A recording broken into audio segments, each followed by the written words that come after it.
collective security in place. Mr. Speaker, the situation in the region is developing rapidly, so we will continue to update the House in coming days. Mr. Speaker, I've spoken recently about the toll that global events are taking here at home. They come crashing into our lives with ever greater frequency, hitting our economy, driving up prices on the supermarket shelves or at the pub, dividing communities, bringing anxiety and fear. That's why how we operate on the world stage matters so much. Mr. Speaker, we all remember the mistakes of Iraq, and we have learned those lessons. Any UK actions must always have a lawful basis and a viable, thought-through plan. I say again, we were not involved in the initial strikes on Iran, and we will not join offensive action now. But in the face of Iran's barrage of missiles and drones, we will protect our people in the region and support the collective self-defense of our allies, because that is our duty to the British people. It is the best way to eliminate the urgent threat, to prevent the situation spiralling further, and support a return to diplomacy. It is the best way to protect British interests and British lives. That is what this government is doing, and I commend this statement to the House. Leader of the Opposition, Kevin Bednall. Thank you, Mr. Speaker. And can I thank the Prime Minister for advance sight of his statement and for the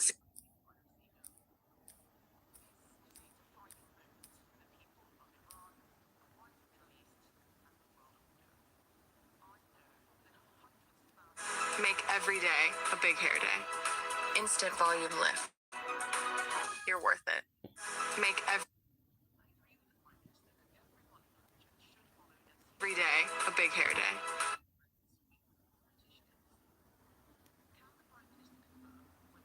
for a potential evacuation of UK citizens and what stage the operational planning is at.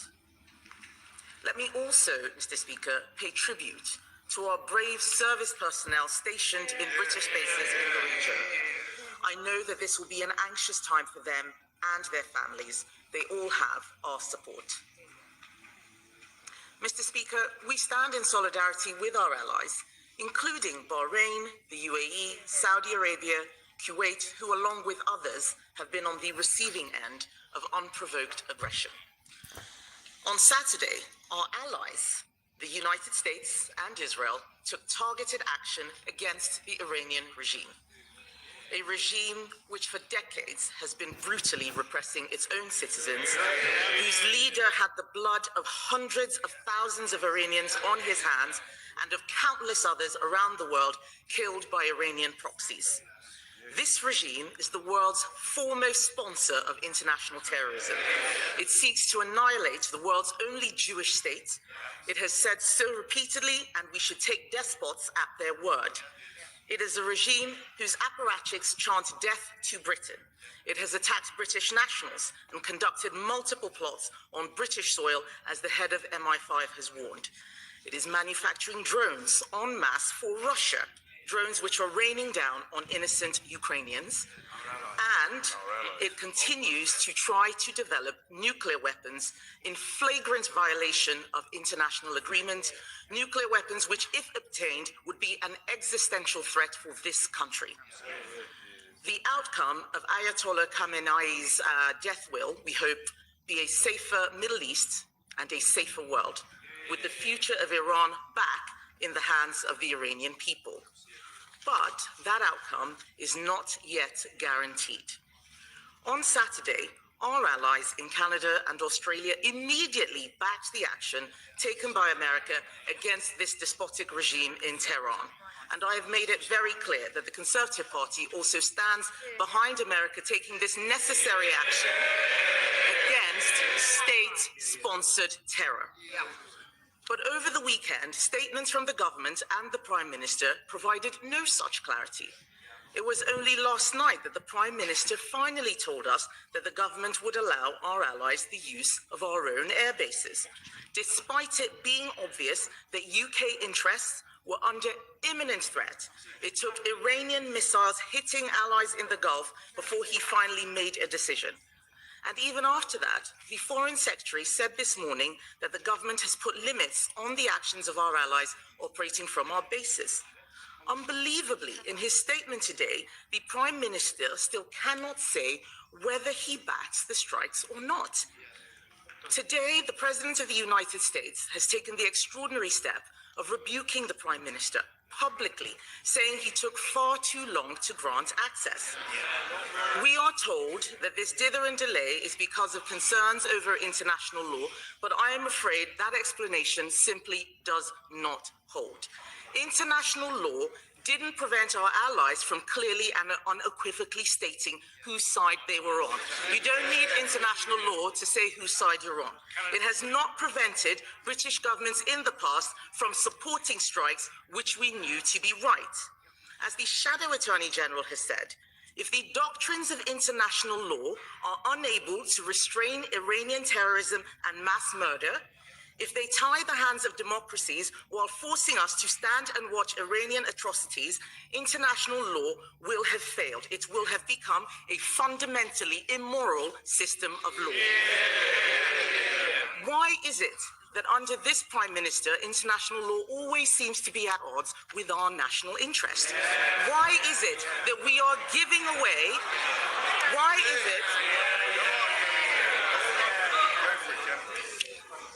is it that we are giving away the Chagos Islands and paying £35 billion for the privilege rather than standing up for our national interest and protecting the crucial military base which even now our allies are using? We in this House are elected to stand up for Britain's national interest, and where the government is doing the right thing, we will always back them. So let me reiterate our offer that if the government brings forward legislation to fast-track banning the IRGC, we will support them. But let me ask the Prime Minister, what national interest was served by refusing to help our allies for so long, particularly when we so need American support to protect Ukraine's and Europe's security? Are we going to see new UK military capabilities deployed to protect our security partners, our bases, including in Cyprus, and British nationals in the region? And will the Prime Minister ensure the Chancellor uses the spring statement tomorrow to set Britain on a clear path to 3% of GDP on defence spending? There is no point wanting action to make the world a safer place, but being too scared to do anything except stand by and watch others. Mr. Speaker, our national interest and national security must be front and centre. The Conservative Party will always work with our allies to make the world a safer place. Mr. Speaker, she asked about contingency plans for UK nationals, and I can assure her in the House we're working at speed with our partners in the region to take whatever measures we can to make sure that our people can return as safely and as swiftly as possible, and we'll continue to do so. And I'm happy to update her and the House as we roll out those plans. Mr. Speaker, let me be very clear. There were two distinct and separate decisions over the weekend. The first decision was whether or not the United Kingdom should join the US-Israel offensive against Iran. We took the decision that we should not. We should not. Absolutely right. The second decision was a separate decision and actually a separate request from the US, which was whether we should permit the use of bases for the distinct, specific, defensive purpose of collective self-defense of our allies and to protect British lives, which were put at risk by the actions of Iran on Saturday and Sunday. We took the decision that we should do so. I am clear in my mind that any UK action must always have a lawful basis. It must also always have a viable and thought-through plan. And it must be in our national interest. The leader of the opposition, I think, is saying she would have joined the initial strikes whether they were lawful or not.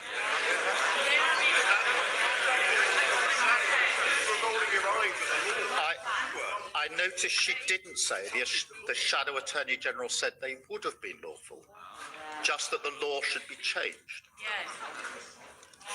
And I think she said they would have joined the initial strikes without regard to whether they had a plan. She was very critical of us not joining sooner. Therefore, it's impossible to have that position without arguing that we should and we could have joined. I fundamentally disagree.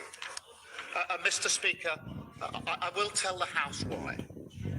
Where our military personnel take action, putting their lives at risk, it is our duty, my duty, to ensure they have a lawful basis.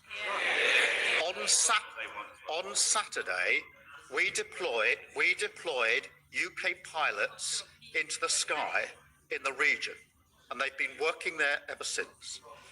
They deserve to know that their actions are lawful and there is a viable, thought-through plan. And I will not countenance committing our military personnel to action which doesn't have a lawful basis. That is not a fair thing to do to our serving personnel. And no UK Prime Minister has ever committed our personnel to action unless it's got a proper lawful basis.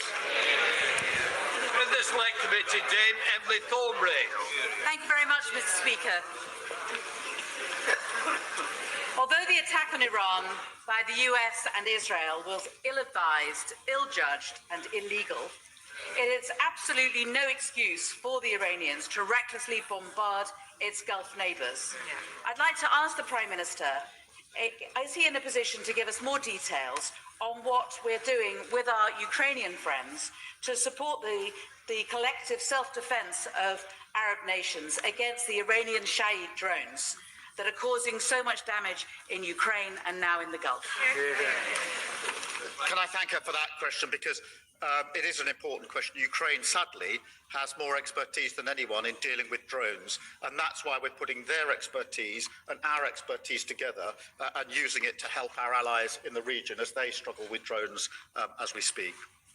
Sir Ed David, Leader of the Liberal Democrats. Thank you, Mr. Speaker. Can I thank the Prime Minister for advance sight of his statement for my security briefing. Once again, President Trump has launched a unilateral and unlawful act. Ayatollah Khamenei was a brutal dictator and a monstrous war criminal. He supported Hamas and their October the 7th atrocities, and he massacred thousands of his own people for daring to protest against decades of repression. I shed no tears for him. But instead I think of all the innocent Iranian civilians who have lost their lives.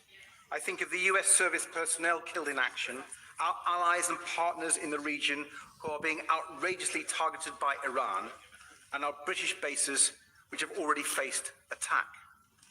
They did not choose this war.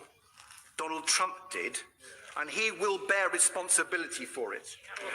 We have seen before what happens when an American president launches an illegal war with no idea how or when it is going to end, and we fear for what comes next. So in discussions with the White House, has the Prime Minister demanded to find out what Trump's plan is for what comes next? Does the Prime Minister understand that when he fails to stand up to Trump, especially when he breaks international law, it makes our country less safe? And how will the Prime Minister be sure that defensive operations from UK bases will not become offensive? And in rightly protecting our allies in the region, can we be assured by the Prime Minister that he won't follow Trump's lead down a slippery slope into a protracted conflict? And finally, Mr. Speaker, we rightly expect our brave armed forces to protect British citizens around the world in crises like this. but that includes tax exiles like Isabel Oakeshott and washed-up old footballers who mock ordinary people who stay in the UK and pay our taxes here. So as we protect them, does the Prime Minister agree that it's only right for tax exiles to start paying taxes to fund our armed forces just like the rest of us do? Well, can I thank you for his question? I agree that the response of Iran has been outrageous, particularly hitting countries which played no part in the strikes on them. We have had extensive discussions with the United States at all levels, including the military-to-military level, continually over the course of the weekend. We deliberately took the decision not to join the offensive strikes that were carried out by the US and Israel. We did take the decision to take defensive action, firstly ourselves on Saturday with putting pilots in the sky, and secondly by allowing the bases to be used for purely defensive reasons. And we clearly set out the legal basis upon which we took the second of those decisions. And in relation to the limits, they are limited to defence, and that is the base upon which we've agreed the basing. In relation to his last point, I want to be clear that it is my duty, our duty, to protect all UK nationals in the region, and we will endeavour to do everything we can in order to do so. Chair of the Defence Select Committee, Tamanji Singh Desai. Thank you very much, Mr. Speaker. The Iranian regime, including its late leader Ayatollah Ali Khamenei, are of course no friends of our country, but I thank the Prime Minister for clarifying that the UK had no involvement in the Israeli and US strikes on Iran. And indeed, my heartfelt condolences to all those who have sadly lost loved ones in the region thus far. And I'm extremely concerned about the safety of the millions of people in the region, including the thousands of Brits who are living there and currently stranded there. So can the Prime Minister please confirm what steps are being taken to ensure their safety, especially from the one-way attack drones? What steps are being taken to help evacuate those Brits who are stranded and want to come back to the UK? And what steps are being taken with our allies to help de-escalate the situation? In relation to the protection of our citizens, obviously we're still operating and we will continue operating defensively in the air in the region, taking out the missiles and the drones and the strikes, and we have permitted the US basing specifically for the purpose of taking out Iran's ability to launch the strikes in the first place, and the US has the capability to do that in particular. On the question of our citizens and their desire, understandably, to return home as swiftly and safely as possible, we're doing all that we can, working very closely with our partners in the region, and I would ask all those in the region to register their presence so we can give them the best advice as quickly as possible as to how we can keep them safe and bring them home as quickly as possible. Father House, Edward Lee.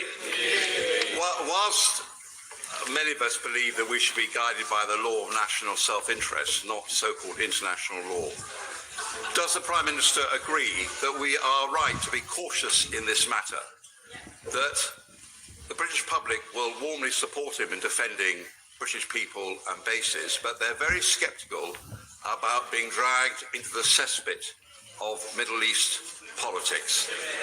They remember Iraq, which some of us voted against. They remember all the arguments about weapons of mass destruction. What evidence actually is there that Iran was on the cusp of acquiring nuclear weapons? And since when has regime change from the skies ever changed the regime? Let me thank him for his question. This government does not believe in regime change from the skies, and I thank him for his question. The lessons of history have taught us that it is important when we make decisions like this that we establish there is a lawful basis for what the United Kingdom is doing. That is one of the lessons from Iraq, and that there's a viable, thought-through plan with an objective that can be achieved or has a viable prospect of being achieved. That is the principles that I applied to the decisions that I made over the weekend. They're the principles I applied to the decision not to get involved in the offensive strikes of the US and Israel.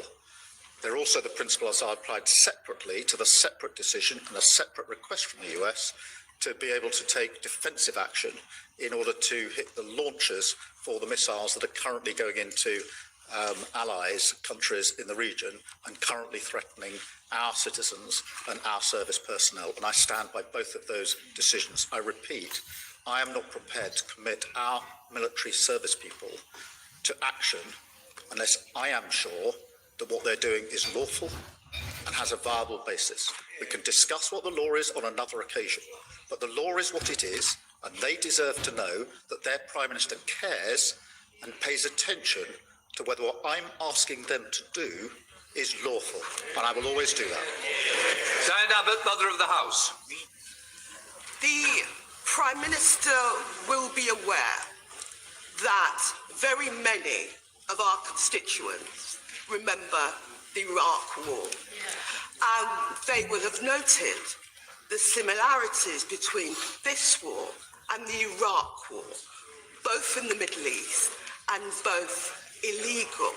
Of course, this regime, the current regime in Iran, is a horrible regime, violent, murderous, and a threat to international order.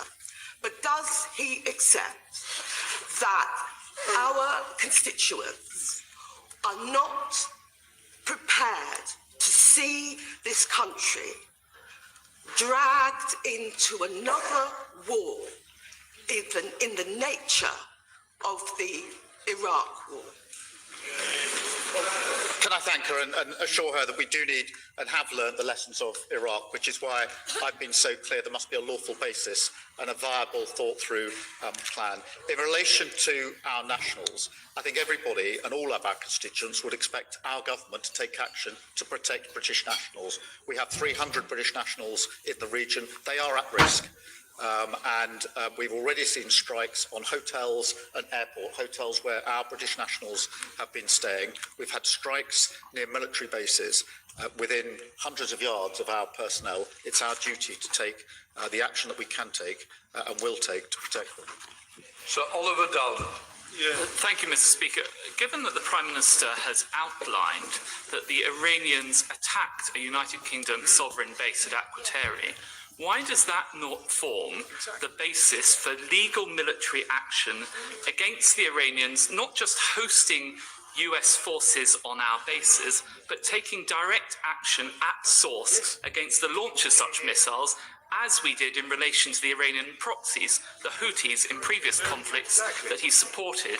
Moreover, given the Iranians' ability to exercise malign influence on the streets of this country, what reassurances can he give the House and the public at large about coordination across our intelligence and security capabilities to address this heightened threat on our streets?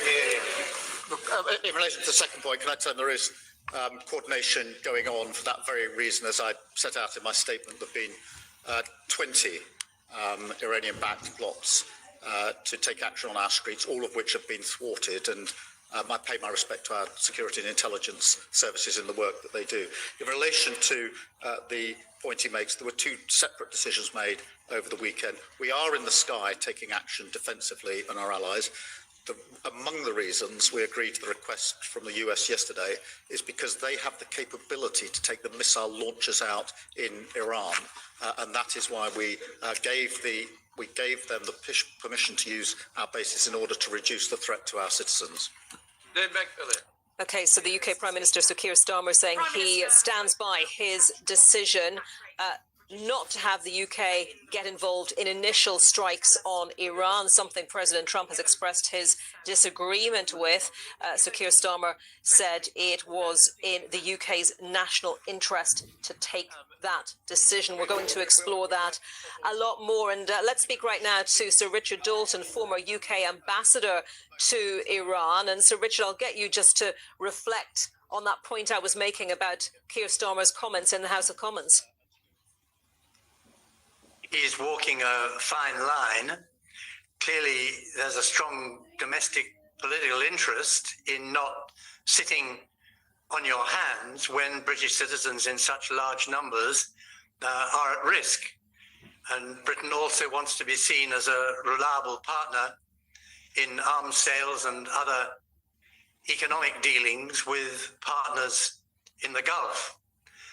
The risk is, of course, that the Iranians won't distinguish between attacks by Iran and Israel on its political, economic, and military infrastructure against the very life of the Iranian government and attacks on its missile launchers. We are not complicit in the original decisions to go to war against Iran, but there's a risk that the Iranians will regard us as now complicit. Is sitting on that fine line sustainable for the UK? Briefly, though, is there a strong possibility, in your view, that the UK will get drawn further into this conflict? No. The Prime Minister's enunciation of the principles on which he would authorize military action by our forces could not have been clearer. They were admirably stated. They reflect the lessons of Iraq, and I personally would rule out him going back on those undertakings. We are not going to be drawn into another Iraq. So, Richard, we're just seeing that Qatar has shot down 2 Su-24 aircraft coming from Iran. That's from the Qatari Defense Ministry, without providing any further details at the moment. What do you think the capabilities of Iran are at the moment? I don't know. What is happening is that Iran is doing exactly what it said it would do if it were attacked, namely make it everyone's problem. They wish to inflict pain and disruption, and within their capabilities, that is what they are doing. By making it everyone's problem, though, aren't they potentially hastening the end of the current leadership? Possibly, yes, but they are already fighting for their lives against 2 nuclear-armed countries with overwhelming force available to them. Their strategy is to inflict such a degree of pain and disruption and extra cost in a short period of time that pressures will mount for a ceasefire.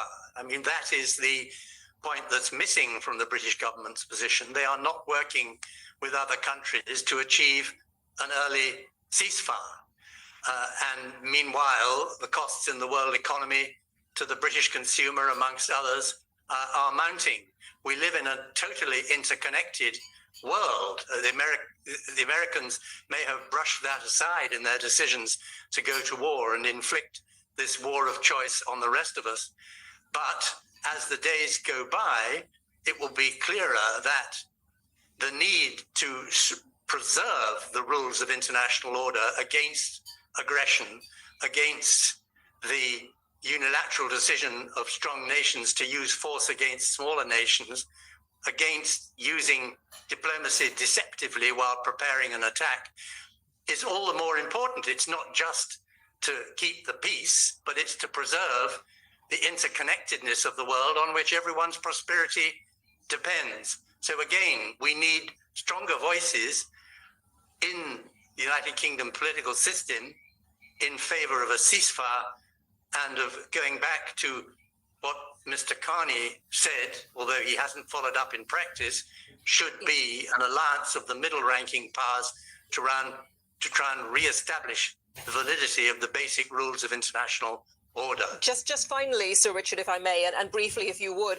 could you envisage a Venezuela-type scenario emerging from Iran, i.e. someone from within the current hierarchy emerging as a person who would work with the United States and others? Because Donald Trump has speculated about that, hasn't he? He's also talked about the people of Iran rising up and taking over the government in some way. So it's not exactly clear what his preferred solution is, or indeed whether the US's preferred solution matches up with what Israel wants. Absolutely. It is possible to envisage takeover of the Islamic Republic either inside or outside its current institutions and constitution by political forces that want a more pragmatic relationship with world powers and with the neighbors. and to institute a period in which there is more peace and security, but it's also possible to envisage the fall of the Islamic Republic and its replacement with a period of chaos. The desired scenario of the fall of the Islamic Republic, together with a move to representative government and freedoms, you can't exclude that, but it's not looking the most likely outcome at the moment. Okay, so Richard Dalton, former UK ambassador to Iran, thank you very much for your time. Very good to get your thoughts on this developing story today. Thank you. Well, that's the view from here in the UK. Let's cross live now to the White House. My colleague Katrina Perry is there. And Katrina, we are expecting, I understand, to hear from President Trump very soon. We are indeed, Anita, and viewers will just see on the side of their screen there a live shot inside the East Room here at the White House. President Trump will be appearing there in public in front of TV cameras in a live scenario for the first time since he authorized those US strikes on Iran in the early hours of Saturday morning.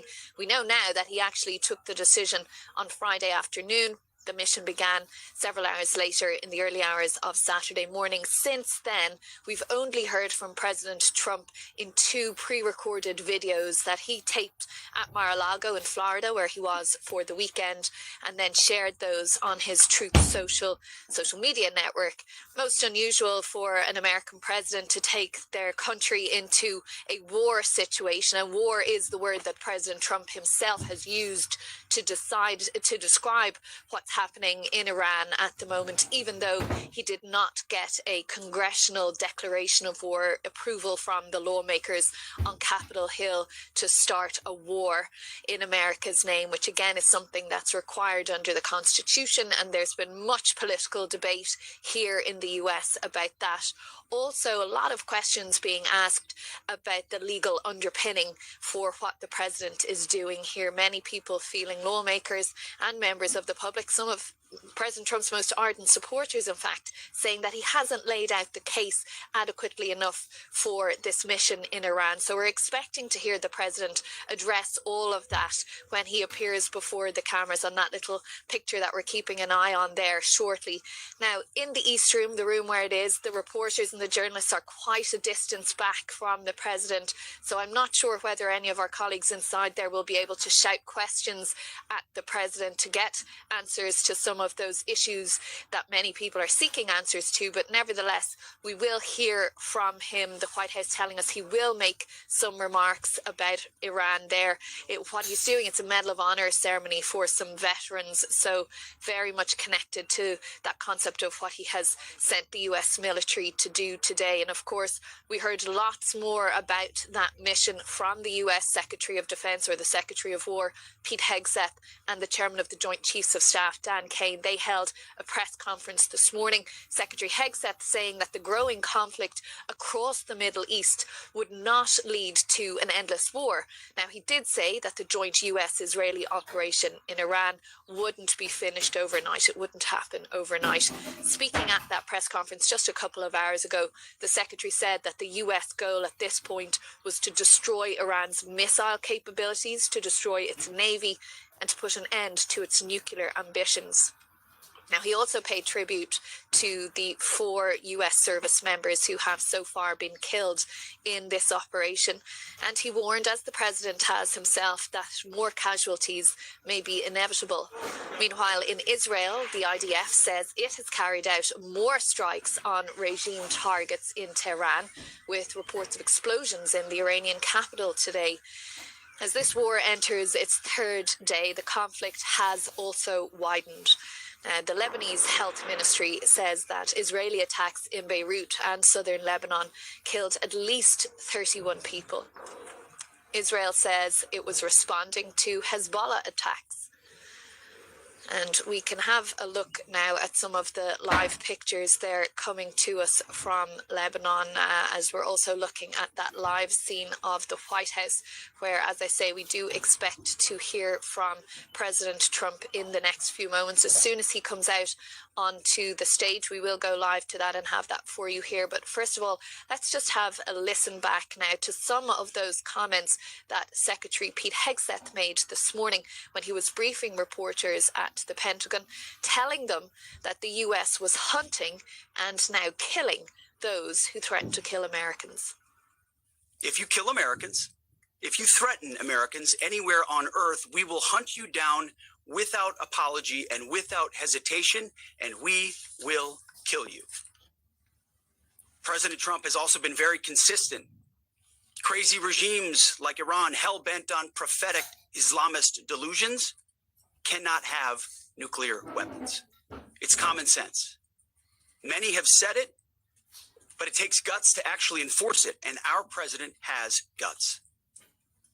Iran's stubborn and self-evident nuclear pursuits, their targeting of global shipping lanes, and their swelling arsenal of ballistic missiles and killer drones are no longer tolerable risks.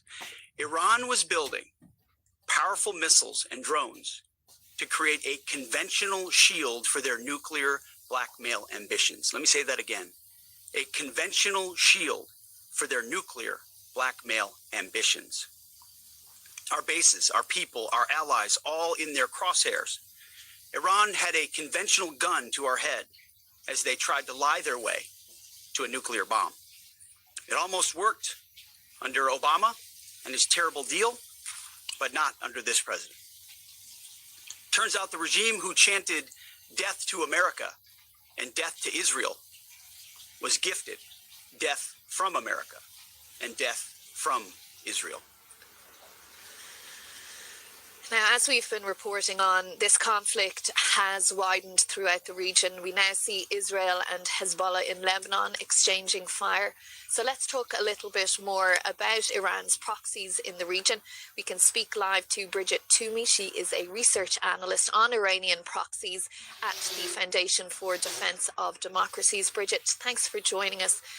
We heard from senior administration officials over the weekend that one of the reasons why they launched these strikes on Iran was because they felt all of those talks about a deal last week, that Iran was just not prepared to deal with its proxies in the region.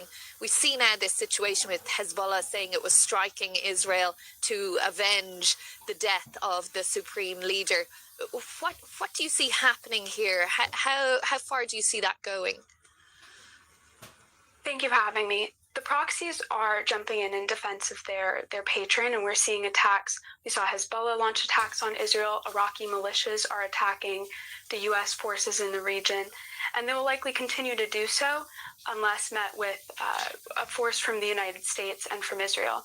So far, the Houthis have been quiet, but they retain capabilities to target the Red Sea shipping and Israel, and we'll likely see them either indicate that they're going to join, or they may be moving to make independent decisions and sit this round out. Just on that point, do you think it is that they are acting on the orders of the Iranian regime, or they are making these decisions independent of any instruction from Iran? That's an excellent question. There are, some rumors that the Islamic Republic has requested the support of the engagement of all of its proxies, particularly there are reports that they told the Houthis to strike in the Red Sea, but we haven't seen that happen yet. These Iraqi militias have been eager to get involved after they sat out the 12-day war. So some of this was likely independent decision-making, but some of it was certainly requests from Tehran. And does what we're seeing in Lebanon and what you've described there as possibilities into the future really just suggest that the escalation factor here, things could get very serious very quickly, more serious than they already are? Things could get more serious, particularly if the Houthis join the fighting and should Iraqi militias look to expand their attacks. But these are all adversaries that the United States and Israel have taken on before and would be capable of responding to. What do you see the likelihood is here of an immediate diplomatic solution, as has been called for from many members of the international community at this point? Well, from the indications of recent U.S. officials, it looks like they're continuing with the targeting plan, the strikes. So a diplomatic solution in the immediate future does not seem likely to me. So when we hear the president talking about potential off-ramps here, what are the options there, given what you've just said? Well, the president and Israel are likely to continue, their targeting of Iranian regime and the elements of its repression apparatus.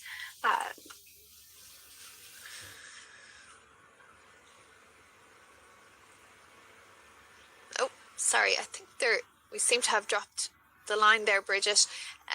But thank you very much. I think we got the gist of what you were saying there. Anyway, Bridget Toomey there from the Foundation of Defence of Democracies. Thank you for joining us here on BBC News. Now, we are keeping an eye just on that small little screen on the side there of the East Room inside the White House where I am, where President Trump is due to come out and award some medals of honour in a ceremony there with veterans and family members of deceased veterans of the US military. He is going to make some remarks about the operation in Iran, and we're watching keenly for that because this is the first time that President Trump will be speaking in public in a live situation like this since he gave the order to the US military to join with Israel and launch those strikes on Iran. We know now, based on what we heard from the chairman of the Joint Chiefs of Staff, Dan Kane, this morning, and the Secretary of Defense or Secretary of War, Pete Hegseth, that the president made that decision on Friday afternoon before he landed in Texas, where he had many public events and engaged with many members of the media and the public there. Didn't say that he'd made a decision on this, and it was several hours later in the early hours of the morning that those strikes began. Since then, we've only heard from the president in 2 pre-recorded videos that he taped in Mar-a-Lago in Florida, where he was for the weekend. So watching with a keen eye as to what the president will say here. We're looking inside the East Room there. You can see many members of the military. Where the reporters are is quite a distance from the president, so possibly unable to shout questions at him, but he is going to address that. We will have it for you live here on BBC News as soon as he comes in to the East Room. So do stay with us. I'm Katrina Perry. Thanks for watching. We'll be back in just a moment here on BBC News.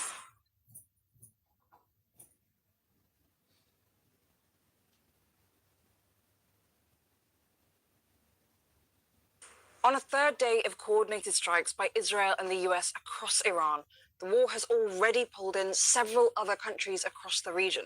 At BBC Verify, we've been continuing to analyse and verify dozens of videos and pinpoint exactly which locations have been hit. US and Israeli strikes have hit targets across Iran. Iran's capital, Tehran, has come under intense fire, often in densely populated residential areas. We've also verified damage at 2 hospitals, where you can see the aftermath of strikes. Panic and fear resound outside Gandhi Hospital in northern Tehran as we can see babies and incubators being moved. Among the targets hit was a compound where Iran's supreme leader Ayatollah Ali Khamenei was located.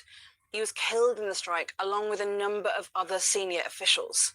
Since Saturday, Iran has retaliated with widespread strikes, targeting countries across the region, all the way from Erbil in Iraq down to Doha and Qatar, where verified video shows an object falling to the ground, sending crowds scattering.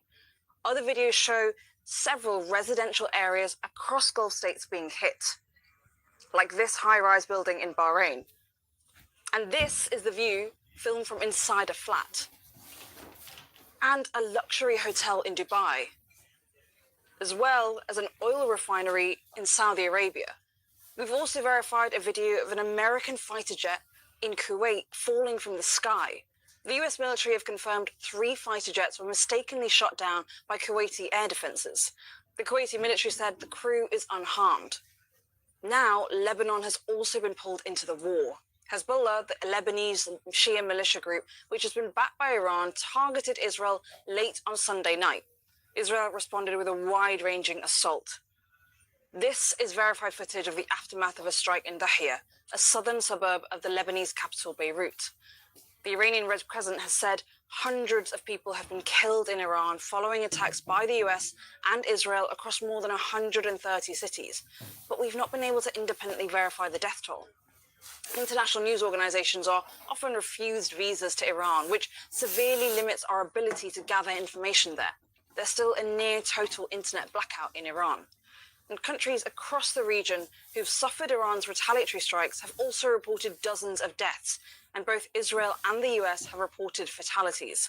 As tensions escalate further across the region and more countries get pulled into this war, this moment brings great danger and uncertainty, and at BBC Verify, we'll continue to analyse footage as we get it.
As conflict seizes the Middle East, stock markets have plunged and oil is up. There's also huge travel disruption across the region. We'll be hearing about the impact on major airports and airlines. And we'll be live in Dubai, the most popular destination for tourists and emigrants in the Middle East. How will its reputation be affected? Hello there, this is Business Today. I'm Tig Enright. Well, a sea of red has hit the global financial markets today as heightened tensions in the Middle East rattle investor confidence. The price of oil is rising and airline stocks are the biggest losers across the board. More than 50% of global flights heading to the Middle East have been cancelled, but we are now learning that Dubai Airport is resuming limited flight operations. Let's speak now to Samira Hussein, our North America business correspondent, who's watching the market's reaction from New York. Samira, what can you tell us about how investors are reacting? Well, unsurprisingly, as soon as markets opened for trading just a few hours ago, we saw an immediate dive, all markets in the red as they really assess what has happened over the weekend and the United States and Israel's continued attacks into Iran and the repercussions of that. And as you rightly pointed out, we certainly saw the impact on oil. And we're also seeing a lot of these kinds of what we call safe haven assets that are starting to increase. So things like the price of gold has now gone up by 1%. Now, the question, of course, is how long will markets and investors be looking at this kind of uncertainty? And a lot of that, of course, depends on what we hear coming out of Washington.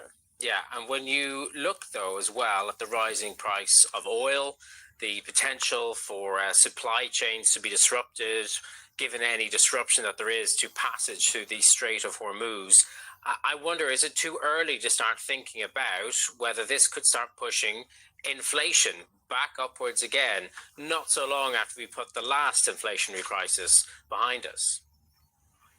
I think that is something that many people are looking at very, very closely, and what kind of an impact that's going to have on the global economy, which economies are going to be able to withstand any kind of increases to inflation. Those inflationary pressures, I think, are on the foremost for so many investors. I think when you look at the price of oil right now, it's at about $83 a barrel. You know, depending on how long this conflict continues, continues, we could probably see it going up to $90 a barrel. And I had one investor telling me he would expect it to see $100 a barrel if you see this becoming a more protracted kind of war. But for the moment, I think investors are really just trying to digest what has happened over the weekend and what it's going to mean for the rest of the week and the next few weeks. And, you know, of course, it is notable that this war was launched after markets closed in the US at the beginning of the weekend. Donald Trump does listen to the markets. He does pay attention to what's happening there. Have you gotten any sense as to whether indeed market sentiment could sway his strategy in this war? I think it's very early at the moment. I think, you know, it's a Monday morning and investors are very much trying to assess what has happened over the weekend and what's pardon me, may happen going forward. I think you're right to say that, look, the president does watch what happens on financial markets. And as we know, he pays very close attention to where interest rates are.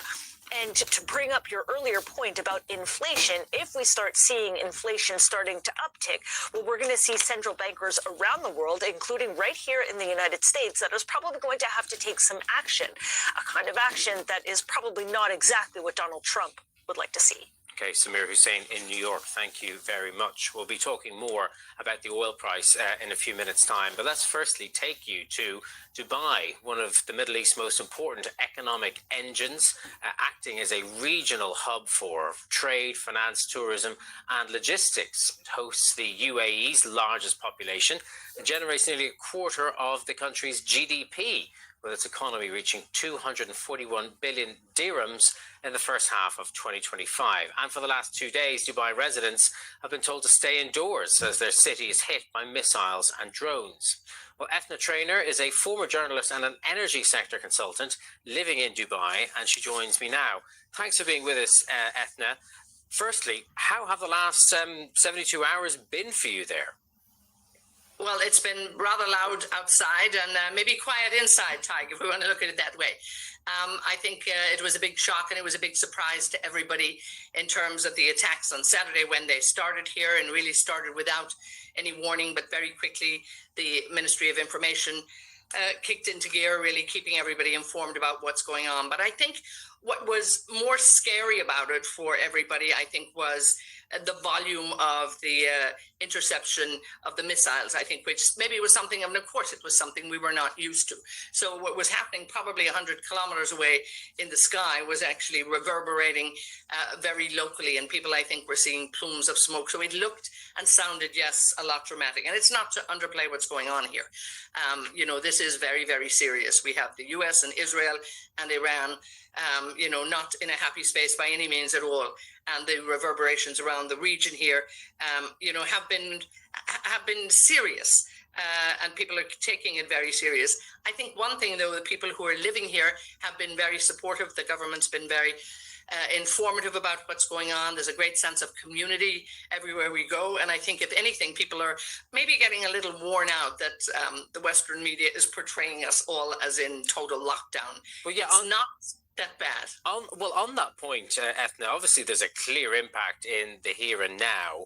But what about the longer term? And you know, Dubai has become quite the hotspot, not just for tourism, but for migration from the West. Could that be undermined, do you think, by this past few days? Dubai has become a very attractive place for a lot of people to live. I've been here 20 years now, and I've seen a lot that has changed here. One thing I think we found, and you see it over the years, it's a very resilient place to be.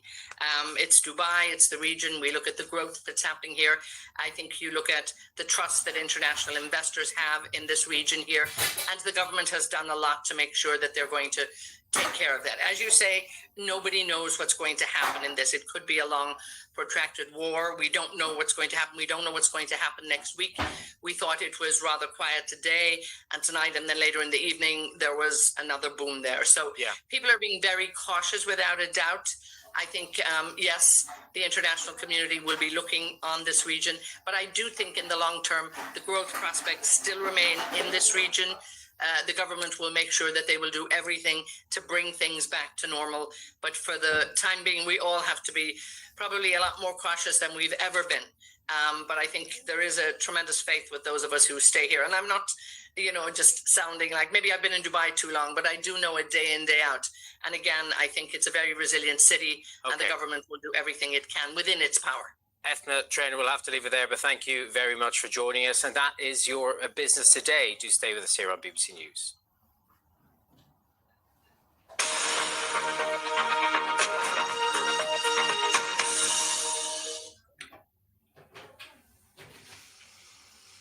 Okay, we are going to take you back to Washington and keep a very close eye. Let's show you the live shot coming from the White House, from the East Room of the White House, where we are expecting President Trump to appear shortly, although we did think he was due to talk perhaps as much as 3/4 of an hour ago, so still waiting. Now, this is an event originally intended to honor 3 U.S. service members posthumously with the U.S. Medal of Honor. But of course, this is all now taking place in the context of those U.S. and Israeli combat operations against the Iranian leadership. So everyone gathered there, all of us watching, very, very interested to hear what remarks the president might make about events in Iran and, of course, Iran's retaliation as well, and the impact that is having in the wider Gulf region and indeed beyond. My colleague Katrina Perry is outside the White House waiting for this as well, and a lot of questions for President Trump, inevitably, if journalists indeed get to ask some questions. Katrina, we're just looking at shots of the Defense Secretary, the War Secretary, Pete Hegseth. As I hand to you, of course, we heard from him a little earlier today as well. We did indeed, Anita. I can tell you, I'm standing at one part of the White House just outside the Oval Office, and the US Marine who usually stands guard when the president is inside has left. So that would suggest that the president is making his way from the Oval Office across to the other side of the White House to the East Room, which is where we're looking at now. Secretary Hegseth there, as you say, in the middle of the screen, and all of those dignitaries gathered there, as well as a lot of members of the US military, the various branches there. You can see them in their dress uniforms. So that would suggest that the president's arrival there is imminent. In terms of what we'll hear from President Trump in the next few moments, well, we are expecting him. We've been told that he is going to address the issue of those US strikes in Iran. We haven't heard from him in a live situation like this since he gave the authorization for those strikes on Friday.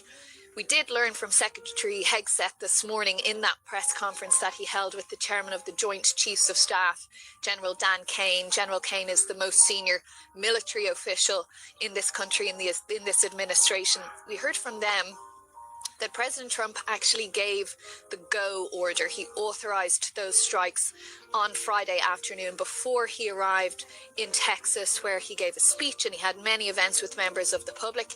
He spoke to reporters there on a number of occasions. Our colleague Bernd Boozman asked him, had he made a decision on striking Iran or an operation in Iran? The president said he wasn't going to comment on that. Made a joke to our colleague about it would be the scoop of the century, or words to that effect. But we know now the president had already made the decision at that point and had given the go-ahead order for this. It was several hours later, 1:15 in the morning, East Coast US time, 6:15 in the UK, when those strikes began. And since then, we've had 2 pre-recorded video messages from President Trump, which he recorded at his residence in Mar-a-Lago in Florida, where he's been for the weekend, talking about this operation and giving some rationale to the American public as to why he decided to go ahead with those strikes, particularly as there were talks underway just last week with his key lieutenants, essentially, with the special envoy Steve Witkoff and also his son-in-law Jared Kushner, who'd been in Geneva for those talks. There were supposed to be another round being held this week, but President Trump, we know now, felt that those talks were going nowhere. He said that Iran was stepping forward and stepping back We heard from senior administration officials over the weekend as well that they weren't satisfied that Iran only wanted to engage on the question of its nuclear capabilities, not to have any engagement at all on a deal relating to their ballistic missile capabilities or indeed to their proxies in the region. And of course, we're seeing one of those proxies now, Hezbollah in Lebanon, engaged in an exchange of fire with Israel there. So the American people and many of the lawmakers here, Republicans and Democrats, want to hear a rationale from President Trump as to why he has taken the US into this situation. The President and the Defense Secretary have used the word war repeatedly. War has a very specific legal meaning in the US here, and it's not something that a president can declare. It can only be declared by the Congress, members of Congress. That is set out in the Constitution. And we have not had that, and that is causing a lot of problems for members of both parties here, and indeed some of President Trump's most ardent supporters within the MAGA movement, because let's not forget that this is a president who campaigned ahead of his re-election on no more forever wars, he said. He's going to keep America out of these wars, and here we have him launching into one. We're just seeing some of the invited guests there. We can see some young men coming in to take their seats there at this gathering inside the East Room at the White House. So we do expect the president to make some remarks on that. As to whether he'll answer those questions that many people are seeking the answers to, that's a grey area at this point. You can see somewhat from the setup in the East Room there. It's a very large room. Members of the media are kept quite a distance back, penned in up on a little rostrum with a very strictly guarded rope line that you're not allowed to cross. So you can try, and we always do, to shout questions at the president from that remove. As to whether he can A, hear you, or B, choose to answer them, well, that's up to him in any given moment. But it may be that we just hear those prepared remarks that the president wants to make himself. But either way, that will be something extra to what we've had so far, because as I say, it's only those two taped messages, which is quite unusual in a scenario like this, that you wouldn't have a US president delivering a live address to the nation. Such a serious occasion, such a serious decision that he has taken, saying himself in both of those videos, and Secretary Hegseth said it as well this morning, that there will be American lives lost. President Trump said that's what happens in war, and we've already seen 4 members of the US military losing their lives in this conflict in Iran so far. Yeah, and Katrina, as we continue to watch these pictures of the East Room and wait for President Trump's arrival there, it's been interesting to reflect on what we've heard from the Prime Minister here in the UK, standing by his decision not to get involved, for the UK not to get involved in initial strikes on Iran, despite President Trump's disagreement with that, and despite President Trump expressing his displeasure over the time it then took for the UK to decide that it would allow the US to use a base here in the UK, as well as in the Chagos Islands, Diego Garcia, to launch action. And people are standing up in the room. I was just going to say to you, Katrina, it's not clear what President Trump's end game here is in all of this as we see him arrive in the room. Well, we're just hearing hail to the chief there, Anita. Yeah, there he is. That's why everyone's standing up. They started blasting the music here. We could even hear it outside as we can see the president coming up to the podium there in the East Room. He's there to award these medals of honor, but as we do expect, and as we've been discussing, we do expect him to address that decision to strike Iran. Let's have a listen in. For nearly 250 years.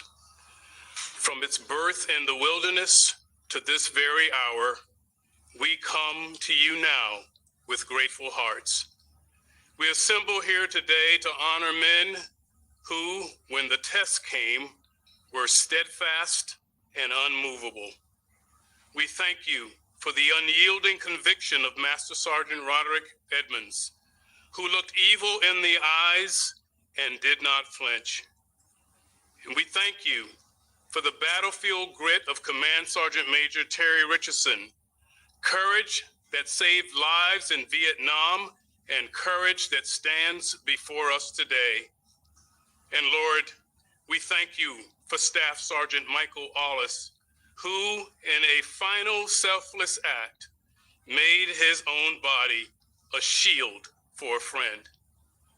Bless the family and friends of these great men of honor, O Lord, and forbid that we leave this place as mere admirers of their heroic deeds. Plant in our hearts a measure of their courage, that we might prove worthy of the freedom for which they and generations before them defended. And Lord, now let the light of liberty continue to shine on our great nation. We pray in the strong name of the one who guides us. This will defend. Amen.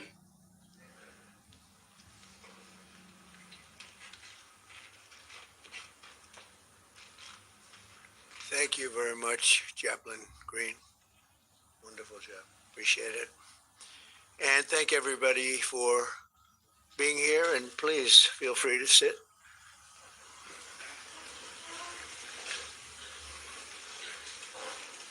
So before we begin this important ceremony, and there's no ceremony that can be much more important than this, let me provide a brief update on Operation Epic Fury.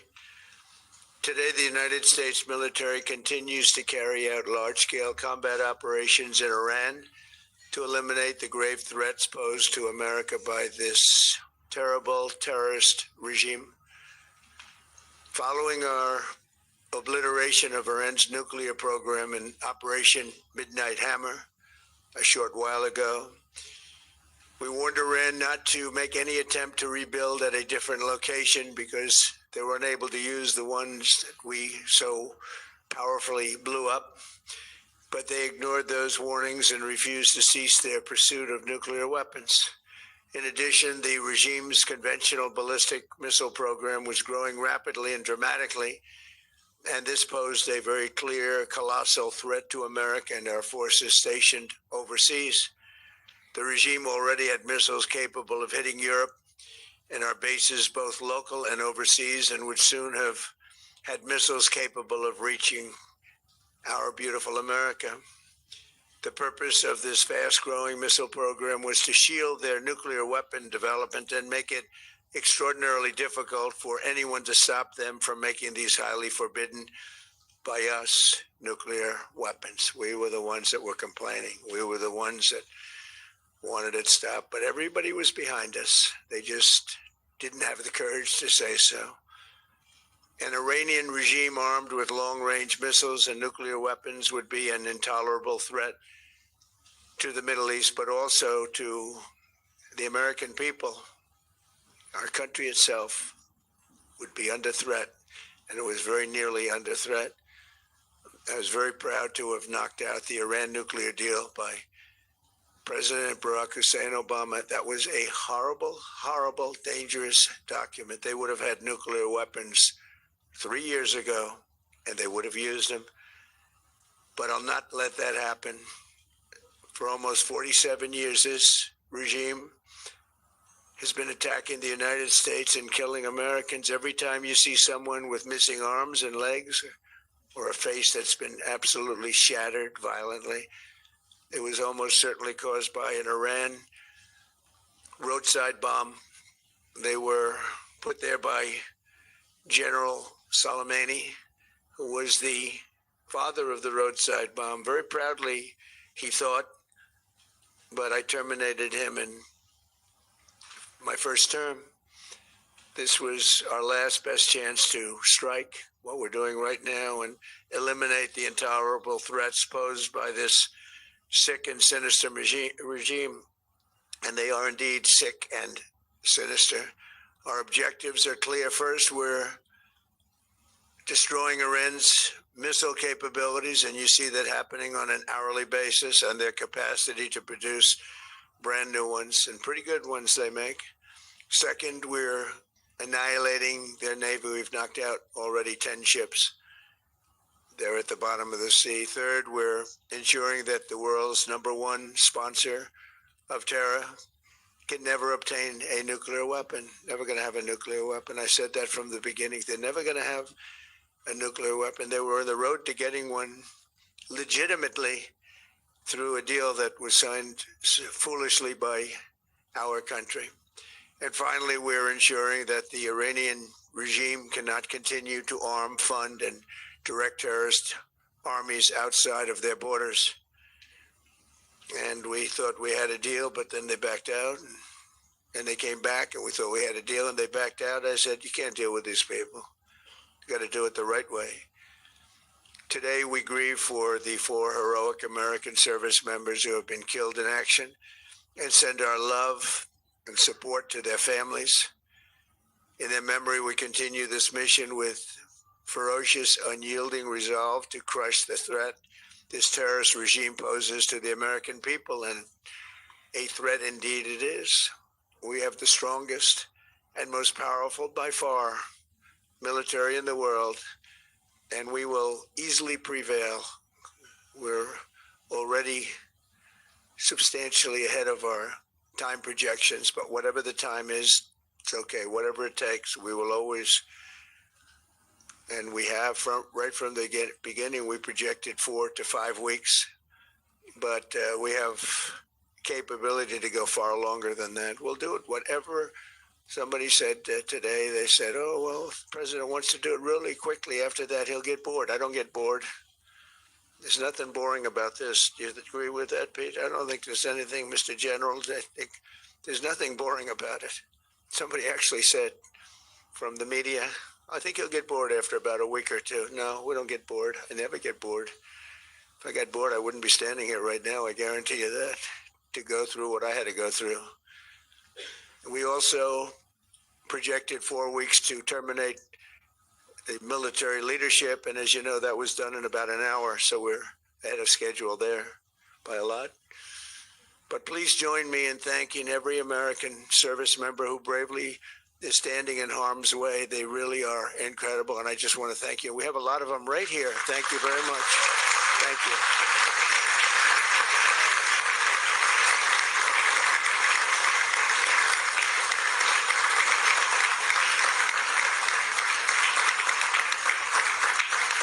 Thank you, everybody. We have a lot of great service members here with us, too, in this beautiful building. Isn't it beautiful?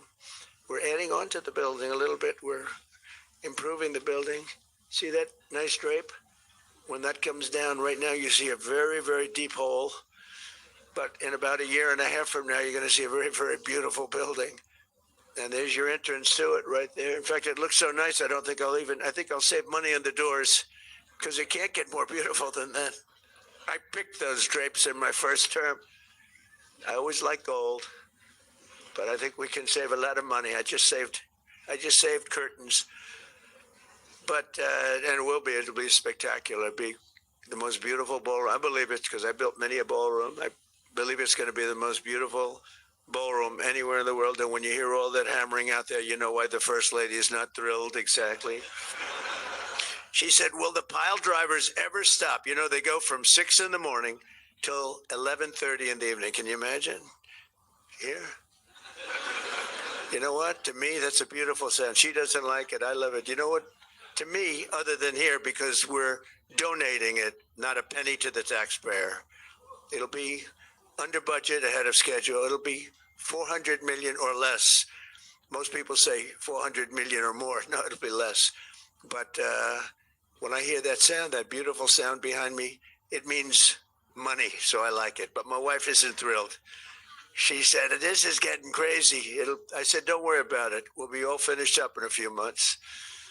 But now, for the reason that we're gathered this morning to recognize the unsurpassed courage of 3 really incredible American heroes, 1 living and 2 no longer with us. So together, we recognize the exceptional valor of Master Sergeant Roderick Edmonds. And maybe I could ask your families to stand, because they're beautiful families. I got to meet them. And please.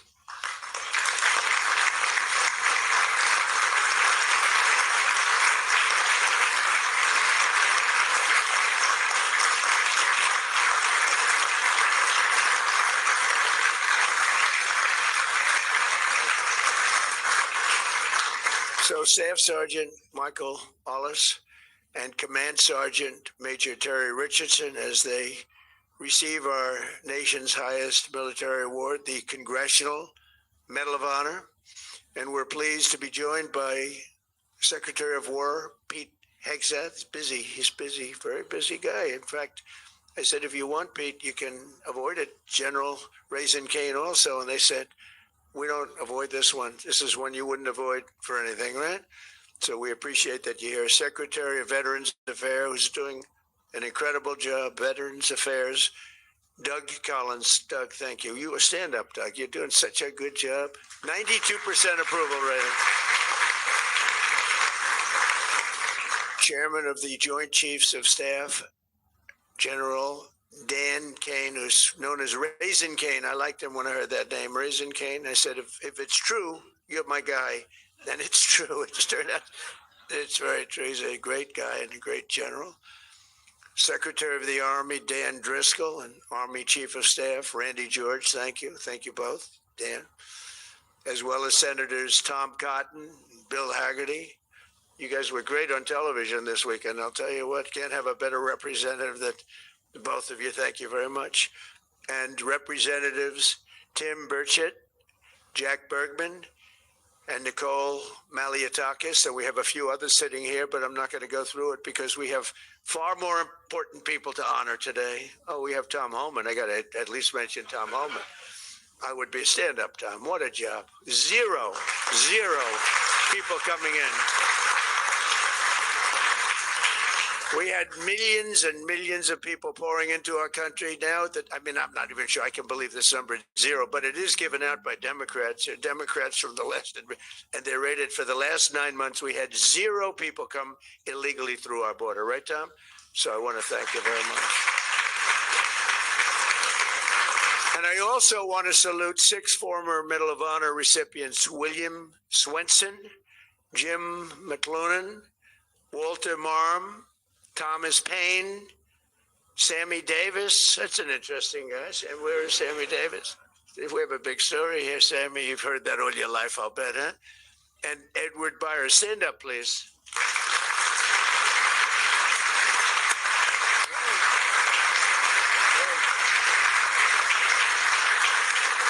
You all look good. We all look good. We remember the ceremonies. Oh, great. It's a great honor. There's no greater. I tried for myself. I've tried numerous times to get one by myself. I keep getting shut down. They say, you can't do it, sir. Bad protocol. Very bad. I would say the worst. But I'm only kidding. You don't have to say I'm only kidding. Otherwise, the press will come out with it, which they actually did once. Donald Trump wants a Congressional Medal of Honor, but he's been shut down. But now you are brave, amazing people. And I want to thank you all. In 1941, Roddy Edmonds of Knoxville, Tennessee, enlisted in the U.S. Army and soon rose to one of the youngest master sergeants in the military. In 1944, he sailed to Europe to fight in World War II, and he was so enthusiastic and young and full of vim and vigor. Roddy soon found himself on the front lines of the Battle of the Bulge. That was a big one.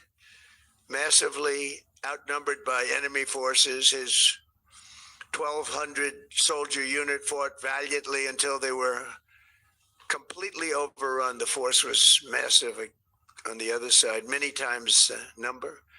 After a 4-day death march, one that was covered very well by the history books, through bitter cold, they were put into a German POW camp. Roddy was the top-ranking infantryman in the camp. He was number 1, meaning he was responsible for the lives of his fellow service members. On July 26, 1945, a Nazi SS officer issued an order over the camp loudspeaker, loud and strong. He said that only American Jews were to show up to roll call following this morning. You're watching BBC News. We have been listening in live there to President Donald Trump appearing in public, speaking, making remarks for the first time since authorizing US strikes on Iran over the weekend. Just to recap a little bit for you of what he has said there, he said he wanted to give an update on Operation Epic Fury. He said it is ongoing, what he described as large-scale combat operations. He said that this would continue for some time. He said 4 to 5 weeks, possibly. He said he had heard people criticizing him that he would get bored before that, but he said he wouldn't get bored, that he had put the timeline originally on 4 weeks to kill the Iranian supreme leader, and he said that had happened ahead of schedule. We know that that happened indeed on the first day of those airstrikes, but he said nevertheless this attack could last 4 to 5 weeks. There have been many calls for President Trump to explain a little bit more about just why he decided to launch these strikes, and he did that in those remarks, saying he had clear objectives to destroy Iran's nuclear capabilities, to annihilate, he said, their navy, and he said that the US has already destroyed 10 Iranian naval vessels. He said another objective was to ensure that what he called the world's #1 sponsor of terror could never have a nuclear weapon. And he said it was also, this attack was about ensuring the Iranian regime could not continue to fund terrorist armies, as he described them, outside their borders, relating there to the Iranian proxies who are active in the region. He said there had been a deal, but Iran backed out of it, and agreed a deal and backed out. And he said he had come to the conclusion that he was never going to be able to reach a deal with Iran on its nuclear capabilities and on all of those other objectives that the US had. So he said that they were left with no choice but to strike Iran. So they were the comments he made at the start there. He's now moved to the main purpose of his appearance this morning, which is to award medals of honor to deceased US military veterans. So that's what he's doing there now. We'll keep an ear across that, and if he returns to the issue of Iran, or indeed if any of our journalistic colleagues in the room manage to shout a question to him, we will bring that to you. Now, we've also heard from the UK Prime Minister, Sir Keir Starmer, today. He's been speaking in the House of Commons, and he told members of Parliament there that the UK would not be joining the US-Israel offensive strikes on Iran, saying that the use of British bases was limited to defensive purposes only. Meanwhile, the IDF says it has carried out more strikes on regime targets in Tehran, with reports of explosions in the Iranian capital. The war, of course, is entering its third day, but the conflict has also widened. We're hearing from the Lebanese Health Ministry, and it's saying that Israeli attacks in Beirut and in southern Lebanon have killed at least 31 people. Now, Israel says those attacks, well, it says it was responding to Hezbollah attacks. Let's get the latest on that situation. I'm joined now by some of our correspondents. We have Wira Davis in Beirut, Hugo Bechega in Tel Aviv, and Harry Farley in Westminster. And let's go first to you, Hugo. What is the latest situation where you are? Yeah, Katrina, so we had some air raid alerts here in Tel Aviv a couple of hours ago, indicating again another wave of missiles fired by Iran. But the situation today across the country has been relatively quieter as Iran continues to respond to these large-scale attacks. Again, today, the Israeli military said more waves of airstrikes were carried out across the country, and apparently with very little resistance from the country's air defenses in Iran, which I think is an indication of the current situation of the military infrastructure in the country after these days of intense Israeli and American airstrikes. Now, we also heard from the Israeli Prime Minister Benjamin Netanyahu, who visited the town of Beit Shemesh, where yesterday a synagogue and a bomb shelter were destroyed when they were hit by an Iranian Iranian missile. 9 people were killed in the town, the deadliest attack so far in Israel in this conflict. And again, he talked about, what he sees as the justification for carrying out these military strikes, this campaign against Iran. He talked about the existential threat to the state of Israel posed by the Iranian government. So this is a conflict, this is a military campaign that enjoys some support here in Israel, despite the disruption to normal life. There is a state of emergency in the country. Obviously, the country has been targeted by Iran in this retaliation, but we had a poll last week suggesting that around 60% of the population in Israel were in favor of some kind of military campaign against Iran, because many here agree with the Prime Minister when he says that the Iranian regime, as he puts it, poses an existential threat to the state of Israel.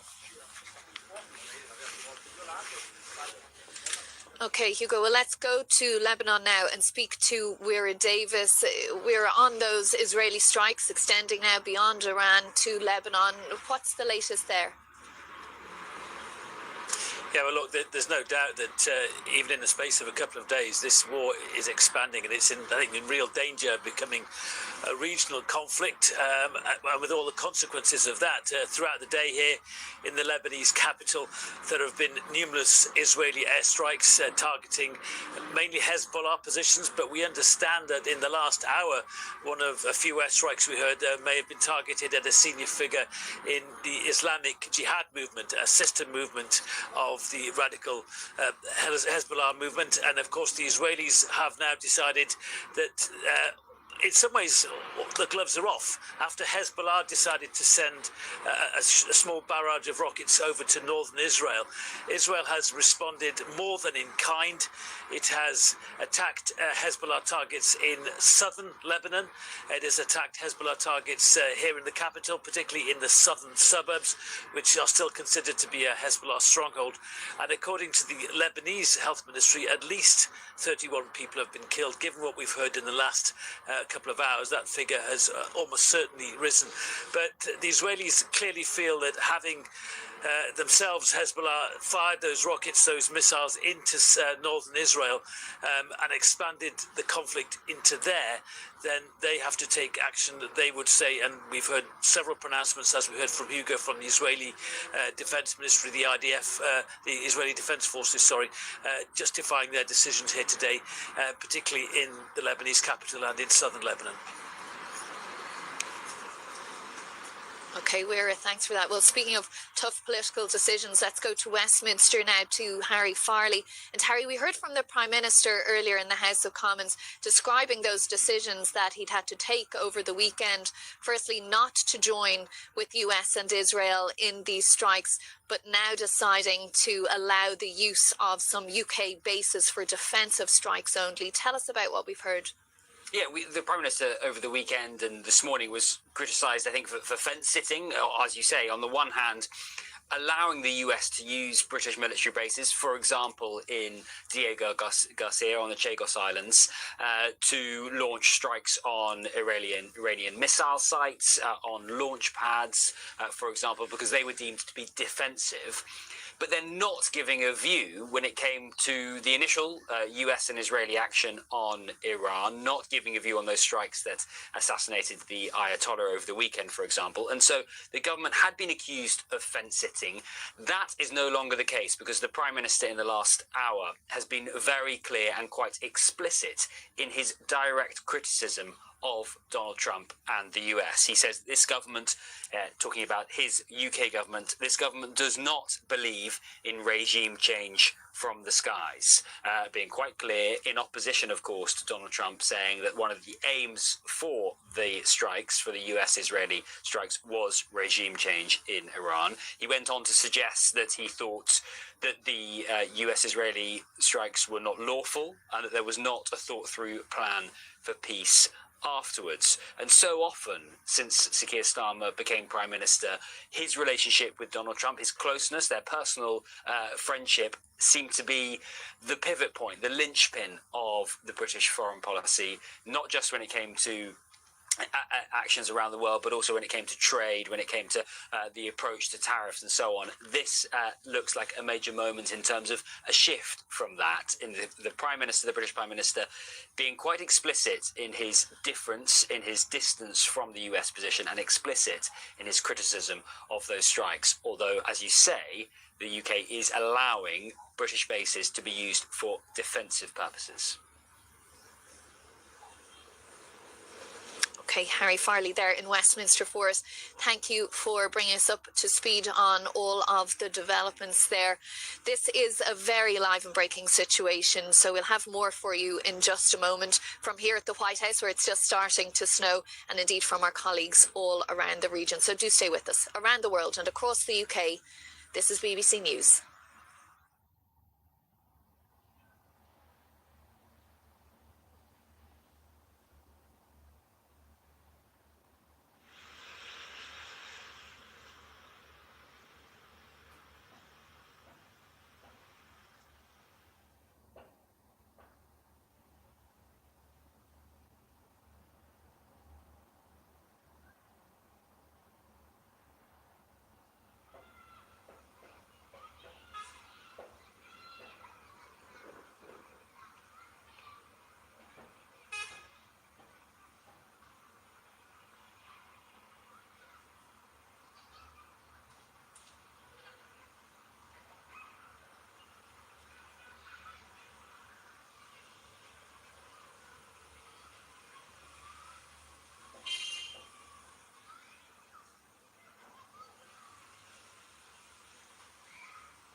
You're watching BBC News as we continue our coverage of the US-Israeli offensive on Iran. We've been hearing from our correspondents in various parts of the region and indeed right around the world, and taking a very close look at what politicians are saying about developments. We've been hearing in the last short while from President Trump as well. He was saying that the US is substantially ahead of its timeline for action in Iran.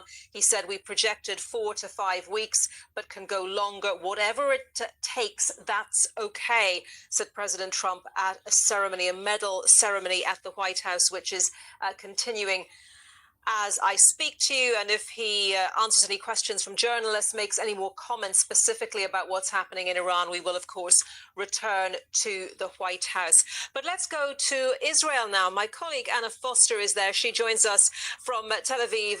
Anna, just bring us up to date with the various military operations, because the Israeli military operating on a number of fronts against Iran directly, of course, but also its proxies. I'm just seeing that the Israeli military is saying alerts have been activated in various areas in the north after aircraft infiltration from Lebanon. So these, Anita, as you say, just to give you an idea of what it is like here in Israel at the moment, where they have these warning systems which don't exist in Lebanon, it's worth saying. There are no sirens in Lebanon, there's no mobile phone warning system like you have in Israel. So it's two very different things, even though they're right next to each other.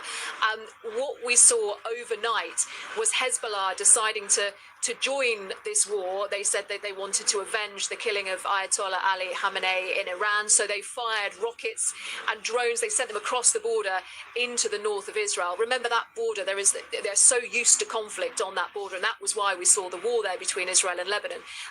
A war which is supposed to be in a state of ceasefire at the moment, even though Israel does still regularly, particularly in the south of Lebanon, target some of Hezbollah's military apparatus, its weapons stores there. What I think was notable was the strike in the southern suburbs of Beirut. Again, this is a Hezbollah stronghold. It's where Israel killed the former leader of Hezbollah, the totemic figure Hassan Nasrallah, during the war. When they strike during a ceasefire at the Lebanese capital. That sends a very strong message. So you have that front that people are watching at the moment. You have, of course, the continuing US and Israeli strikes on Tehran. You have Iranian missile barrages, again, repeatedly coming across here to Israel. And then you have the Gulf countries finding themselves drawn into this as well, because Iran is also attacking sporadically those countries as well. So we just see, Anita, things growing all the time and spiraling and becoming really dangerously unpredictable. And Anna, what does Israel want to see emerge from all of this? Because questions are being asked about whether there's any disparity between what Israel wants and what the US wants. Well, they both talked about the Iranian nuclear program. And in fact, you heard President Trump talking about that once again. And I think for both the US and Israel, the complete destruction of that nuclear program is something that they both have as a stated aim. Now, what does that look like and can it be measured? That's very tricky. We're going to talk more about that in just a second. There are other elements which Israel is particularly interested in. One is Iran's store of ballistic missiles. Now, when the US and Iran started to have those talks, Israel really wanted the issue of ballistic missiles on the agenda, and Iran pushed back against that. They said, we'll talk about the nuclear program, but not much more. And also the issue of those proxy groups. We were just talking about Lebanon, about Hezbollah, armed and trained and financed by Iran, a lot weaker than they were before the war, but still a force, and a force that Israel wants to see removed entirely. Groups like Hamas, of course, groups like the Houthis in Yemen. Again, that is something that Iran is particularly keen on, that is on the US horizon, but that the conversation, the talks that are happening didn't really seem to be part of the agenda. So I think the answer to that, Anita, is that different people want different things. And again, that makes it very difficult to decide when and how this war is going to end, if not everybody can quite agree on what that final picture should look like. And in various parts of the region, Anna, various parts of the world, we're trying to assess, of course, what the public feel about all of this. We were speaking a little earlier, weren't we, about fears and anxieties. What have people there in Tel Aviv been saying to you? Well, I think the feeling here is something that's mirrored really right across this region at the moment by people who live here, but also by people who are visiting here. It is a sense of fear. It is a sense of anxiety, which anybody would feel once a war starts, particularly a war where, as we were just saying, you don't quite know how long it will last or what it will look like. Certainly here in Tel Aviv at the moment, it's a big, bustling, busy city, but people are not out on the streets. It's the Jewish festival of Purim at the moment, where people would normally be out in fancy dress. They'd be celebrating that religious festival, but they're not. They're staying close to shelters instead. Bear in mind people in Iran, of course, who do not have a great deal of information about what's going on in the outside world now that the internet has been cut off. People in the Gulf countries as well who weren't expecting to be part of this. So the mood is one of real tension and anxiety. Let's look a little more at one of the key issues that we were talking about just there, and that is the Iranian nuclear program. We can speak to Rafael Grossi, who is Director General of the International Atomic Energy Agency. Mr. Grossi, thank you for joining us here on BBC News. My pleasure, yes. Before we talk about the current situation with the Iranian nuclear program, I'm interested to know, when it was attacked in the 12-day war last year by the US, they talked about Iran's nuclear program being wiped out, obliterated. What was the status of the Iranian nuclear program after those attacks last year? What were you able to discern about what was left, if anything? Well, what is clear is that the damage was consequential. There was a lot of damage, very severe, and in our estimation, quite important in the sense that most of the facilities that were targeted would have been rendered out of operation or in a very difficult state or status. We haven't been able to return. Our inspectors have not been able to return physically to those three sites, in particular Natanz, Isfahan, and Fordow. But we have an important amount of information. So while, I mean, the choice of words, is a bit subjective. Some, including President Trump, talk about obliteration, others destruction. I mean, at the end of the day, it is a very, very considerable degree of degradation and destruction of all those facilities, but not everything. Of course, there were some buildings that were not affected, some yes. So it's a mixed picture, I would say. And over the last almost a year or so, 9 months or so, have you been able to work out how much Iran has managed to rebuild? Because the US said that it was trying to get that program back again. As you said, your inspectors aren't in the country at the moment, so I know that you're having to use different methods to try and work that out. But do you believe that Iran had managed to regain some of that capacity? Well, not in an important degree, I would say. Of course, we are monitoring these places, and we have been inspecting other places in Iran, not these 3 sites, but other places in Iran. And we are following, of course, what happens at these 3 sites. And we have not seen major movement that would indicate that there is an important effort of reconstruction. There might be something, there might be things done in other places, but nothing major. So when we take the politics out of this and we look purely at the facts, and when the US and Israel say that Iran was imminently planning an attack on Israel and that it had the nuclear capability to do that, was that correct?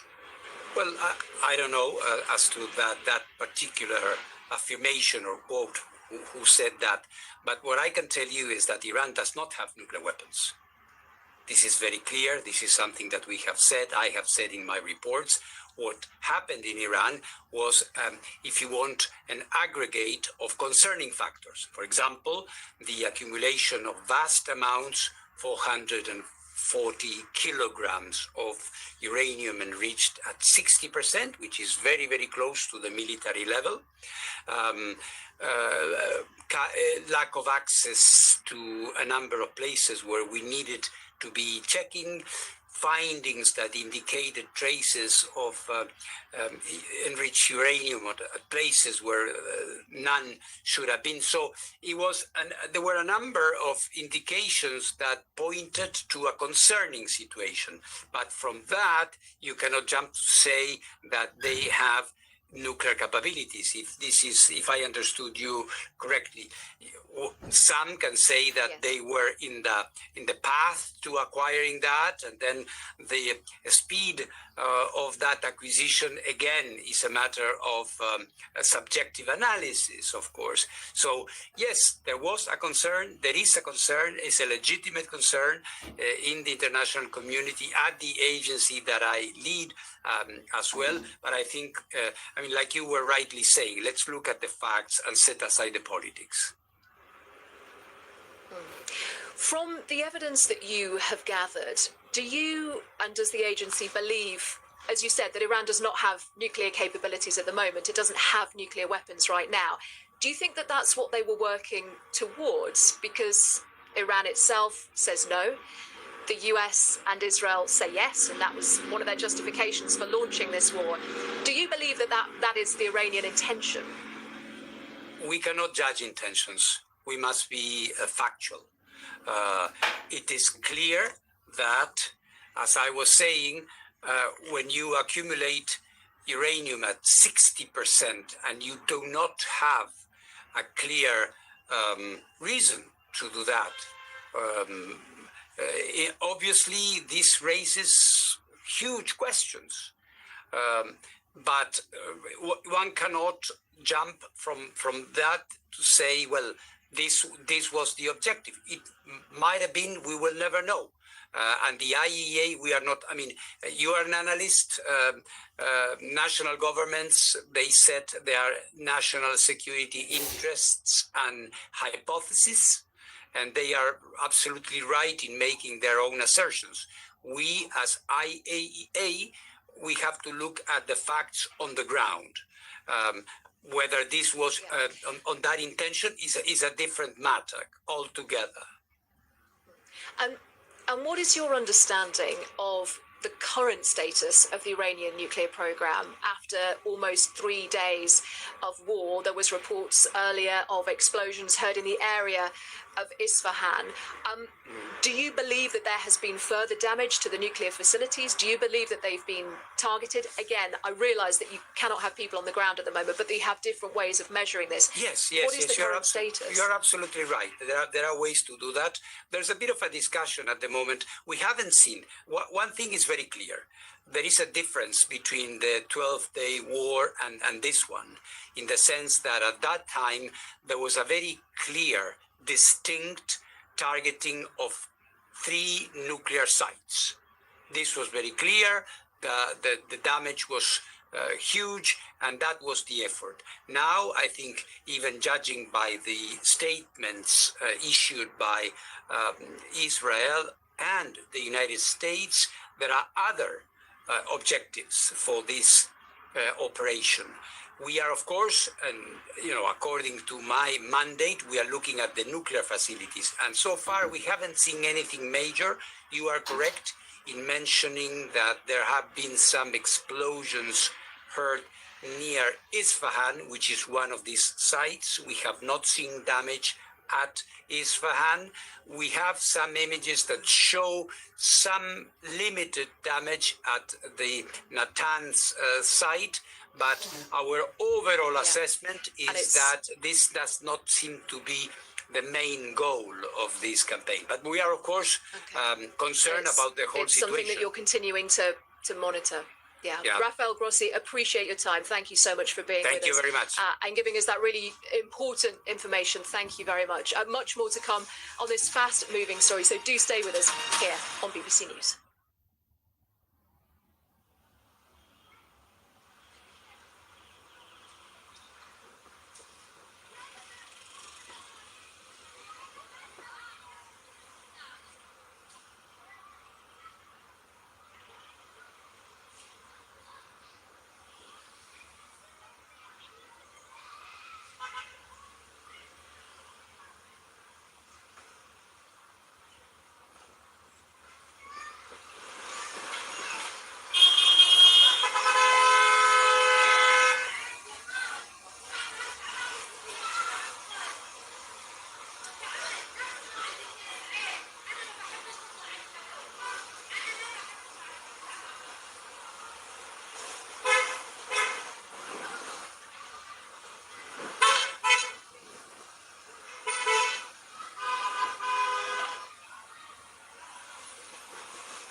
Hello, I'm Anita McVeigh. You're watching BBC News, and we are following the rapidly developing news coming out of the Middle East with the US-Israeli war with Iran. As the conflict widens, people are turning to the internet to search for the answers to many, many questions, and we've been looking at today's trending questions on Iran.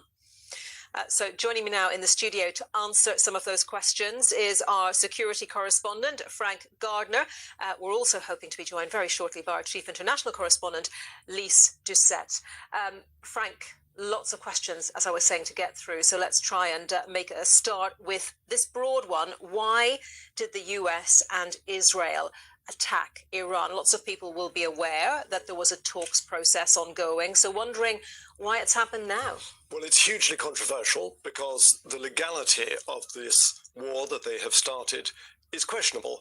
There wasn't congressional approval for it. I mean, President Trump did not go to Congress.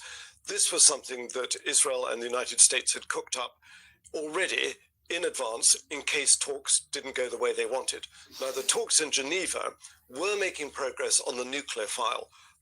Oman was mediating those talks. Dr. Badr al-Busaidi, who's the Omani foreign minister, said, look, we've got a breakthrough. We can solve this on the nuclear side. But there were two other issues which Israel was pressing the United States to press the Iranians for, and the Iranians refused to discuss them. That was curbing Iran's ballistic missile program, and we've seen from all these missiles that are flying around the Gulf at the moment, they've got a lot of these ballistic missiles. That was one, and the other was Iran's support for its proxy militias around the region. So Hezbollah in Lebanon, the Houthis in Yemen, Hamas in Gaza, and a number of militias in Iraq. Iran said, no, that's off the table. We're not going to discuss those. And that's why back on Thursday night, Donald Trump said, I'm not happy with the way these talks are going. Marco Rubio said something similar. Yeah, and it was interesting, just to interject there, Frank, when we heard from Pete Hegseth, the US Defense Secretary, War Secretary, earlier, he was saying that Iran wasn't negotiating, they were stalling, to quote that statement from him earlier. Yeah, I mean, even on the nuclear file, I mean, the Iranians are famous for giving just enough to kind of let themselves off the hook, and then it stalls again. And the 2015, what's called the JCPOA, the Joint Comprehensive Plan of Action, the previous nuclear deal, was really hard fought by, there's European countries sitting down with the Iranians, and they eventually got a deal which would have curbed Iran's nuclear program, but didn't address those other two issues I mentioned, the missiles, and that's why it's the worst deal in the world, and he pulled out of it. One of the questions we have, Frank, here is, will Iran attack the UK? Now, we have seen Iran launch missiles, launch drones at a number of countries, haven't we? We have. So Iran has attacked 4 countries in particular, 5 actually, Israel, Kuwait, Bahrain, Qatar, and the United Arab Emirates, which includes Abu Dhabi and Dubai, where a lot of tourists are currently stranded, nearly 100,000. Will it attack the UK? There has been a drone attack on the RAF base in Akrotiri in the sovereign base area of Cyprus. I've spoken to officials in Whitehall this morning to say, are you on a kind of heightened alert for any kind of acts of subversion or sabotage or anything like that by a kind of Iranian fifth column? Because, and they've said, yes, their exact words were, there is a heightened tempo of threat from Iranian regime supporters in this country. And the last public statement we had from the head of MI5 was October, so what, 4 or 5 months ago, in which he said that in the previous 12 months, there have been 20 cases of attempted kidnap and murder by agents working on behalf of the Iranian regime in the UK to go after opposition activists. So people have got their eyes open. I think Jewish community is probably a potential target for them. That's what I'm being told, synagogues, etc. So there's usually a kind of lag, a tail, a delay between events happening overseas and them having a knock-on effect over here, but they are aware of it. Okay, another question coming in is, does Iran have an air force? Because obviously lots of people are interested to know what exactly Iran's capabilities are militarily, with President Trump just saying a few minutes ago in the White House, you know, that the US is ahead of its timeline in this operation, but it could go on for as long as it takes. Iran doesn't really have an air force to speak of. They've got some aging F-14 Tomcats from the 1980s. I mean, I'm old enough to remember going to watch Top Gun when the first one, and when it came out in 1986. That's the vintage that they've got.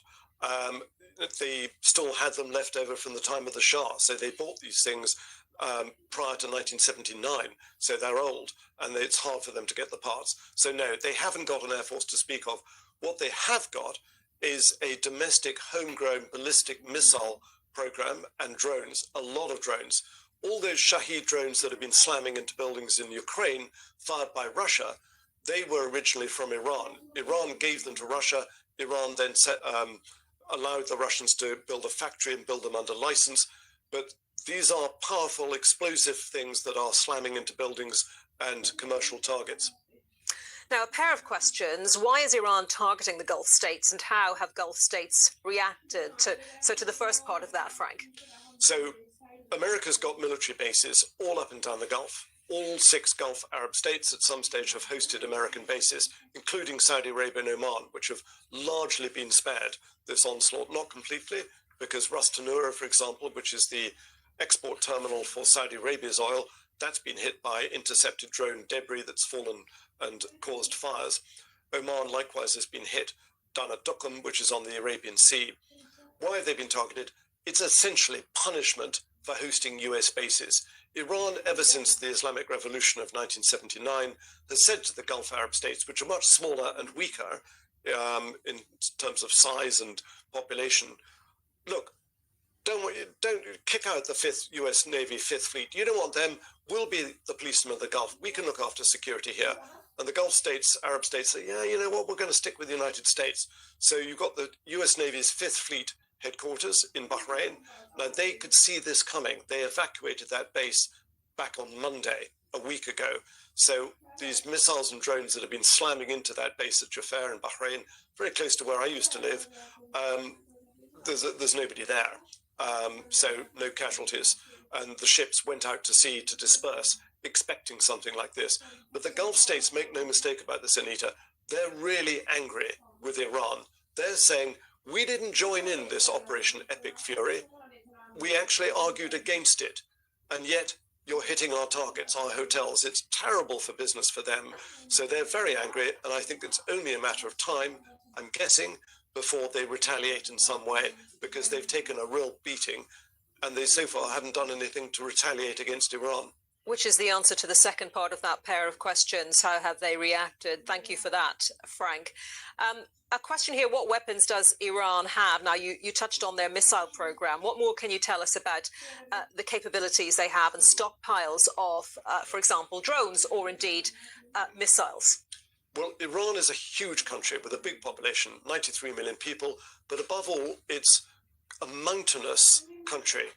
Very easy to hide things in tunnels underground, which is part of the problem on the nuclear side, because it has had a suspect nuclear program. It doesn't have nuclear weapons. Let's be clear on that. When people talk about Iran's nuclear weapons, it doesn't have them.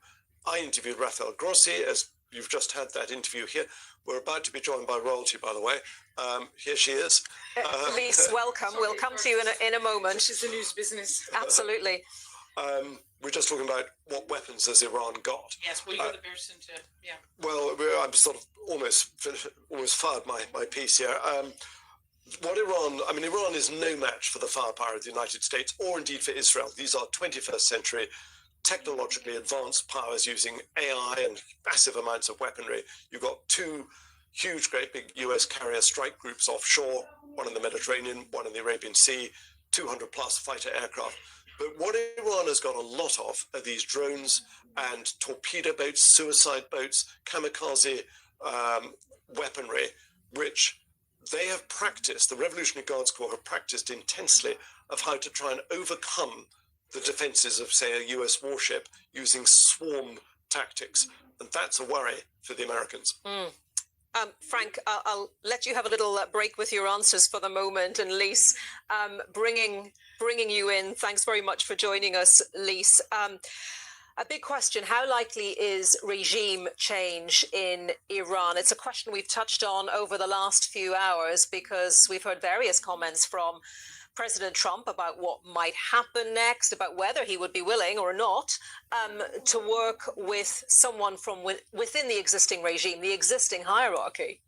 Yes, we heard there was an expression used by Peter Hegseth, the Secretary of Defense, or as he likes to be called, the Secretary of War, where he said, we're not into this regime change kind of war, but we have changed the regime, which is an interesting way of formulated. And through all of this, and including when there was this massive uprising of protests in Iran in January, people asked this question again, would this bring about regime change? The question always was, well, will there be change in the regime in response to these pressures, both internal and external, or will the regime change? It's still not certain whether regime change is among President Trump's objectives. He didn't mention it today when he spoke at this medal awarding ceremony. If we take what we have seen in the past few months, what happened in Venezuela, when there was American military action and they extracted the president. People say, will there be a Venezuela ceremony in Iran? President Trump described that as the perfect scenario last night to the New York Times. Iran is not Venezuela. It's possible that the new supreme leader will be more pragmatic, less hostile. It's possible they can find someone in the system. People mentioned Ali Larijani, who's the Secretary of the National Security Council. He possibly would be someone they could talk to. But an individual is sitting in a very complex, multi-layered security, ideological, political system that has been honed and hardened during the last 47 years of the Islamic Republic. And that individual, whoever that individual is, cannot take on the entire system. So that change in the regime is not a smooth or simple process. And given the size of Iran and the complexities of Iran, it's difficult also to see how it can be a straightforward calculation for the Iranian people who are not for the regime to somehow rise up and take control of the country, which is another suggestion that President Trump has made. Yes, in his first 8-minute video, he said, stay in your homes now. The bombs are dropping. It's too dangerous. But when our work is done, this will be your best chance in generations to seize control of your government. I heard a very interesting analysis by our colleague Jahar Good from BBC Persian today, and who has very good contacts in the Kurdish areas. And he was saying that the strategy there seems to be targeting police stations, bases of the IRGC, the very offices that were used to put down the protests in the Kurdish areas, where the opposition there is much more organized. They set up a council recently. And if you, in small areas, which are more ethnically homogenous, that perhaps you can stir something up. But I had a message from a friend in Tehran this morning. He said that he was stopped 3 times going home last evening because there were makeshift checkpoints by the IRGC. They've sent out a text message on mobile telephones telling people, don't go into the streets to protest. You'll be met by an iron fist. You'll be seen as a collaborator. The whole battle, and I'm sure Frank has said this, the whole battle for the Islamic Republic now is survival. And if there is one thing which unites people in the system, and the system, there are differences in the system. There's huge disagreements in the system, but they agree on one thing, which is the survival of the regime, of their control. And the IRGC dominates not just the security apparatuses, but also economically in every other. Yes, absolutely. So in every which way. So that we and if there was a moment, we haven't yet seen, we didn't see in January or February, we haven't yet seen mass defections from the security forces. We haven't seen any cracks visible, and I think this would get out within the ruling establishment. So if it hasn't, there are those who hope there will be not just cracks but collapse, but we haven't seen that yet. But certainly it is facing its biggest ever challenge, internally and externally. And Iran has been changed forever, and so has the region. Lise, another question is, will conflict spread beyond the Middle East? Well, it's already spreading in a way. Yeah. I mean, it's already spreading. I think that question might have been written and we've talked a bit about the drone attack on the RAF base in Cyprus. And Frank has touched on this a little bit, but it would be great to get your thoughts on that question as well, because it has spread beyond the Middle East. If The Strait of Hormuz is not formally closed, but to all intents and purposes, tankers, we talked about this before, that tankers may not want to take the risk. They may not be able to get the insurance to go through that strategic waterway. There are other routes, which Frank talked about the other day. If they choose other routes, we already have seen today the price of oil is going up. But yeah, the Iranian news agencies, by the way, Lisa, you've probably seen this, saying via the IRGC that a fuel tanker is on fire in the Strait of Hormuz currently, having been struck by 2 drones, according to those state news agencies. So if these pressures and threats in this strategic waterway continue, if this conflict, President Trump today spoke of 4 to 5 weeks, it could go on even longer, it could be shorter, then you will see pressure on the markets. You will see the price of oil rise, and that will have an impact all the way to supermarket shelves, to the petrol pumps here in London. Then it will, you cannot say, it is a conflict that is the geographically, ripple effect will be felt. It's geographically distant, but it will be, if it goes on, it will touch all of our lives. Yes, Frank. I think it's also important to remember China. Yes. Because China is a massive buyer of Iranian oil. And if they can't get their oil through the Strait of Hormuz, that is going to affect the Chinese economy, which is going to affect the global economy. And so, President Xi is due to make a big statement this week, isn't he? Well, he's been calling for a ceasefire. But the rather depressing thing in all of this is that, you know, this will end with a ceasefire. You know, it may be this week, it may be next month, it may be further down the line. But the problem is going to persist. This is going to go on and on and on happening periodically unless one of 2 things changes. Either the regime changes its behavior or it collapses. And I don't see either happening, frankly. President Xi due to make a statement about the Chinese economy later this week. And of course, that would be definitely impacted if its supply of oil from Iran is impacted by all of this. What about Russia, Lisa? Could Russia get involved? I've seen reports of phone calls between President Putin and a number of Gulf leaders today. Well, I think we were talking before, Frank, Russia will be worried about the production of the Shahed drones. That, you know, they produce some in Russia, but not on the scale of what Iran produces them. And of course, Russia is preoccupied. Its resources are all directed to Ukraine, but it will also be impacted by. I hate to say it, this is good for Russia because it drives up the oil price. Yes, on that front, yes. The oil, Russia depends on oil revenue in order to get its to supply its to fund its war in Ukraine, and that's President Putin's overriding predominant concern is winning the war in Ukraine. He's like a poker player. He's put all his chips in on winning that war. He needs the money, and he was running out of money a bit. Now, if oil stays high, and of course it's being heavily discounted in what he's selling to India and China and other countries, but nevertheless a high oil price works in Putin's favor. Just put into context for us then, Frank, if Iran, which is a major supplier of drones to Russia, can't supply those drones, what impact that might have on Ukraine? Not much, because they've got their own now. They produce their own. Not in the numbers that Iran produces them. I think they've pretty much weaned themselves off. So what used to be called the Shahed drones, Iran still calls them that. It means martyr. It's not Shahed, it's Shahed. They're in Russia. They're called Garans, Garan 1 and Garan 2, and Russia is churning these out in factories, not out of range of Ukraine's own drones, but far to the east of the battlefield. Let's talk a little bit about the proxies, and this particular question is about Hezbollah in Lebanon, Frank and Lise. I'll get you both to talk to us about that. Lise, what role do you see them playing, the Houthis as well, potentially, in Yemen? Talk to us about that, Lise. Hezbollah had said before this war that it would not get drawn in unless they targeted the supreme leader and unless it became existential. And so once the supreme leader was assassinated, there would have been pressure on Hezbollah to show the strength of its relationship with Iran. And it goes back all the way to the founding of Hezbollah. Hezbollah was founded, the Party of God was founded in the aftermath of the Israeli invasion of Lebanon.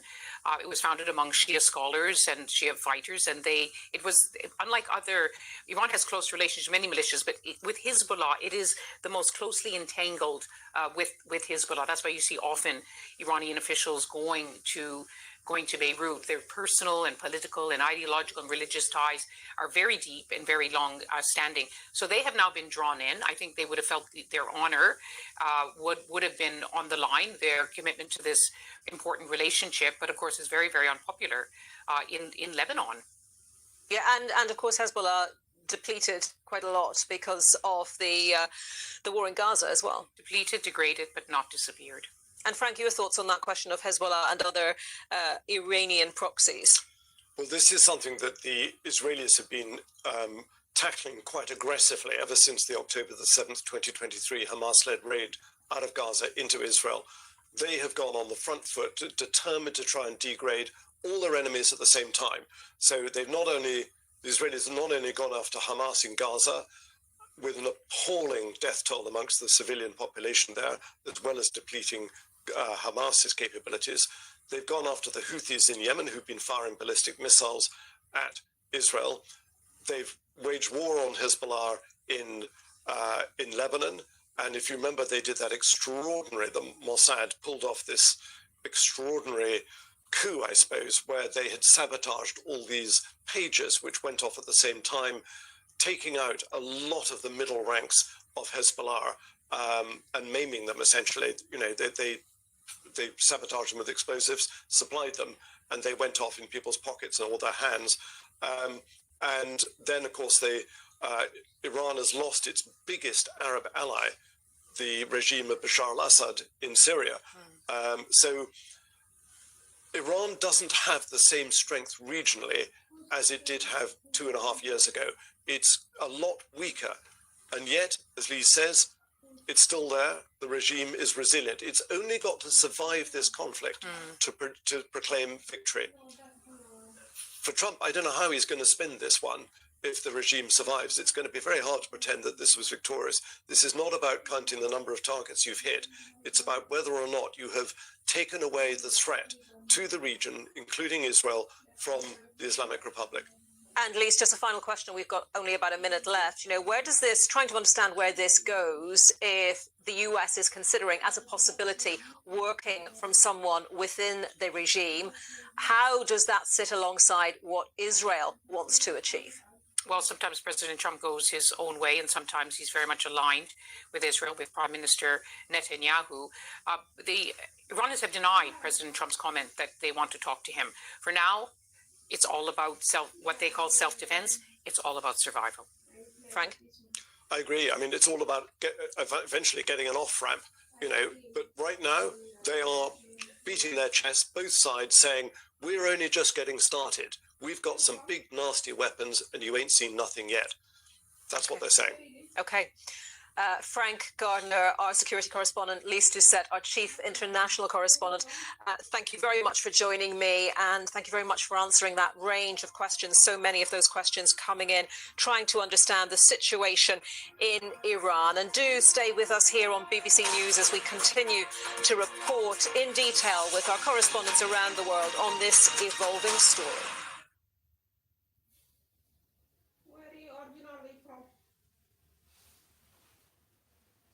On a third day of coordinated strikes by Israel and the US across Iran, the war has already pulled in several other countries across the region.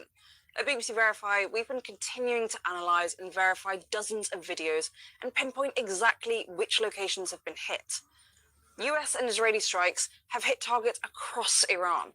Iran's capital, Tehran, has come under intense fire, often in densely populated residential areas.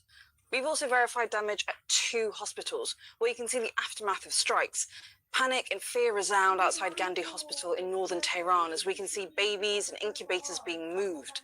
Among the targets hit was a compound where Iran's supreme leader Ayatollah Ali Khamenei was located. He was killed in the strike along with a number of other senior officials. Since Saturday, Iran has retaliated with widespread strikes, targeting countries across the region, all the way from Erbil in Iraq down to Doha and Qatar, where verified video shows an object falling to the ground, sending crowds scattering. Other videos show several residential areas across Gulf states being hit, like this high-rise building in Bahrain. And this is the view filmed from inside a flat. and a luxury hotel in Dubai, as well as an oil refinery in Saudi Arabia. We've also verified a video of an American fighter jet in Kuwait falling from the sky. The US military have confirmed 3 fighter jets were mistakenly shot down by Kuwaiti air defenses. The Kuwaiti military said the crew is unharmed. Now, Lebanon has also been pulled into the war. Hezbollah, the Lebanese Shia militia group, which has been backed by Iran, targeted Israel late on Sunday night. Israel responded with a wide-ranging assault. This is verified footage of the aftermath of a strike in Dahia, a southern suburb of the Lebanese capital Beirut. The Iranian Red Crescent has said hundreds of people have been killed in Iran following attacks by the US and Israel across more than 130 cities, but we've not been able to independently verify the death toll. International news organizations are often refused visas to Iran, which severely limits our ability to gather information there. There's still a near total internet blackout in Iran. And countries across the region who've suffered Iran's retaliatory strikes have also reported dozens of deaths, and both Israel and the US have reported fatalities. As tensions escalate further across the region and more countries get pulled into this war, this moment brings great danger and uncertainty, and at BBC Verify, we'll continue to analyse footage as we get it.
At 6, Iranian missiles hit Saudi Arabia, Qatar, and targets here in Israel as the war in the Middle East ramps up. Strikes close the world's biggest oil and gas facilities in some Gulf states, sending prices spiraling up. 3 US fighter jets are shot down over Kuwait, apparently under friendly fire. Donald Trump gives his first live comments about the war. Today, the United States military continues to carry out large-scale combat operations in Iran to eliminate the grave threats posed to America by this terrible terrorist regime.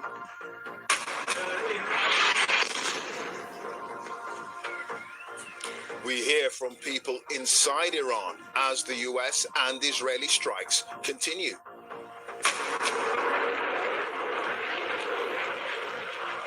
In the Commons, Sir Keir Starmer tells MPs UK jets will be used in defensive operations and won't strike Iran. This government does not believe in regime change from the skies. The Prime Minister explicit there about his view, the government's view, and explicit too about his disagreement with President Trump. And Brits remain stranded in some Gulf states. Now there are a limited number of flights out. I have signed up to the alerts from the British Embassy, but as of yet, haven't had any update. But yeah, feelings of shock and anxiety, I guess. Coming up on The World Today, we'll have in-depth analysis from the BBC's global network of correspondents, bringing you a fresh take on the day's top stories. Stay with us on the BBC News Channel.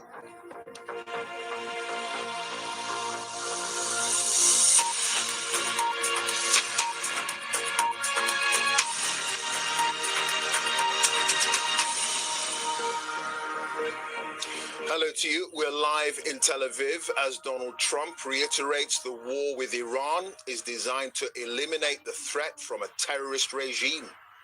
Earlier, the US Defense Secretary said the campaign will not be an endless war. It comes as the US and Israel continued military strikes for a third day, with the Iranian Red Crescent saying more than 550 people have been killed. Well, there's been a significant escalation of the conflict, with Iran staging retaliatory strikes right across the Middle East following the killing of its supreme leader, Ayatollah Khamenei, while the US and Israel have continued their attacks on Iranian targets. Israel's military says it's been focusing on Tehran, with huge explosions reported there. And now Lebanon has been drawn into the conflict, with the health ministry there saying at least 31 people have been killed in Israeli strikes. Israel says it was responding to attacks by the Iran-backed militant group Hezbollah. And Iran has continued to hit back at states right across the Middle East, targeting energy sites, including this oil refinery in Saudi Arabia and a major gas plant in Qatar. Global oil and gas prices have now risen sharply. In Cyprus, 2 drones heading for RAF Akrotiri were intercepted following a drone attack last night. And in Kuwait, 3 US fighter jets crashed after being mistakenly shot down by friendly fire. All 6 crew ejected safely. Well, Jeremy Bowen, our international editor, reports now on day 3 of the war. 6 missiles struck Sanadaj in Iran's Kurdistan province. Official Iranian media said densely populated neighborhoods were hit. Overnight in Tehran, more civilian casualties, including children and other patients from a hospital badly damaged in a raid. This was the Gandhi hospital this morning. Israel's prime minister said today that they were targeting tyrants in Tehran to protect civilians. But war is never clean or simple. In Kuwait, 3 American F-15 warplanes were shot down, the Americans said mistakenly, by friendly fire from the Kuwaitis. The crews ejected. And in Washington, Donald Trump is back at the White House from Florida, and he believes the war is on track. This was our last best chance to strike what we're doing right now and eliminate the intolerable threats posed by this sick and sinister regime. And they are indeed sick and sinister. Our objectives are clear. First, we're destroying Iran's missile capabilities, and you see that happening on an hourly basis, and their capacity to produce brand new ones, and pretty good ones they make. Second, we're annihilating their navy. We've knocked out already 10 ships. They're at the bottom of the sea. Third, we're ensuring that the world's #1 sponsor of terror can never obtain a nuclear weapon. An Iranian attack forced the Saudis to shut down Ras Tanura, their biggest oil refinery. Iran is targeting Arab oil states across the Gulf, trying to disrupt and outflank America's power, hoping the Saudis and others will put pressure on Trump to end the war. But making Gulf Arab states who did not want the war into targets, this was Dubai, is looking like a mistake for Iran, pushing them closer to the US and Israel. The war is spreading across the Middle East. This was Beirut, attacked by the Israelis after Iran's ally in Lebanon, Hezbollah, fired into Israel's north. Hezbollah used to be a major part of Iran's forward defense, but it was hit very hard by Israel during the Gaza war. Reducing its capacity to harm the Israelis also weakened Iran, and now the Israelis are taking full advantage. It's coming at a cost for the Israelis, with funerals of some of the residents of the town of Bet Shemesh who were killed by an Iranian missile. Israel's air defense system is strong, but not infallible. It has a finite supply of interceptors. In Jerusalem, shoppers and market traders had to run for cover yet again. Iran is trying to calibrate attacks so Israel burns through its air defenses. Benjamin Netanyahu, Israel's prime minister, went to see the damage in Bet Shemesh and to restate his war aims. If this regime, this terrorist regime of the kind we've never seen in the world, if they get nuclear weapons and the means to deliver them, ballistic missiles, intercontinental ballistic missiles, they will threaten all of humanity.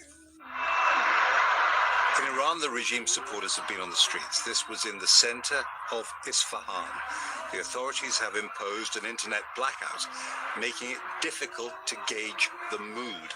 These scenes show the regime has a strong core of support, but BBC Persian has also been in contact with its opponents. Bakeries and petrol stations are busy. The streets are not busy. The main concern here is that the US might do a deal and the authorities begin oppressing people all over again. I think the Revolutionary Guard still has power on the ground, and this is what makes people afraid. People feel anxious and elated all at once. With every explosion, some shout with joy from their windows. There are many security stations around the city, stopping people that they deem suspicious. We are tired, very tired. The death of Khamenei is not enough. They all need to go. It is only day 3 of the war. This has a long way to go. Probably weeks of airstrikes, and without a doubt, years of consequences. Jeremy Bowen, BBC News. An overview of the conflict there from Jeremy. Our correspondents across the region have all the latest developments. Wira Davis is live in Beirut and Barbara Plett-Usher is in Doha. First to you, Wira, in the Lebanese capital, where there's been intense bombing by Israel and a new front opened up in this war. Yeah, Clive, this is exactly, I think, what most people in Lebanon and certainly the Lebanese government did not want, the prospect of another costly and damaging war with Israel. But all day today, from the early hours of the morning, there have been Israeli airstrikes, not just here in southern Beirut, but also in the south of the country, both of them Hezbollah strongholds. The latest figures we've got tonight from the Lebanese Health Ministry is that at least 50 people have been killed. And, you know, we've had drones up in the air targeting, gathering evidence, gathering intelligence, and all of this, says Israel, because Hezbollah deliberately targeted with a small barrage of rockets northern Israel as part of its response to what the Americans and the Israelis had done in Iran. The danger, of course, is that this could get out of hand. The Israelis don't trust the Lebanese to deal with Hezbollah properly, and Israel has basically today vowed that it will finish the job. It will target those named Hezbollah leaders, and it will go after Hezbollah's infrastructure as well. So the prospect, I think, of several days of increasing bombing and warfare here as this conflict does spread across the region. Clive. Thanks, Wira. To you, Barbara, in Doha, Iran has struck Qatari and indeed Saudi Arabian energy sites. And in the last couple of hours, Qatar's Ministry of Defense says it shot down 2 fighter jets coming in from Iran. Yes, remarkable developments here, Clive. The Defense Ministry saying that Qatar shot down these 2 fighter jets, gave no details, didn't say what happened to the pilots. But it's extraordinary for a Gulf state to shoot down a manned Iranian aircraft. The Qataris described it as a defensive action. And they took it shortly after they did something else quite significant. They shut down production of liquid natural gas because Iranian drones had targeted 2 of their main processing plants. Qatar is one of the world's largest producers of liquid natural gas, and the effect of that was immediate. The cost of European gas prices soared by more than 50%. Plus, you had that drone attack on the Saudi major oil refinery. So these are the first clear indications that the Iranians are willing to go after the Gulf's energy infrastructure. Barbara Plett-Usher live in Doha and Wira Davis in Beirut. Many thanks to you both. Now, it's been announced that a 4th member of the US military has been killed in the conflict, but there are a few other details surrounding what happened. Meanwhile, the US Defense Secretary Pete Hegseth says the Iran operation won't lead to endless war and that the aim is to destroy Tehran's missiles and other security infrastructure. Here's Tom Bateman. After 48 hours commanding the assault on Iran from Palm Beach, Florida, President Trump was finally back at the White House. This first appearance in front of the media since the attack began, a Medal of Honor ceremony for America's wars past, while Mr. Trump made his case for its newest one. The regime already had missiles capable of hitting Europe and our bases, both local and overseas, and would soon have had missiles capable of reaching our beautiful America. The purpose of this fast-growing missile program was to shield their nuclear weapon development. But that claim that Iranian missiles could soon reach US soil has not been supported by intelligence assessments. At the Pentagon, the Defense Secretary set out the military objectives, the emphasis now appearing much more limited than Mr. Trump's call on Saturday for Iranians to take over their government. This is not a so-called regime change war, but the regime sure did change, and the world is better off for it. And so President Trump ensures that our enemies understand we'll go as far as we need to go to advance American interests. But we're not dumb about it. You don't have to roll 200,000 people in there and stay for 20 years. President Trump always laid into his predecessors for foreign adventurism, epitomized in Iraq. But now key parts of his base are crying betrayal. Among the loudest of those voices, an ex-Trump loyalist, the former Congresswoman Marjorie Taylor Greene. She reposted the pictures of what Iran said was the strike that hit a school building.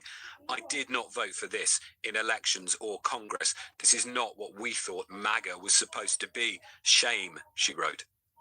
Those voices will only grow louder with any more pictures of military setbacks like the downing of fighter jets, and especially with any more news of American war dead. Democrats are pushing for a vote in Congress, unlikely to succeed, to limit Mr. Trump's war powers. Will the real reason for this operation please stand up? Because it is changing by the hour, right? It's regime change one moment, it's some undefined, imminent threat. Donald Trump is vowing he won't get bored of his Iran offensive. He's spoken of potential off-ramps for the regime if it is ready to submit to his will. But it is pressures at home that might see this president looking for ways out too. Tom Bateman, BBC News, Washington.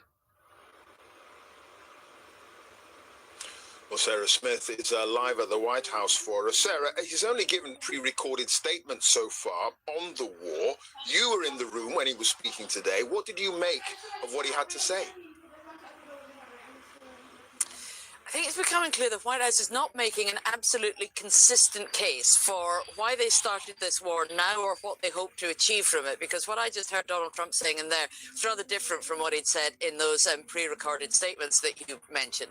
Today, he said that he listed the objectives like destroying Iran's conventional missiles and stopping it from ever developing a nuclear weapon. But he did not repeat the call for Iranian people to rise up and overthrow the government. He said nothing about changing the regime in Iran, which had been a focus over the weekend.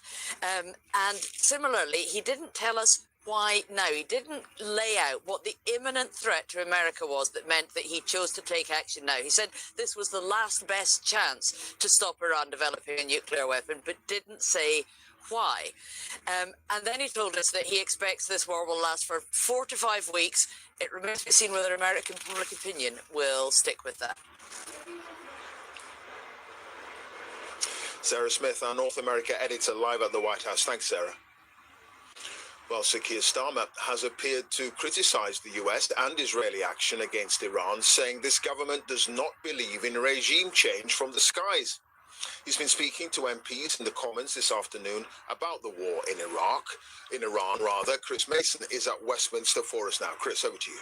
Yes, hello to you, Clive. The Prime Minister set out directly and explicitly this afternoon his view and the government's view after a couple of days in which ministers, frankly, were struggling to articulate cogently exactly what their position and case for their position was. The Prime Minister said that he didn't believe it was right or lawful to take out leaders of foreign countries from the sky, that was the reason why the UK neither endorsed nor offered practical support to America for its actions over the weekend. But he said it was also the reason, international law, why it was legitimate that the UK now was allowing America to use UK runways in a defensive position, taking out some of those Iranian missile sites. There was a debate lasting a couple of hours in the Commons this afternoon. I'm going to play you now back to back a range of the views that we heard.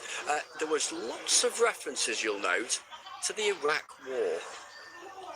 This government does not believe in regime change from the skies, and I thank him for his question. The lessons of history have taught us that it is important when we make decisions like this that we establish there is a lawful basis for what the United Kingdom is doing. That is one of the lessons from Iraq. And that there's a viable, thought-through plan.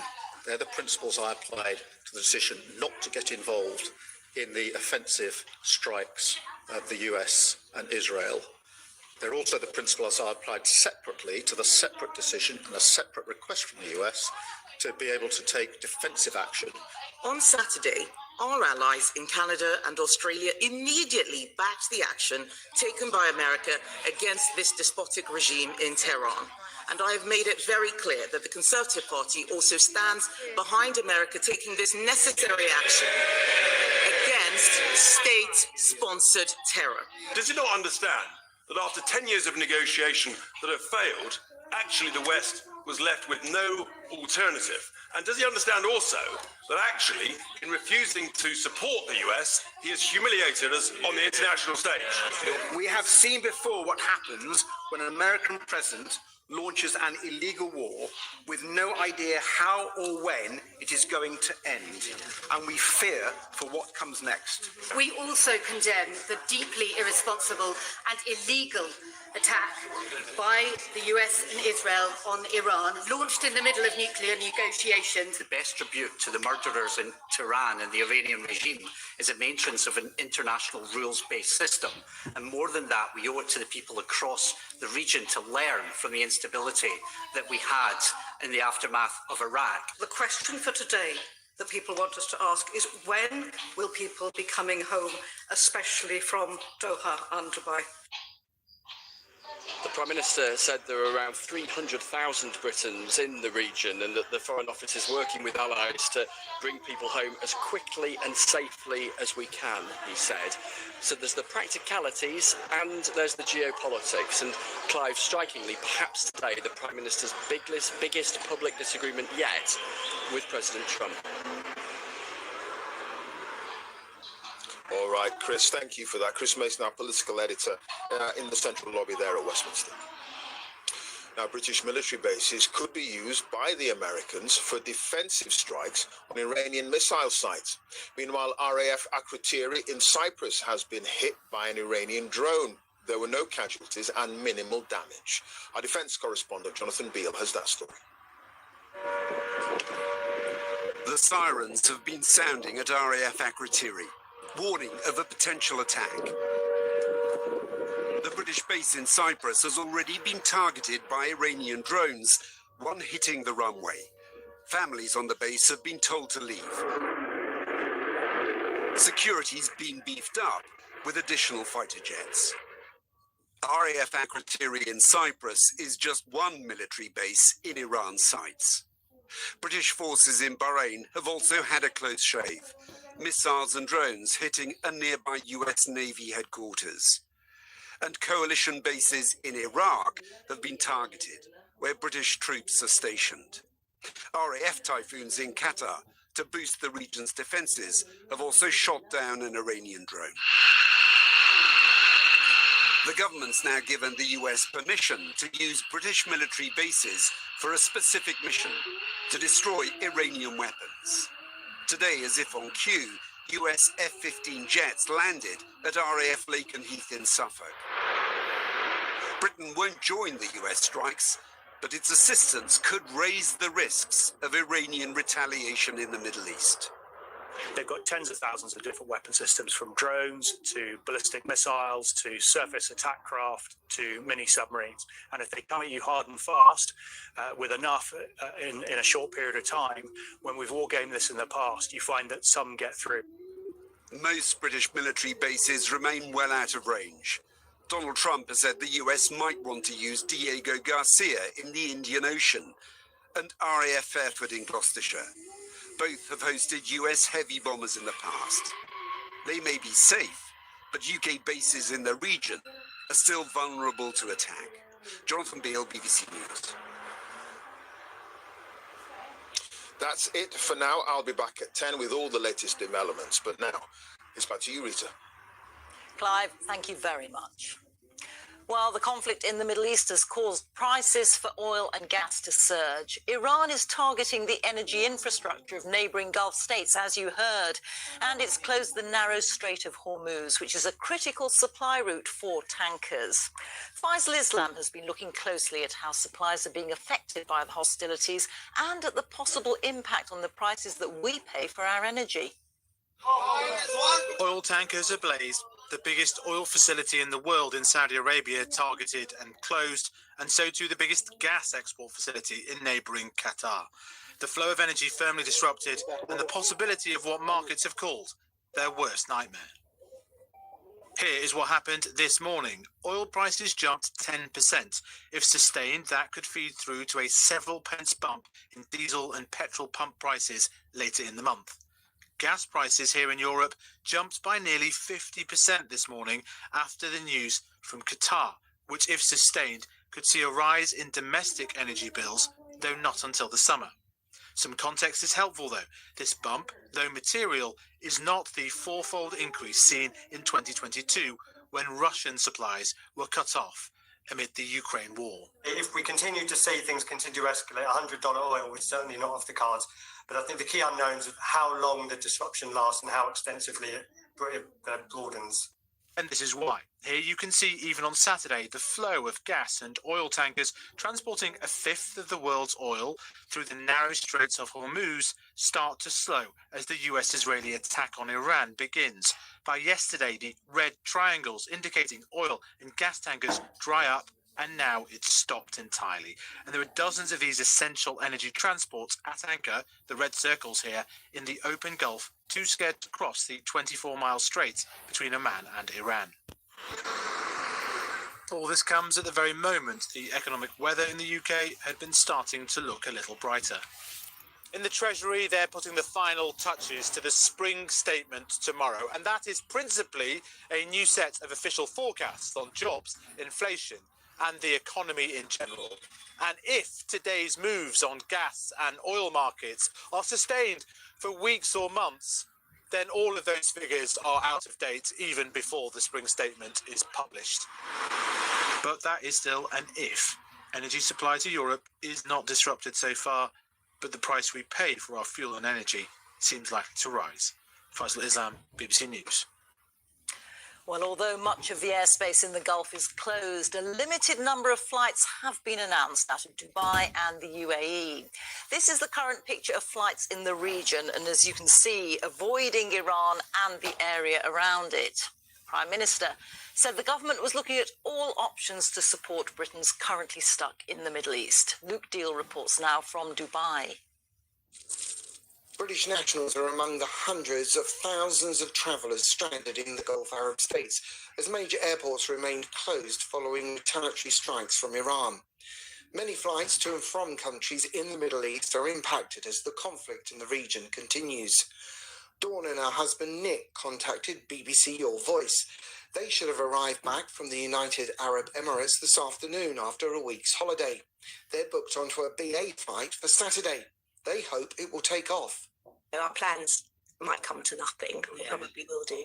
There's an option possibly of driving to Muscat in Oman, which is about 5 to 6 hours away from here, and getting a flight home from there. Isabel is stuck in transit in Abu Dhabi, stranded after her flight to Thailand was cancelled. She has accommodation, but she's very fearful and has had little help. My family are incredibly worried. They're trying to contact the embassy and Etihad because we've had no communication from Eva. I have signed up to the alerts from the British embassy, but as of yet, haven't had any update. Extremely fluid. However, within the last hour, Emirates, the main airline, have issued a statement saying that they're going to be operating a limited number of flights commencing tonight, the 2nd of March. We're accommodating customers with earlier bookings as a priority, they say. And for those who have been rebooked to travel on these limited flights, they will be contacted directly by the airline. Ian Scott was travelling back to Italy from Melbourne when his plane had to return to Doha on Saturday and has been stuck ever since. He doesn't know when he'll be able to return home to his wife. is what made me contact the BBC, really, was this morning with Yvette Cooper, I think, saying, we are doing our best and looking after our citizens abroad, when the reality is actually we haven't heard anything at all. It'd be good if we understood a bit more that's going on, but also understand this is unprecedented. Nobody expected this, and it's difficult to understand. Officials at the Foreign Office are understood to be working on plans for potential evacuation routes should the airspace here in the Gulf remain closed. Luke Deal, BBC News, Dubai.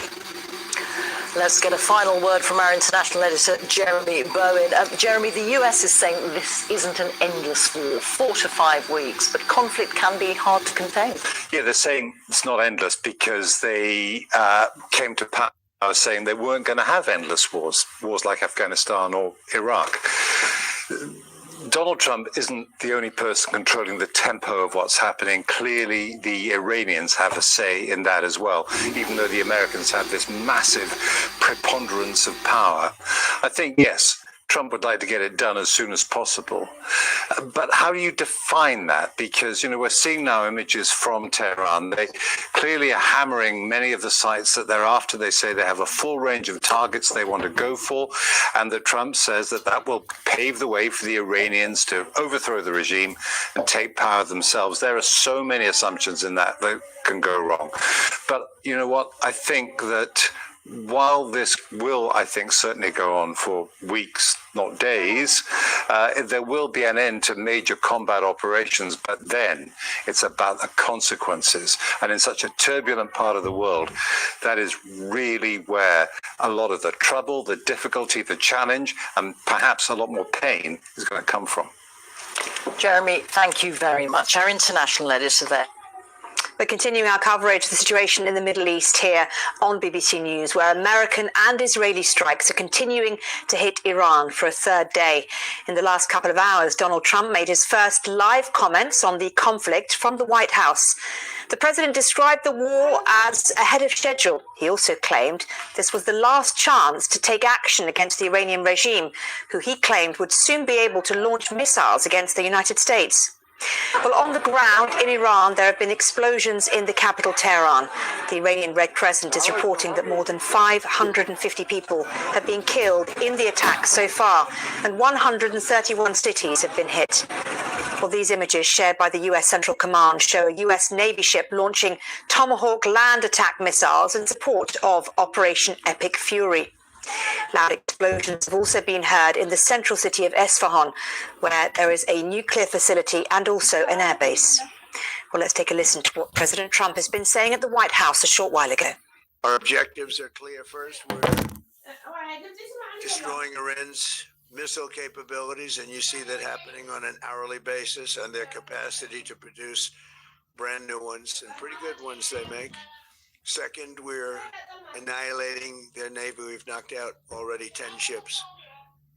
They're at the bottom of the sea. Third, we're ensuring that the world's #1 sponsor of terror can never obtain a nuclear weapon. Never going to have a nuclear weapon. I said that from the beginning. They're never going to have a nuclear weapon. They were on the road to getting one legitimately through a deal that was signed foolishly by our country. And finally, we're ensuring that the Iranian regime cannot continue to arm, fund, and direct terrorist armies outside of their borders. Well, earlier, the US Secretary of Defense, Pete Hegseth, said that Washington was hunting and killing those who threatened to kill Americans.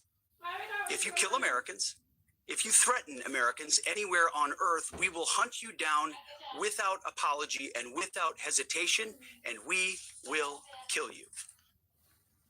President Trump has also been very consistent. Crazy regimes like Iran, hell-bent on prophetic Islamist delusions, cannot have nuclear weapons. It's common sense. Many have said it, but it takes guts to actually enforce it, and our president has guts. Well, General Dan Kane, chairman of the Joint Chiefs of Staff, has been sharing further details on the military action the US has taken in Iran. Across every domain, land, air, sea, cyber, the U.S. Joint Force delivered synchronized and layered effects designed to disrupt, degrade, deny, and destroy Iran's ability to conduct and sustain combat operations. On the U.S. side, this marked the culmination of months and in some cases years of deliberate planning and refinement against this particular target set. Well, joining me now is retired General Frank McKenzie, former commander of US CENTCOM and current executive director of the Global and National Security Institute at the University of South Florida. Thanks so much, General McKenzie, for joining me on BBC News. And let me ask you, first of all, what do you see as the objectives of the US action? Because at the beginning we heard President Trump talking about regime change. He didn't mention that today. So I'm going to focus on the military objectives. I think right now what we want to do is prevent the Iranians from massing volleys of their ballistic missiles, either against our bases in the region, the cities of our friends and neighbors, or against Israel. And over the next 96 to 120 hours, I think that's going to play out. And you're going to see how successful we can be at that. That's a tough task. We've planned for it for many years. But I think that's the immediate operational objective that's ahead of U.S. forces right now and our Israeli partners. As we go forward, I think we're off to a pretty good start on that. Early Iranian responses appear to be fragmented, possibly because they have decentralized their command and control. But we'll be very aggressive as we go after these missiles, their storage facilities, their launching sites, and their command and control nodes. And time-wise, what do you expect the time frame to be on all of this? I think many days. I don't think this is a 1, 2, 3, or 4 day operation. It's going to take a little bit of time to do it. And I think the president is very clear that we're going to be willing to spend that time, and that time may be necessary to finish this threat, because the crown jewel of Iranian domination of their neighbors and terror in the region is the ballistic missile force. We need to reduce that. The nuclear target is interesting. It's a future threat. But right now, the imminent threat are those ballistic missiles and their drones and their cruise missiles. And we need to get after those pretty hard, and I believe we're doing that. Do we have any idea of how much capability Iran has and how long it will take for them to either use it all up or have it destroyed? Well, they have thousands of relatively short-range missiles. The number of missiles that they can fire at Israel is much more limited, and is further limited by the throughput bottleneck of their tractor erector launchers, the vehicles that actually launch those missiles. But against their neighbors, they've got lots and lots of missiles that they can launch. Now, we know where many of those are. We're going to work very hard to find them. We're going to try to target them, because you want to stop this missile before it can be launched. It's much harder to intercept it at the other end when it's falling from the atmosphere, as you might expect. It's a lot more difficult to do that. So we want to get them before they launch. And we've been working these plans for many years, and now we're in execution of plans that I worked on and many other people at U.S. Central Command down through the years have worked on and refined. Are you surprised by the fact the president has talked very openly about expecting U.S. casualties, for a commander-in-chief to talk in that way before casualties even happen? Well, I applaud him for doing it. So he is the commander-in-chief. The responsibility is ultimately his. It's a tough thing. No one wants to think about it. But I thought he was right to warn the nation that there may be casualties. Look, I hope there are no more U.S. casualties in this conflict. I fear there may be, but I think he set the tone exactly right by noting that in his remarks. Okay. General Frank McKenzie, good to talk to you. Thank you very much for joining us. Thank you. Well, while in Washington, the Trump administration has been outlining their motivation and their plans, in the Middle East, the war has spread quickly around the region. The head of Iran's Supreme National Security Council, Ali Larijani, said his country would fiercely defend itself and make its enemies sorry for what he called their miscalculation. Iran has hit targets in Israel, Iraq, Kuwait, Bahrain, Saudi Arabia, Oman, the UAE, Jordan, and Qatar, and a drone hit a British airbase in Cyprus. Lebanon's health ministry says at least 31 people have been killed by Israeli strikes on Beirut's southern suburbs. Israel says it's targeting Hezbollah after the Iranian-backed Shia group launched rockets and drones at Haifa in response to the killing of Ayatollah Ali Khamenei.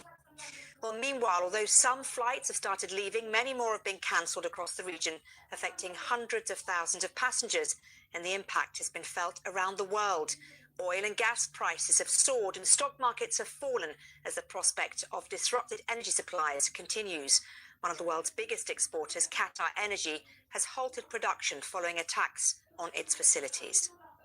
Well, access to those in Iran is difficult in the best of times. International news organizations are often refused visas, which severely limits their ability to gather information there. Local news sources say several more commanders have now been killed. Meanwhile, the Israel Defense Forces says it has received reports that a hospital in Tehran has sustained what they call minor collateral damage following an attack on Sunday on a nearby military infrastructure. These people described what happened there. Fortunately, there were no injuries, no fatalities. We transferred all patients somewhere else and they were fine. One of our colleagues was hit by a blast wave and suffered a brain hemorrhage. They underwent surgery and thankfully are in a good condition. My father lives here. They attacked the television transmitter for Channel 2. He was very stressed. Thank God he had been sitting in a safe place when this happened. But as you can see, the windows, doors and walls have all been destroyed.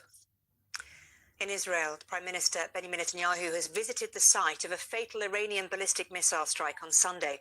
The blast at Beit Shemesh between Tel Aviv and Jerusalem saw 9 Israelis killed, including 3 teenagers. He used that moment to warn of the risks of Iran getting nuclear weapons and the means to deliver them. They threaten not only Israel and not only America. They chant death to Israel, death to America. That's their ultimate target. But I said that they would also target those in between, that they would target Europe. They did.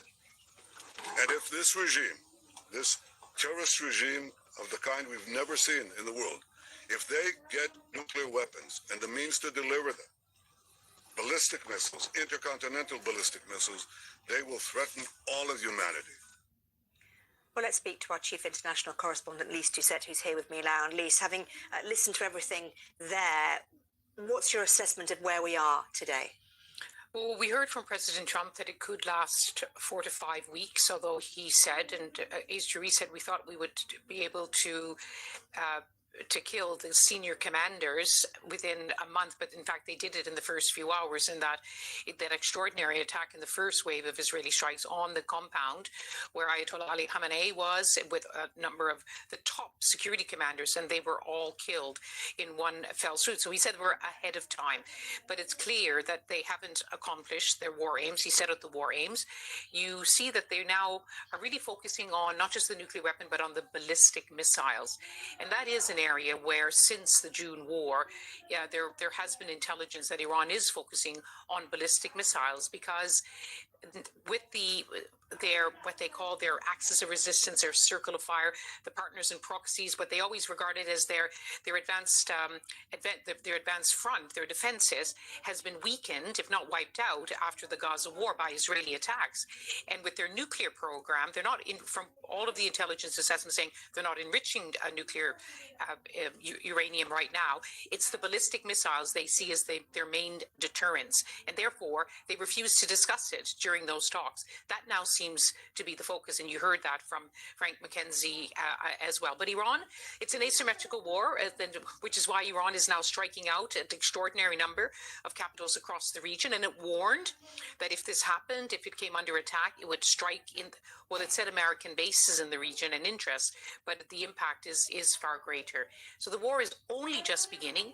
We don't know when it's going to end, and there still is confusion about what President Trump really wants to achieve. Well, yes, in fact, at the very beginning, when we first saw the launching of these attacks, he talked about regime change, asking Iranians to rise up. No such call today when he spoke about the latest. Peter Hegseth, the Secretary of Defense, or as he calls himself, the Secretary of War, talked about that in his comments earlier, in which he said that we're not into this regime change war, but he said we have changed the regime. And I think at last count, the number keeps going, is that they have killed, just in less than 3 days, nearly 50 top politicians, top security commanders. We still haven't received all of the names. But yet, Miriam, last night, President Trump gave a 6-minute interview to the New York Times. And in that 6 minutes, he veered from saying, well, it could be about regime change. Well, maybe we'll talk to the officials. Well, what about Venezuela, where they went in, took out the president, no casualties? He described a Venezuela operation as the perfect scenario for Iran. He's a president who likes to keep people guessing. It is an issue when you're the commander-in-chief and when your lawmakers are saying you cannot go to war without an authorization, and you're not even clear why you went to war. You seem to have lots of different objectives. Okay, please, thank you very much indeed. 6 Gulf states alongside the US have described Iran's targeting of non-combatant countries in the region as a dangerous escalation. A statement said they reaffirmed their right to self-defense. Iranian missiles and drone attacks led to explosions in Kuwait and the United Arab Emirates. In the last couple of hours, Qatar's defense ministry says it's shot down 2 Iranian jets. There are reports that a drone hit a fuel tank terminal in Abu Dhabi. Well, joining me now to discuss this is Mina Al-Orabi, Editor-in-Chief of the National News. Mina, thanks so much for joining us. Let's talk a little bit now about the wider regional dynamic and what all of this means for that. Thank you. Indeed, today there has been targeted attacks on energy sources, hugely important Ras Tanura refinery for Aramco in Saudi Arabia. Also, Qatar Energy, LNG, has been disrupted due to Iranian attacks. And here in Abu Dhabi, as you said, a drone was intercepted, so unable to cause damage, but clearly targeted and intended to. So the energy escalation, of course, comes after Iran threatened the Strait of Hormuz. And this is not only an attack that would affect the Gulf, it is the world's economy and world energy supplies. We saw European energy prices, gas prices, jump 50% after the news that Qatar would be halting LNG production as a result of the Iranian attack. Yeah, so Mina, what do Gulf countries think at the moment? What's their viewpoint? They reserve the right to retaliate. Is that likely? Well, first of all, the Gulf countries' viewpoint is that Iran has attacked them, even though they were not part of the attack that the Israelis and the Americans started. So the whole time they have been calling for de-escalation and not wanting a war to start with. Now the position is, we don't want to retaliate, but we also won't be defenseless. It was important that the statement that you referred to was not only from Gulf countries, but included Jordan, which has also been attacked, and the US. This was a joint statement with the US. So there is more coordination. Up until now, the Gulf countries have not allowed their territories or bases in their territories to be used against Iran. They may change their minds, since clearly the Iranian position is to continue to target interests inside of the Gulf. Where is de-escalation going to come from, do you think? It's an important question. De-escalation could come in the form of negotiations with the Iranians. The Iranians are historically known to have rhetoric where they'll say they won't negotiate, but behind closed doors are willing for an out. Is there an off-ramp is a question that many people are asking, but also the damage that the Iranians have caused in the last 48 hours will mean that most of their neighbors here in the Gulf won't trust them for quite some time. So the regime surviving this is possible, but the relationships will need a long, long time to rectify, if at all. I mean, President Trump talked about being surprised at the way the Iranians had targeted Arab nations. Were the Arab nations, Gulf nations surprised?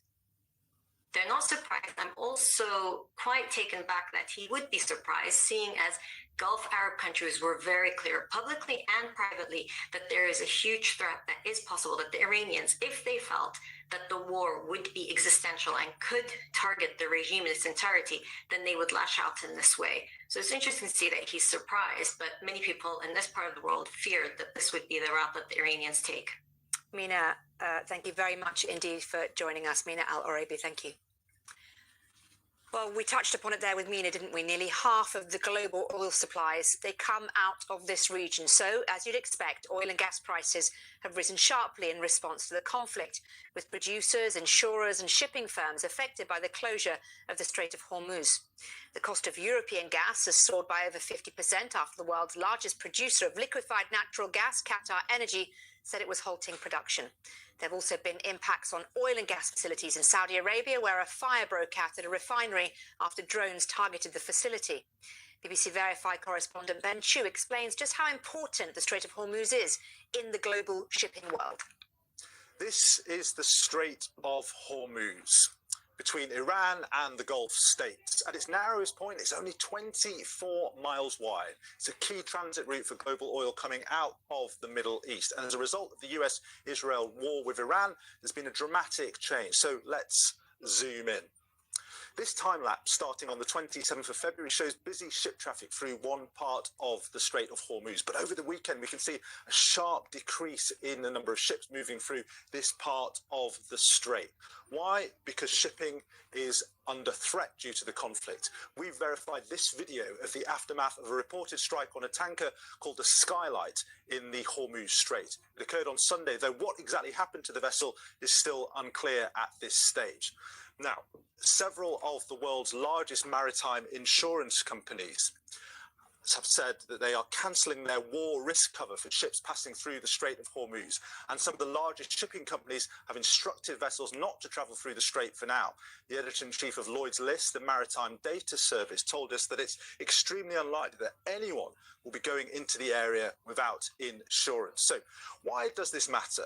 Well, normally around 20 million barrels of oil a day pass through the Hormuz Strait, and that 20 million barrels is around a quarter of global maritime oil flows of 76 million barrels a day, and it's around a fifth of global oil consumption of 102 million barrels a day. And that's why the global oil price did this on Sunday when trading opened, instantly spiking 10% to $82 a barrel. Now, that's a significant move, though. Zooming out, it's worth bearing in mind that it's still well below the price of more than $120 a barrel seen after Russia's invasion of Ukraine in 2022. Nevertheless, a sustained global oil price spike could push up global inflation, particularly through the impact on petrol prices, and also hold back global economic growth. In 2023, the International Monetary Fund estimated that a 10% increase in oil prices could increase global inflation by 0.4 percentage points the following year, and also reduce global growth by around 0.15 percentage points. Remember, though, this analysis is based on global oil prices remaining 10% higher for a prolonged period. Donald Trump has said the conflict could last less than 4 weeks. Oil prices might fall back if hostilities abate and marine traffic is able to resume through Hormuz. Well, let's talk now to our business editor, Simon Jack. We saw Ben talking there about oil and gas prices, so let's not talk about that. But what I do want to zone in on a little bit is how long before we're going to see things get really bad in terms of the impact on prices? First thing, there are two stories here. One is the oil price, one is the gas price. Of the two, I think the gas price is a much bigger story right now than the oil price. We've seen conflicts before. People have figured out other ways of getting oil around the world. Gas prices is a slightly different because, as Ben was saying, Qatar is 20% of gas production. We saw the biggest rise there. And that can feed into things, obviously heating costs. But for example, in the UK, heating prices are gas prices are reset every 3 months for domestic users and indeed for some business users. So any impact from this big spike we saw today won't happen immediately. So it's not, and it'll be totally a function of how long this lasts. We should also say that although we saw a 40 to 50% rise in gas prices today, we're nowhere near the levels that we saw after the Russian full-scale invasion of Ukraine. We're still about half the price that we were then. But nevertheless, some big moves. So a lot depends on the duration of this. For electricity prices, particularly in the UK, they are often set by the marginal cost of gas. But as I say, all of that will come after July because energy bills are fixed between now and July. But globally, what's quite interesting is seeing what's happened to financial markets. So you've seen stock markets pretty much unmoved. In the UK FTSE 100, for example, there's a lot of people who do oil and gas in that index, and the US, for example, the other big, the biggest capital market, is pretty much self-sufficient in both oil and gas. The other thing is, what safe havens are people going to? Gold we saw rise a little bit today. What we didn't see is people rushing into US treasuries, often seen as a safe haven. Some people thinking the inflationary impact of what we're seeing in the energy markets might be more important than the safe haven status they actually have. So we saw a pretty big move in the rate that the US government pays to borrow money. So at the moment, very sharp moves, but very hard to say how much it will actually affect things like inflation, things like food prices, things like petrol prices around the world, until we get a better view on the duration of this, which is pretty hard to do. And you feel that markets have that kind of in their minds at the moment? They're also thinking, well, it's too early to get super worried. Well, also, although the oil price was up 8% today, it's actually up about 30% year to date. So bear in mind, people thought that something like this was going to happen. They didn't watch the Armada sort of taking shape off the coast of Iran and around the Gulf without thinking that something like this was possible. So we have seen a very steady rise in energy prices already this year in anticipation of an event like this. Having said that, it did take people by surprise, and we have seen a spike. So yes, I mean, is this inflationary? Of course it is. How is it going to be a shock to the world inflation? It's way too early to tell. If it stays at these levels for a protracted period of time, then it will begin to be, because it's very pervasive energy cost. It gets its way into transport, into food, into other things as well. But I think that people will just have to see how long will this go on. You've had people like our own Jeremy Bowen saying, you know, Donald Trump wants this done in 4 to 5 weeks. Well, he's not the only person who's got something to say about that. The Iranian response will be that. So I guess financial markets saying, how long will this go on for? Gas prices and oil prices back off their peaks just a little bit as people try to have a more measured approach to this. Okay, fantastic. Simon, thank you very much. Now, in the last few moments, the Israeli ambassador Danny Danon, who's the permanent representative of Israel to the UN, was speaking about Operation Roaring Lion, as they're calling it in Israel, in Iran. Take a listen. Our objectives are clear. No nuclear weapon, no ballistic missile threat, destroy their navy, and crush the regime's proxy network. We are hitting decisively, surgically, without apology. As we dismantle the regime, the Iranian leadership is lashing out in desperation.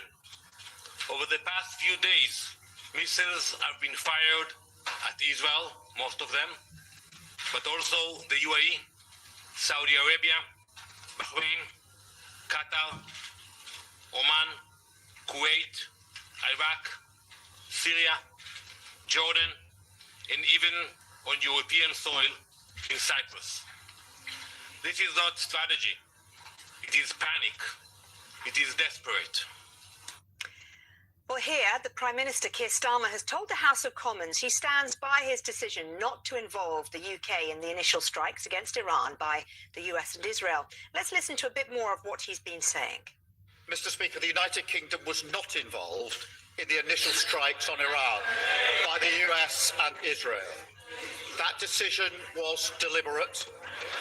We believe that the best way forward for the region and for the world is a negotiated settlement in which Iran agrees to give up any aspirations to develop a nuclear weapon and ceases its destabilizing activity across the region. That has been the long-standing position of successive British governments. President Trump has expressed his disagreement with our decision not to get involved in the initial strikes. But it is my duty to judge what is in Britain's national interest.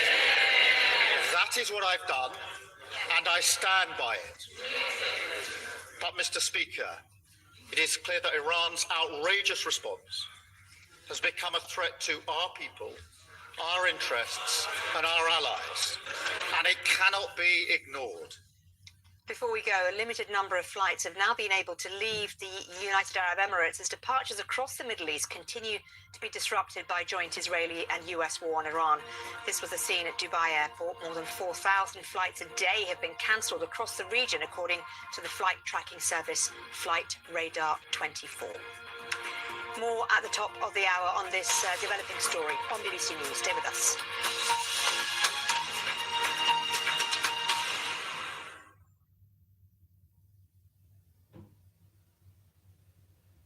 On a third day of coordinated strikes by Israel and the US across Iran, the war has already pulled in several other countries across the region.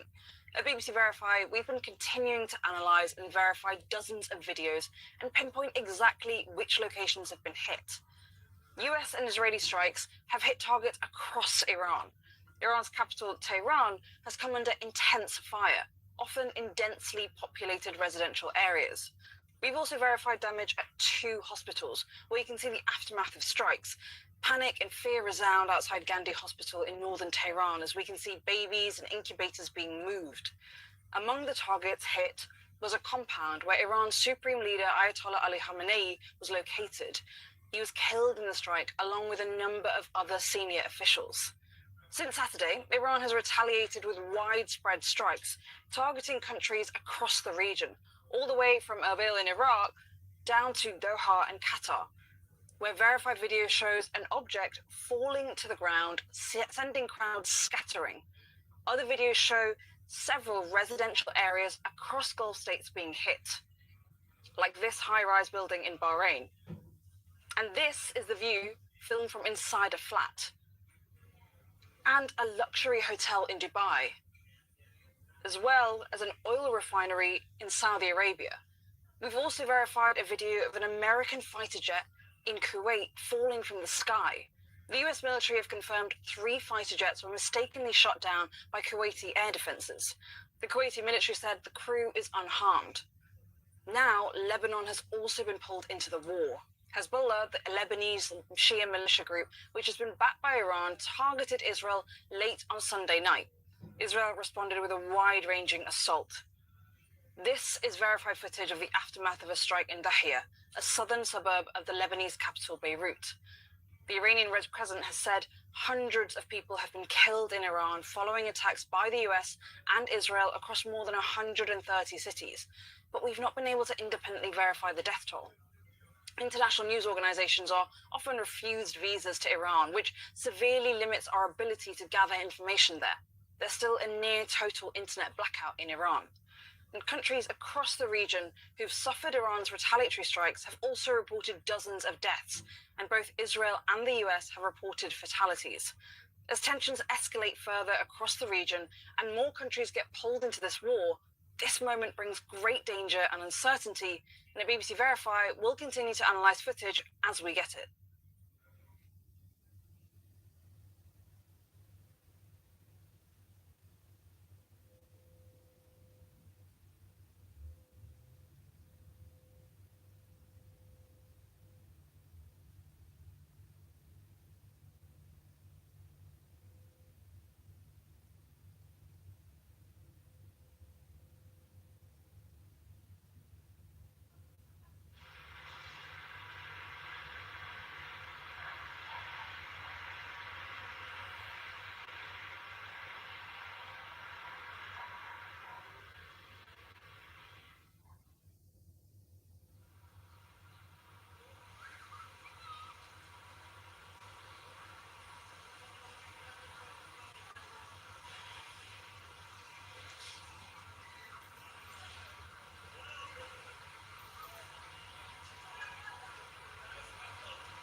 It's 7 p.m. in London. This is The World Today with Marianne Mashiri. US and Israeli strikes on Iran continue for a 3rd day. President Trump says they'll continue, but gives no clear timeline. Right from the beginning, we projected 4 to 5 weeks, but we have capability to go far longer than that. We'll do it. Whatever somebody said today, they said, oh, well, if the president wants to do it really quickly, after that, he'll get bored. I don't get bored. The conflict widens across the region. Lebanon says 52 people have been killed in Israeli strikes. We'll be speaking to our correspondents in Washington, Doha, and Beirut. Keir Starmer allows British bases to launch defensive strikes and says the UK will not be joining the US-Israel strikes. Any UK actions must always have a lawful basis and a viable, thought-through plan.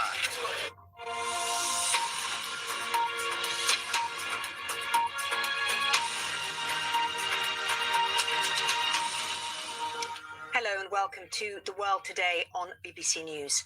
Well, Donald Trump says the big wave in Iran is yet to come, 2 days after the US and Israel struck the country, decapitating its leadership and throwing the wider region into turmoil. There's been a significant escalation of the conflict, with Iran staging retaliatory strikes across the Middle East following the killing of its supreme leader, Ayatollah Khamenei. The US and Israel, meanwhile, have continued their attacks on Iranian targets. Israel's military says it's been focusing on Tehran, with huge explosions reported there. The campaign has widened to Lebanon. The health ministry there says at least 52 people have been killed in Israeli strikes. Israel says it's responding to the attacks by the Iran-backed Lebanese militant group Hezbollah. And Iran has continued to hit back at states across the Middle East. It's targeting energy sites, including an oil refinery in Saudi Arabia and a major gas plant in Qatar. Global oil and gas prices have risen sharply as a result. Meanwhile, in Cyprus, 2 drones heading for a UK base were intercepted today. It follows a drone attack last night, which hit the runway at RAF Akrotiri. In Kuwait, meanwhile, 3 US fighter planes have been shot down in what the US military says was an apparent friendly fire incident. This footage showing one plane plummeting to the ground. Well, with more on this developing story, here's our international editor, Jeremy Bowen. 6 missiles struck Sanadaj in Iran's Kurdistan province.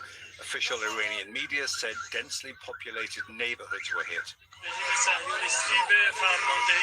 Overnight in Tehran, more civilian casualties, including children and other patients from a hospital badly damaged in a raid. This was the Gandhi hospital this morning.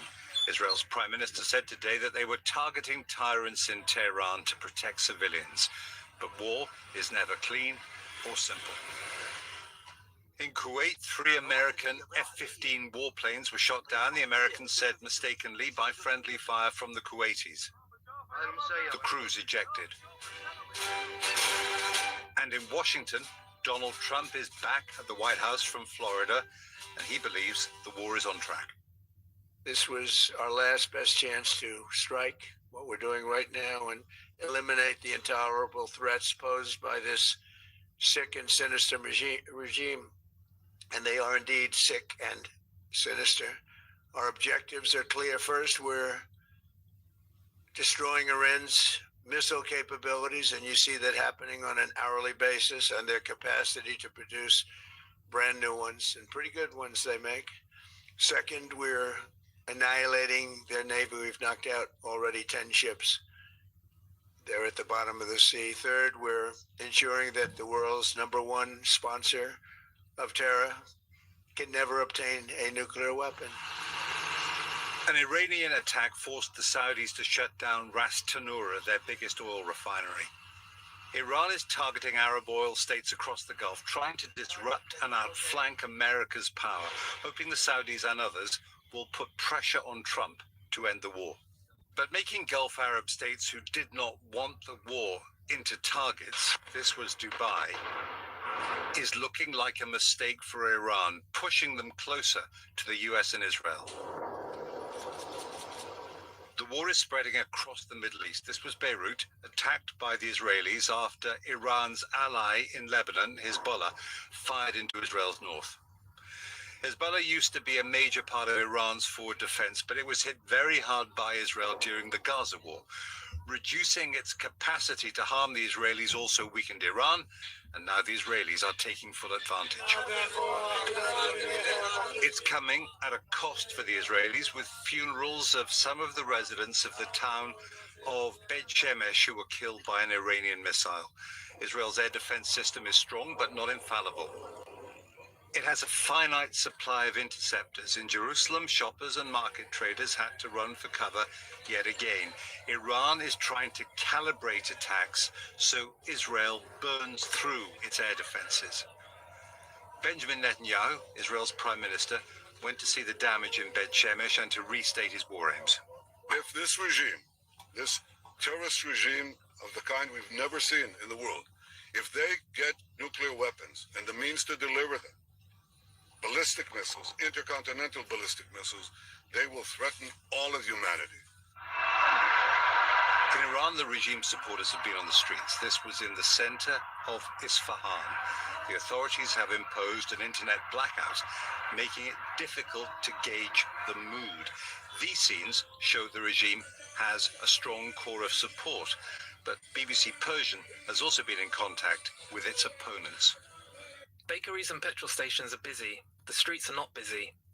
The main concern here is that the US might do a deal and the authorities begin oppressing people all over again. I think the Revolutionary Guard still has power on the ground, and this is what makes people afraid. People feel anxious and elated all at once. With every explosion, some shout with joy from their windows. There are many security stations around the city stopping people that they deem suspicious. We are tired, very tired. The death of Khamenei is not enough. They all need to go. It is only day 3 of the war. This has a long way to go. Probably weeks of airstrikes, and without a doubt, years of consequences. Jeremy Bowen, BBC News. Well, let's talk now to our correspondents in the region and around the world. We have the latest developments. Barbara Plett-Asher is in Doha. Wira Davis is in Beirut. Katrina Perry is in Washington. And here in the studio with me is BBC Persian's Bahran Abbasi. Let's start with you, Barbara, in Doha, because we've been hearing from the Qatari Defense Ministry that 2 Iranian jets have been shot down. What more do we know about this?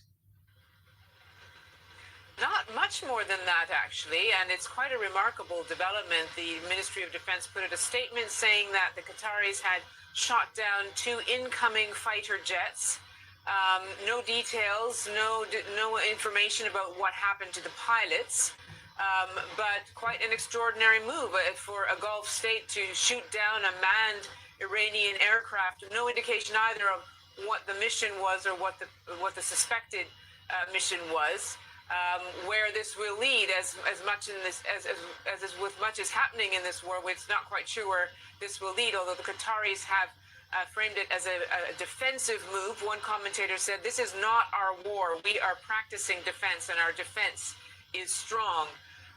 So it's just another significant development in terms of the Iranians targeting or the relations between the Gulf states and the Iranians getting more and more fraught and tense. And how far are the Gulf states willing to be pushed before they start reacting in a different way, before they start talking about retaliation or enacting retaliation? We don't know, really. That's not clear. They have put out statements together and individually saying that calling this behavior a treacherous Iranian attack, saying it's reckless, and that the Iranians should come to their senses, saying that this was against international law, it was a violation of national sovereignty, and that they reserved the right to respond. What analysts are saying is that the longer the attacks go on, and if they escalate continually, then there would be more pressure or more consideration of responding to the attacks. I think direct strikes on energy infrastructure would be a factor. We had the drones targeting the Saudi oil refinery today and the liquid natural gas facilities here. In both cases, production was shut down more out of precaution than out of the damage that was done because the drones were intercepted. So it depends, I think, on how that. I think that's a big factor about how that escalates, and then what they would actually do. Would they carry out strikes themselves? Would they allow the Americans to use their bases in their countries for attacks? It's all a matter of question at this point. Barbara, thank you very much. Well, let's cross live now and speak to Wira Davis, who is in Beirut. And Wira, just bring us up to date with what we know. Have been numerous Israeli strikes across Lebanon's capital, targeting what are believed to be Hezbollah positions. Yeah, well, look, it's been happening all day long since the early hours of the morning when we first heard the big thuds of Israeli rockets or bombs, missiles falling, particularly in the southern part of Beirut, which is a Hezbollah stronghold. Also, it wasn't just confined to the capital. There have been Israeli strikes in the south of the country as well, another area near the border with Israel, which has always historically been considered a Hezbollah stronghold. We heard tonight from the Lebanese health ministry that around 50 people have been killed in those strikes, and they've continued all day long. Israel says the reason it has done this is because Hezbollah chose unilaterally to fire a number of rockets or missiles across the border into northern Israel. The warnings had been there. Hezbollah had said in the weeks running up to this very tense moment that if the Americans or the Israelis did anything to harm or to try and remove the regime in Tehran, then they would respond. Of course, Hezbollah is an Iranian proxy, and there are very close religious and also military links between Hezbollah and Iran. To some people, it's no surprise that the Hezbollah responded in the way they did. And given that, it is equally no surprise that the Israelis have responded in the way they have. They clearly don't believe that the Lebanese government has the wherewithal or the authority to disarm Hezbollah. So it looks like from the rhetoric tonight from the Israelis is that they're going to carry on this job. They're going to continue targeting individuals within Hezbollah and also businesses and financial structures related to Hezbollah until they feel the job is done. Wira, thank you very much indeed. Well, let's cross live now and speak to my colleague Katrina Perry, who is in Washington for us. Katrina, we heard from the president not too long ago. What did he say about the action against Iran by the US and Israel? There was much anticipation of these remarks from President Trump, Mariam, because we haven't heard from him in a live setting since he gave the go-ahead to the US military to launch these strikes on Iran. He gave that decision late in the afternoon on Friday, and the attacks began in the early hours of Saturday morning. He tried to set out a rationale as to why he'd made that decision when he was speaking in the East Room here at the White House, because there has been much clambering for more answers from him, more reasoning as to why he has taken this quite dramatic decision. Now, he said there were 4 reasons for doing so. He said there were the 4 sort of objectives that he has on this mission are to destroy Iran's nuclear capabilities, to annihilate, his word, the Navy. He said they'd already knocked out 10 of the Iranian Navy ships. He also said they wanted to ensure that Iran could never have a nuclear weapon. And he said he also wanted to ensure that the Iranian regime no longer funded what he called their terrorism armies abroad. In other words, those proxies in the region. He also said that he did have a deal with Iran. We know there were many talks going on over the last few weeks, right up until Friday. But he said Iran had backed out of that deal, and he was left in a position where he felt they were never going to make a deal. They were never serious about it, he said. And so his only option was to take this military strike action. But the other thing that Americans here, lawmakers and people in America, are focusing in on are his remarks that the sort of timeline that he's put on this mission is 4 to 5 weeks. Now, that is incredibly long. There was bipartisan support for that limited strike in Operation Midnight Hammer back in June of last year, but committing the US military in this way for 4 to 5 weeks, he said, that is something that's really going to test the bounds of his supporters for this operation. Katrina, thank you very much indeed. Thanks also to Barbara and Wira as well. Well, let's now talk to BBC Persian's Baron Abbasi, who is here in the studio with me. Thanks for joining us. And I need to ask you, first of all, what are we hearing from inside Iran? I know it's very difficult to speak to people there because of the internet shutdown and difficulties with communications. Exactly. Today is the 3rd day that there's a almost total internet blackout in Iran, but some people have access to Starlink satellite internet, and they have been able to post some footage of explosions inside of the country and also tell us how they feel. And there seems to be a feeling of anger, fear, and at the same time some hope. Of course, when the explosions happen, they are very afraid. They say that they don't have anywhere to go. There are no shelters. And because there's a disruption in communication, they cannot get in touch with each other.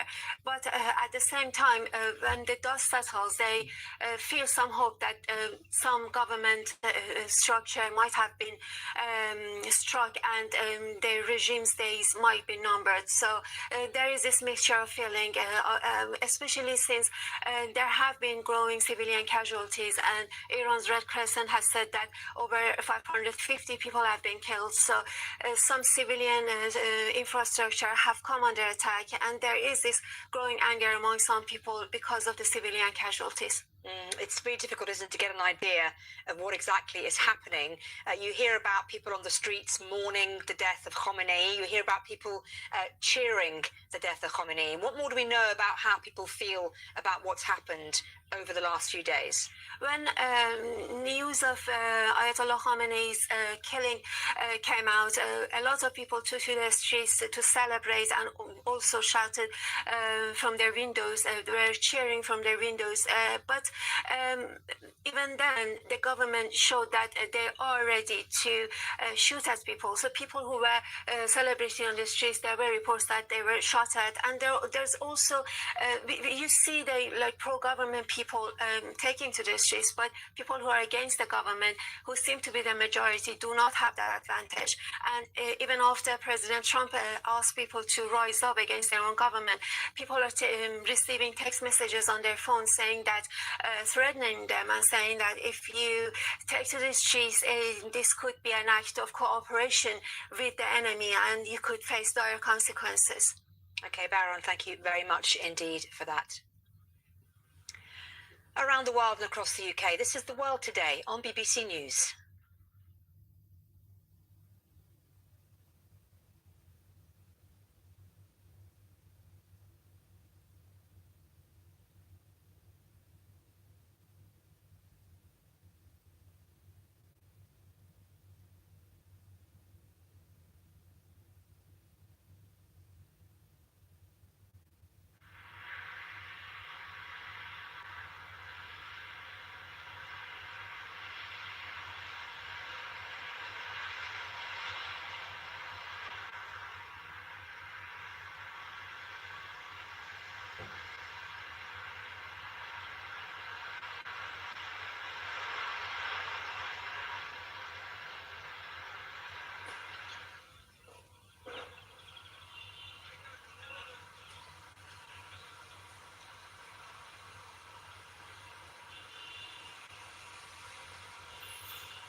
That a fourth member of the US military has been killed in the conflict, but few other details have been revealed.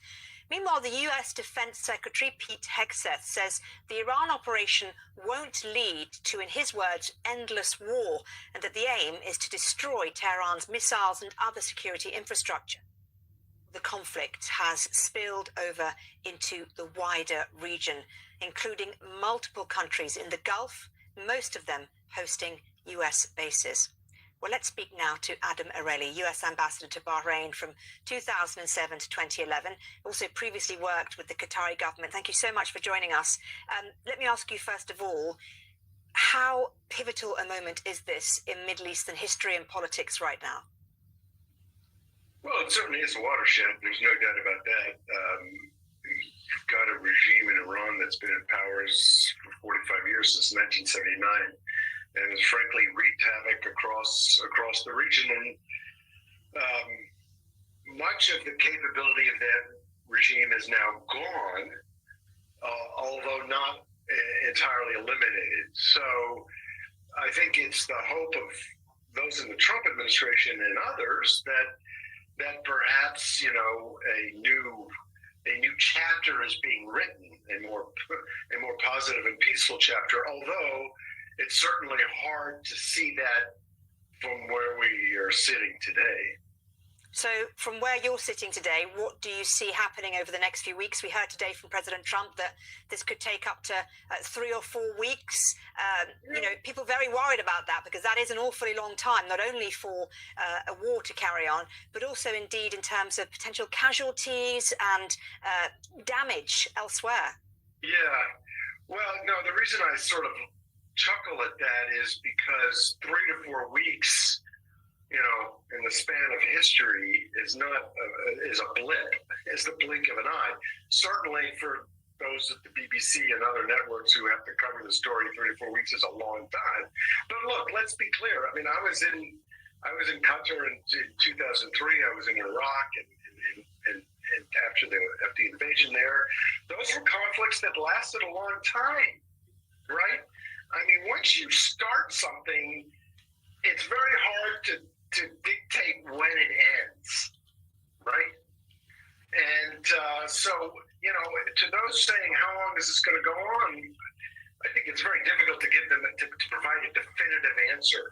I think based on what we've seen so far and what we know about Iran, I don't think this is going to go on for that long, in the sense that I think the combined impact of the military operation is going to be pretty decisive pretty quickly, in the sense that I think Iran's ability to wreak havoc in the region is going to be rapidly degraded. Now, that doesn't mean the conflict over. It just means it transitions to a different phase.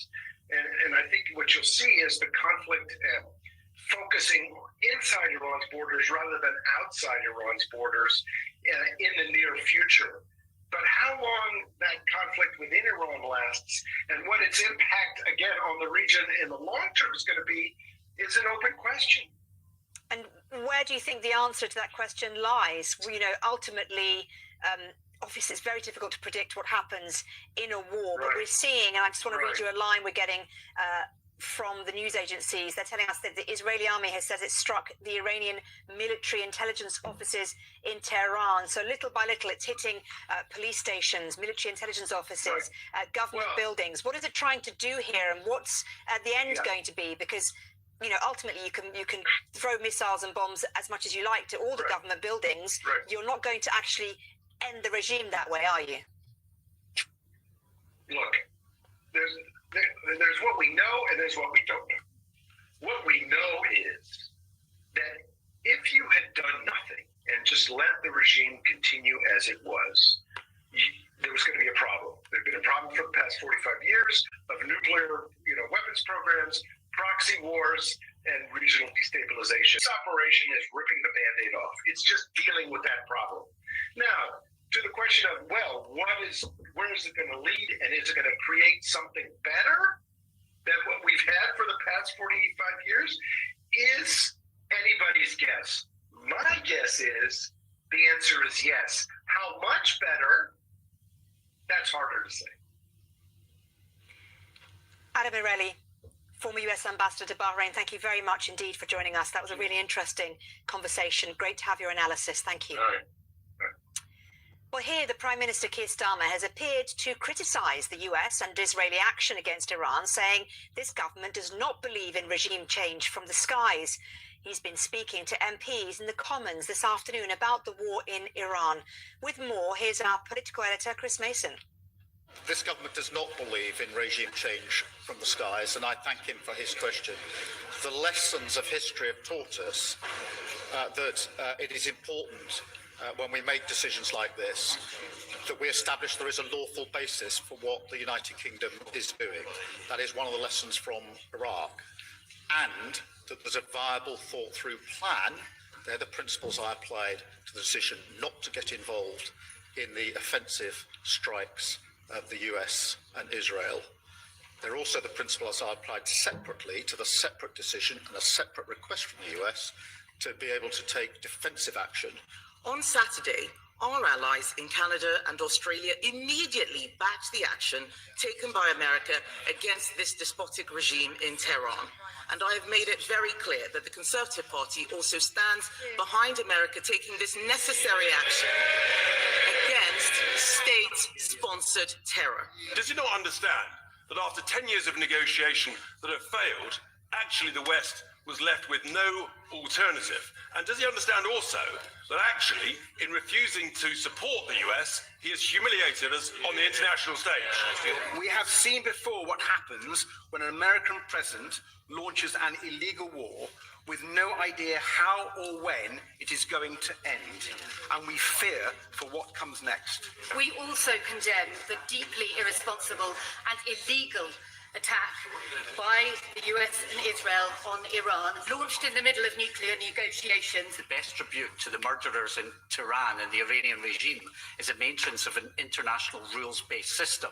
And more than that, we owe it to the people across the region to learn from the instability that we had in the aftermath of Iraq. The question for today that people want us to ask is, when will people be coming home, especially from Doha and Dubai? Well, that was the scene in the House of Commons earlier today. You're watching BBC News. More in-depth coverage and analysis of the situation in Iran coming up after this short break.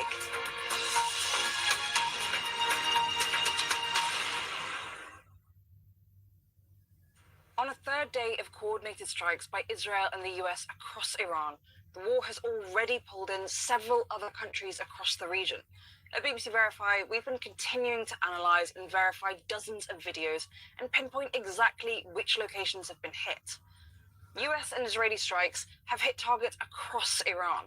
Iran's capital, Tehran, has come under intense fire, often in densely populated residential areas. We've also verified damage at 2 hospitals, where you can see the aftermath of strikes. Panic and fear resound outside Gandhi Hospital in northern Tehran as we can see babies and incubators being moved. Among the targets hit was a compound where Iran's supreme leader Ayatollah Ali Khamenei was located. He was killed in the strike along with a number of other senior officials. Since Saturday, Iran has retaliated with widespread strikes, targeting countries across the region, all the way from Erbil in Iraq down to Doha and Qatar, where verified video shows an object falling to the ground, sending crowds scattering. Other videos show several residential areas across Gulf states being hit, like this high-rise building in Bahrain. And this is the view filmed from inside a flat, and a luxury hotel in Dubai, as well as an oil refinery in Saudi Arabia. We've also verified a video of an American fighter jet in Kuwait falling from the sky. The US military have confirmed 3 fighter jets were mistakenly shot down by Kuwaiti air defenses. The Kuwaiti military said the crew is unharmed. Now, Lebanon has also been pulled into the war. Hezbollah, the Lebanese Shia militia group, which has been backed by Iran, targeted Israel late on Sunday night. Israel responded with a wide-ranging assault. This is verified footage of the aftermath of a strike in Dahia, a southern suburb of the Lebanese capital, Beirut. The Iranian Red Crescent has said hundreds of people have been killed in Iran following attacks by the US and Israel across more than 130 cities, but we've not been able to independently verify the death toll. International news organizations are often refused visas to Iran, which severely limits our ability to gather information there. There's still a near total internet blackout in Iran. And countries across the region who've suffered Iran's retaliatory strikes have also reported dozens of deaths, and both Israel and the US have reported fatalities. As tensions escalate further across the region and more countries get pulled into this war, this moment brings great danger and uncertainty, and at BBC Verify, we'll continue to analyse footage as we get it.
watching The World Today on BBC News. These are the headlines. US and Israeli strikes on Iran enter a third day. President Trump says they'll continue, but gives no clear timeline. The conflict widens across the region. Lebanon says 52 people have been killed in Israeli strikes. Here, Keir Starmer allows British bases to launch defensive strikes and says the UK will not, however, be joining the US-Israel strikes.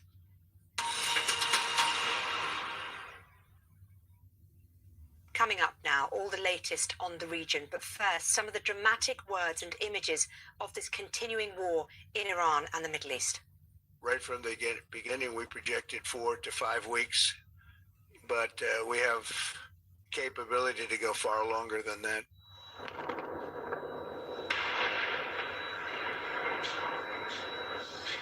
We didn't start this war, but under President Trump, we are finishing it.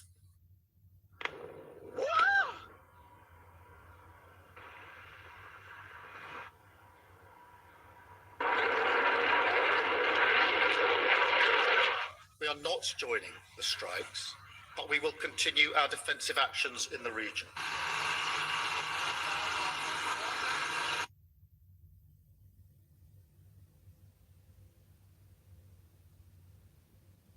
Our senior commanders are on this constantly. I'm in constant contact with them. Constantly trying to eradicate Israel. This plan no longer exists.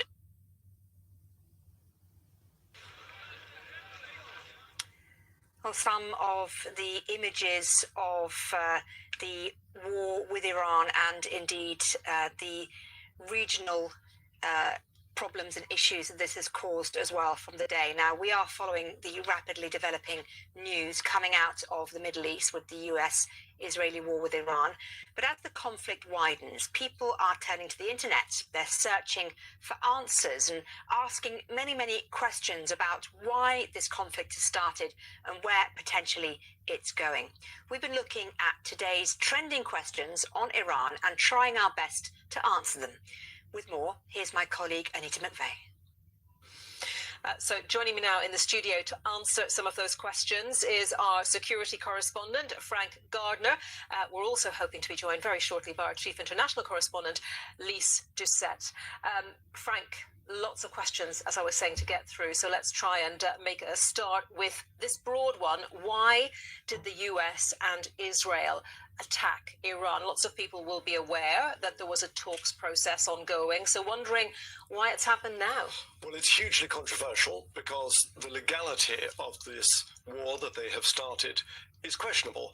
There wasn't congressional approval for it. I mean, President Trump did not go to Congress. This was something that Israel and the United States had cooked up already in advance in case talks didn't go the way they wanted. Now, the talks in Geneva were making progress on the nuclear file. Oman was mediating those talks. Dr. Badr al-Busaidi, who's the Omani foreign minister, said, look, we've got a breakthrough. We can solve this on the nuclear side. But there were two other issues which Israel was pressing the United States to press the Iranians for, and the Iranians refused to discuss them. That was curbing Iran's ballistic missile program, and we've seen from all these missiles that are flying around the Gulf at the moment, they've got a lot of these ballistic missiles. That was one, and the other was Iran's support for its proxy militias around the region. So Hezbollah in Lebanon, the Houthis in Yemen, Hamas in Gaza, and a number of militias in Iraq. Iran said, no, that's off the table. We're not going to discuss those. And that's why back on Thursday night, Donald Trump said, I'm not happy with the way these talks are going. Marco Rubio said something similar. Yeah, and it was interesting, just to interject there, Frank, when we heard from Pete Hegseth, the US Defense Secretary, War Secretary, earlier, he was saying that Iran wasn't negotiating, they were stalling, to quote that statement from him earlier. Yeah, I mean, even on the nuclear file, I mean, the Iranians are famous for giving just enough to kind of let themselves off the hook, and then it stalls again. And the 2015 what's called the JCPOA, the Joint Comprehensive Plan of Action. The previous nuclear deal was really hard fought by, and it was European countries sitting down with the Iranians, and they eventually got a deal which would have curbed Iran's nuclear program, but didn't address those other two issues I mentioned, the missiles, and that's why Donald Trump pulled the US out of it, saying it's the worst deal in the world, and he pulled out of it. One of the questions we have, Frank, here is, will Iran attack the UK? Now, we have seen Iran launch missiles, launch drones at a number of countries, haven't we? We have. So Iran has attacked 4 countries in particular, 5 actually: Israel, Kuwait, Bahrain, Qatar, and the United Arab Emirates, which includes Abu Dhabi and Dubai, where a lot of tourists are currently stranded, nearly 100,000. Will it attack the UK? There has been a drone attack on the RAF base in Akrotiri in the sovereign base area of Cyprus. I've spoken to officials in Whitehall this morning to say, are you on a kind of heightened alert for any kind of acts of subversion or sabotage or anything like that by a kind of Iranian fifth column? Because, and they've said, yes, their exact words were, there is a heightened tempo of threat from Iranian regime supporters in this country. And the last public statement we had from the head of MI5 was October, so what, 4 or 5 months ago, in which he said that in the previous 12 months there had been 20 cases of attempted kidnap and murder by agents working on behalf of the Iranian regime in the UK to go after opposition activists. So people have got their eyes open. I think Jewish community is probably a potential target for them. That's what I'm being told, synagogues, etc. So there's usually a kind of lag, a tail, a delay between events happening overseas and them having a knock-on effect over here, but they are aware of it. Okay, another question coming in is, does Iran have an air force? Because obviously lots of people are interested to know what exactly Iran's capabilities are militarily, with President Trump just saying a few minutes ago in the White House, that it's ahead, the US is ahead of its timeline in this operation, but it could go on for as long as it takes. Iran doesn't really have an air force to speak of. They've got some aging F-14 Tomcats from the 1980s. I mean, I'm old enough to remember going to watch Top Gun when the first one, and when it came out in 1986. That's the vintage that they've got. They still had them left over from the time of the Shah, so they bought these things prior to 1979, so they're old, and it's hard for them to get the parts. So no, they haven't got an air force to speak of. What they have got is a domestic homegrown ballistic missile program and drones, a lot of drones. All those Shahed drones that have been slamming into buildings in Ukraine, fired by Russia, they were originally from Iran. Iran gave them to Russia. Iran then allowed the Russians to build a factory and build them under license. But these are powerful, explosive things that are slamming into buildings and commercial targets. Now, a pair of questions. Why is Iran targeting the Gulf states, and how have Gulf states reacted to the first part of that, Frank? So America's got military bases all up and down the Gulf. All 6 Gulf Arab states at some stage have hosted American bases, including Saudi Arabia and Oman, which have largely been spared this onslaught. Not completely, because Ras Tanura, for example, which is the export terminal for Saudi Arabia's oil, that's been hit by intercepted drone debris that's fallen and caused fires. Oman likewise has been hit down at Duqm, which is on the Arabian Sea. Why have they been targeted? It's essentially punishment for hosting US bases. Iran, ever since the Islamic Revolution of 1979, has said to the Gulf Arab states, which are much smaller and weaker in terms of size and population, look, don't kick out the 5th US Navy 5th Fleet. You don't want them.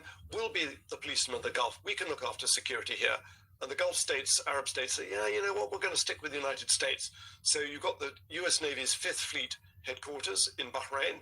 Now, they could see this coming. They evacuated that base back on Monday, a week ago. So these missiles and drones that have been slamming into that base at Jafar in Bahrain, very close to where I used to live, there's nobody there. So no casualties. And the ships went out to sea to disperse, expecting something like this. But the Gulf states, make no mistake about this, Anita, they're really angry with Iran. They're saying, we didn't join in this Operation Epic Fury. we actually argued against it, and yet you're hitting our targets, our hotels. It's terrible for business for them. So they're very angry, and I think it's only a matter of time, I'm guessing, before they retaliate in some way, because they've taken a real beating, and they so far haven't done anything to retaliate against Iran. Which is the answer to the second part of that pair of questions. How have they reacted? Thank you for that, Frank. A question here, what weapons does Iran have? Now, you touched on their missile program. What more can you tell us about the capabilities they have and stockpiles of, for example, drones or indeed missiles? Well, Iran is a huge country with a big population, 93 million people, but above all, it's a mountainous country. Very easy to hide things in tunnels underground, which is part of the problem on the nuclear side, because it has had a suspect nuclear program. It doesn't have nuclear weapons. Let's be clear on that. When people talk about Iran's nuclear weapons, it doesn't have them. I interviewed Rafael Grossi, as you've just had that interview here. We're about to be joined by royalty, by the way. Here she is. Elise, welcome. We'll come to you in a moment. This is the news business. Absolutely.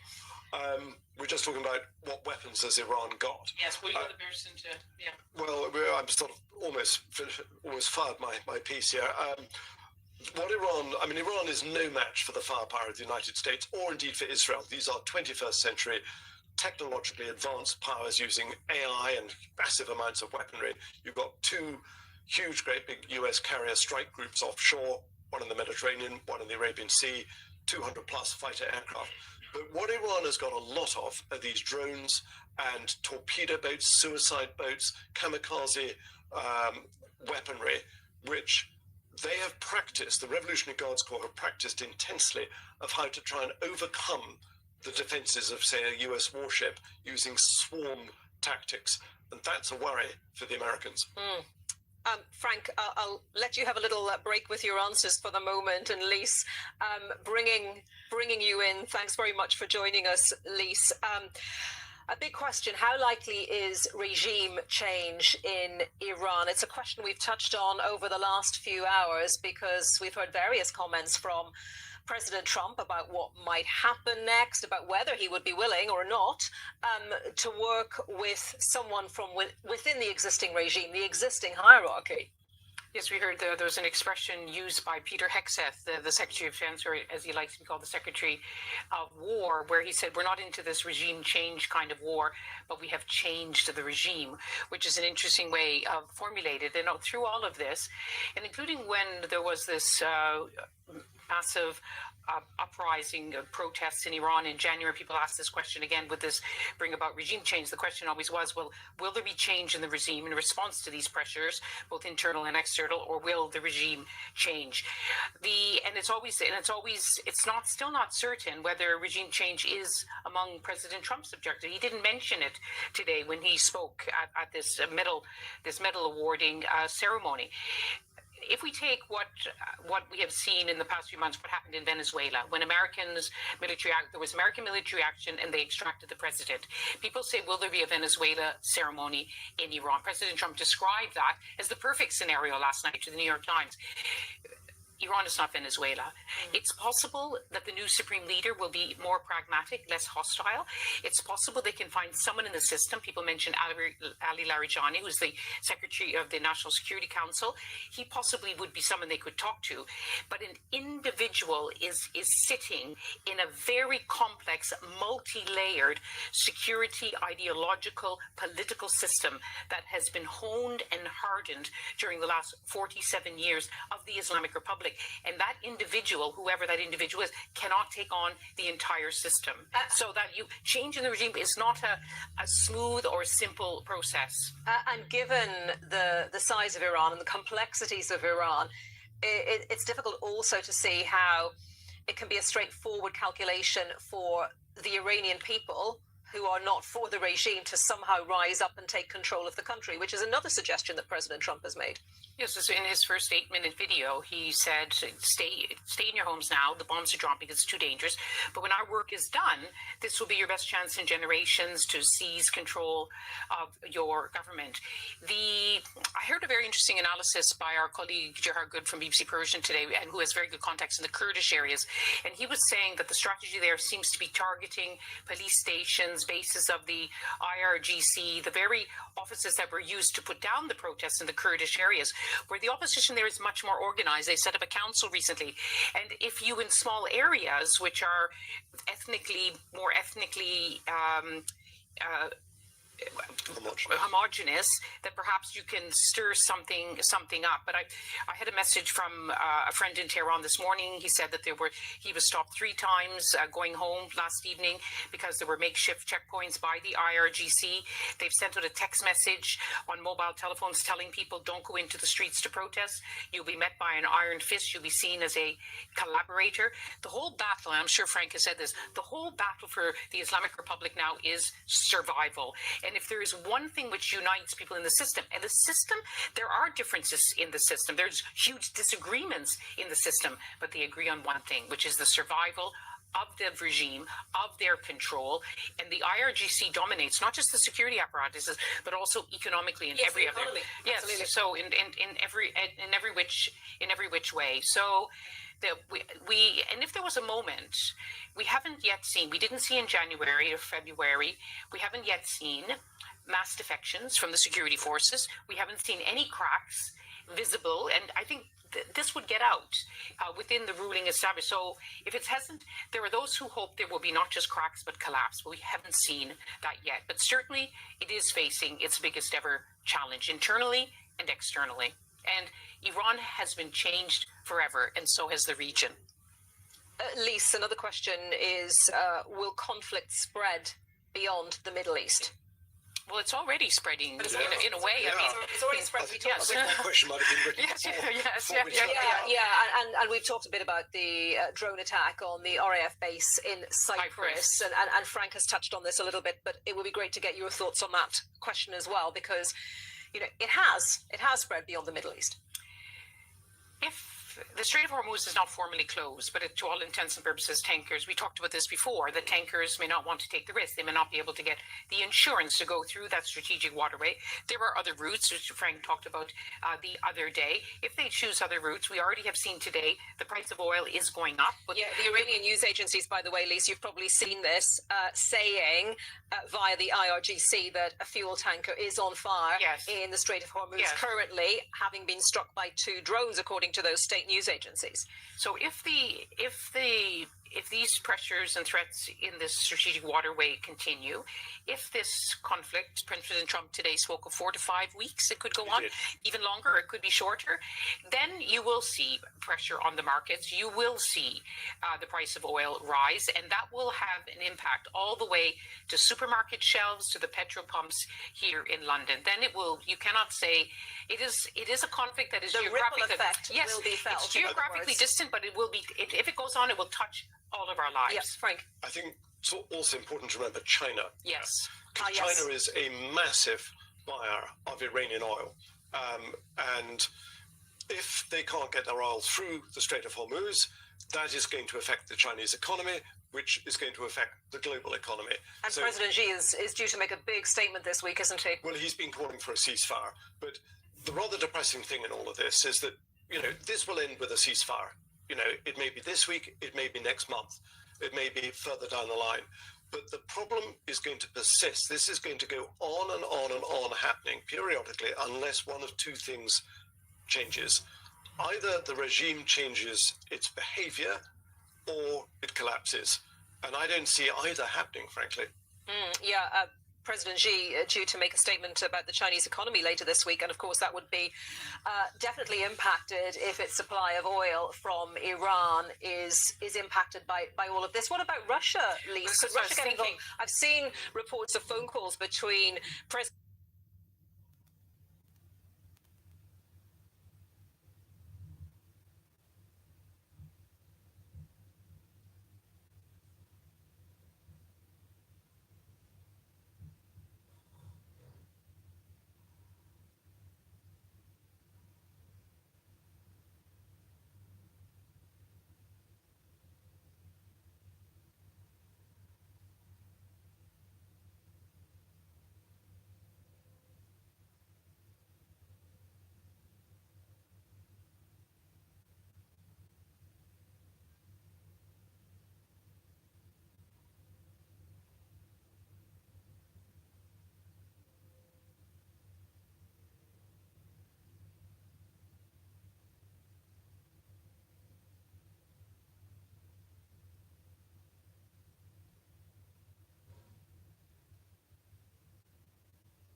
lære mer om Nordhoffs utdanninger og gratis studieveiledning. Vi hjelper deg med å finne veien til suksess. 27 minutos tenemos, partido detenido, y es el momento para aprovechar que se suscriban. Qué mejor que este momento, está el partido detenido, que tenemos tiempo para interactuar, tenemos el tiempo para decirles que si les gusta este contenido, solamente tienen que presionar un botón, y ese botón es el de suscripción, ¿sí? Lo presionás y tu nombre aparece en pantalla, ¿eh? Una sola persona que se suscriba y somos 853.800.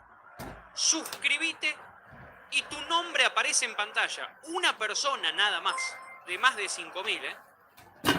La pelota que viene contra el fondo, sale el merengue, domina perfectamente tomando la pelota bien plantado Tchouaméni, la pone para Vini. Vinicius que la manejó, la descargó por la punta izquierda ante la marcación de Boselli. Se metió en el área, enganchó entre uno, enganchó entre dos, quiso meter un centro. Termina rebotando ese balón y se termina yendo la pelota al córner. Tiro de esquina para el merengue desde la izquierda. Qué bien que está Vinicius, pobre Boselli, que debería estar amonestado también, no lo amonestaron al uruguayo en una que lo bajó al brasileño, pero qué bien que está Vinicius. Insoportable para los marcadores, pasa siempre, uno no sabe cómo, pero pasa siempre. Pelota de Tchouaméni, descargó para Antonio Rüdiger, este que la pone para David Alaba de pierna zurda, entregando hacia la punta izquierda para que tome la pelota Valverde. Valverde que la va tirando alta, profunda, de frente hacia la punta derecha, toma el balón y la va parando de pecho, bien plantado, apareciendo en escena, saliendo contra el fondo ahora el futbolista, estamos hablando de Rüdiger. Descarga la pelota para Alaba, Alaba que la manejó, 28-30, todo servicero.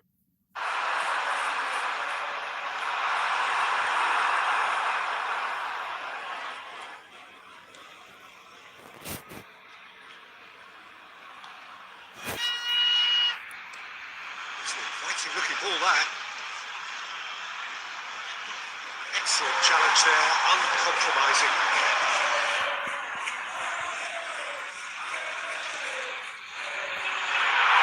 It's some jellyfish! To go a long way.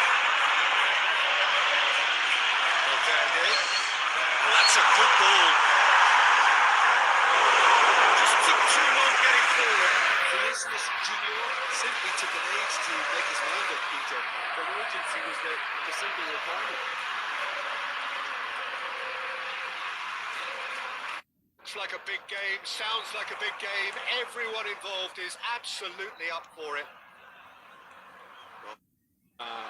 El Getafe trata de no darle espacios. Digo, es prolijo. Destacable lo del visitante en ese sentido. Le da la pelota al Madrid y trata de no pasar sobresaltos. Bueno, perfecto, señoras y señores, lateral defensivo que va a corresponder al conjunto del Getafe, pelota que viene contra el fondo, corta, bien plantado manejando Rüdiger, el balón que viene contra un costado, sale desde la punta derecha, Alaba, soltó al medio, cambia la pelota para Arda Güler, descargó para Carreras, hacia atrás en dirección de Thibaut Courtois, casi 30, todo 0-0, saca larga, Courtois de pierna zurda, eleva la pelota hacia la raya central, se termina perdiendo ese balón contra un costado lateral para el Getafe en defensa y por la punta derecha. Señoras y señores, hola Emiliu, hola Imperio, hola David, hola Álvaro Mendieta, hola a la gente que se prende, a la gente que se suma en el aire de Cábala. Les decimos que solamente una persona nos separa de los 853.800 suscriptores. Si te gusta este contenido, suscríbete al canal y tu nombre aparece en pantalla. Totalmente gratuito suscribirse. Se viene desde la derecha, apareciendo en escena, tomando contacto con ese balón Valverde. Valverde para Vini, se mete en el área, corta y sale del fondo rápidamente Boselli.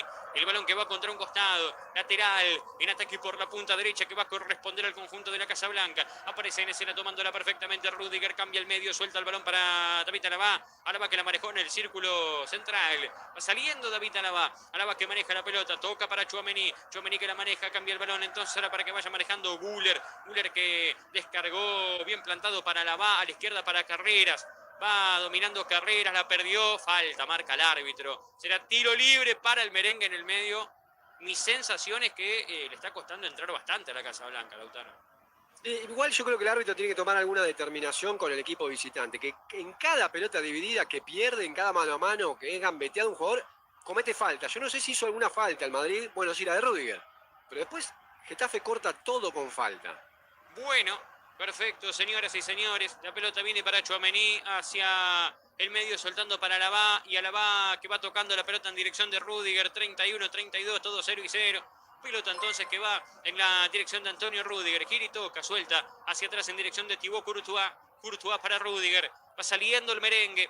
Va saliendo la Casa Blanca. Pelota larga entonces ahora contra el fondo. Va a tomarla el arquero Soria y salir desde el fondo para el conjunto del Getafe. Nos pueden seguir en nuestras redes sociales. El comentarista Lautaro Gravano, como figura abajo de su imagen, de su cámara, por así decir.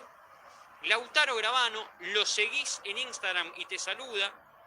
Franco Latu, quien te habla, me seguís y te saludo de manera personalizada.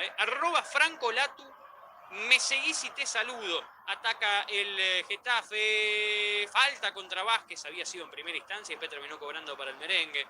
Señoras y señores, hay salida, será para la Casa Blanca. Tiene una tarjeta amarilla el árbitro en la mano. Hay 2 caídos del Getafe, ¿no? Que también me parece, entre Arambarri y Vázquez, aprovechan. Arambarri se pegó un flor de golpe, pero también para quitarle ritmo al merengue, que no se lo lleva por delante. Hay un manotazo, creo que sufre Arambarri en la cara. Y eso es lo que termina haciendo que el jugador quede en el banco. Creo que la amarilla va a ser para Güler, que también recibe la falta. No sé para quién es la amarilla, si para Arambarri, que comete falta abajo, o para Güler, que pone la mano en la cara del uruguayo. Bueno, perfecto, señoras y señores, con la gente que se prende, con la gente que se suma, en la gente, aquí a través de Cábala Futbolera.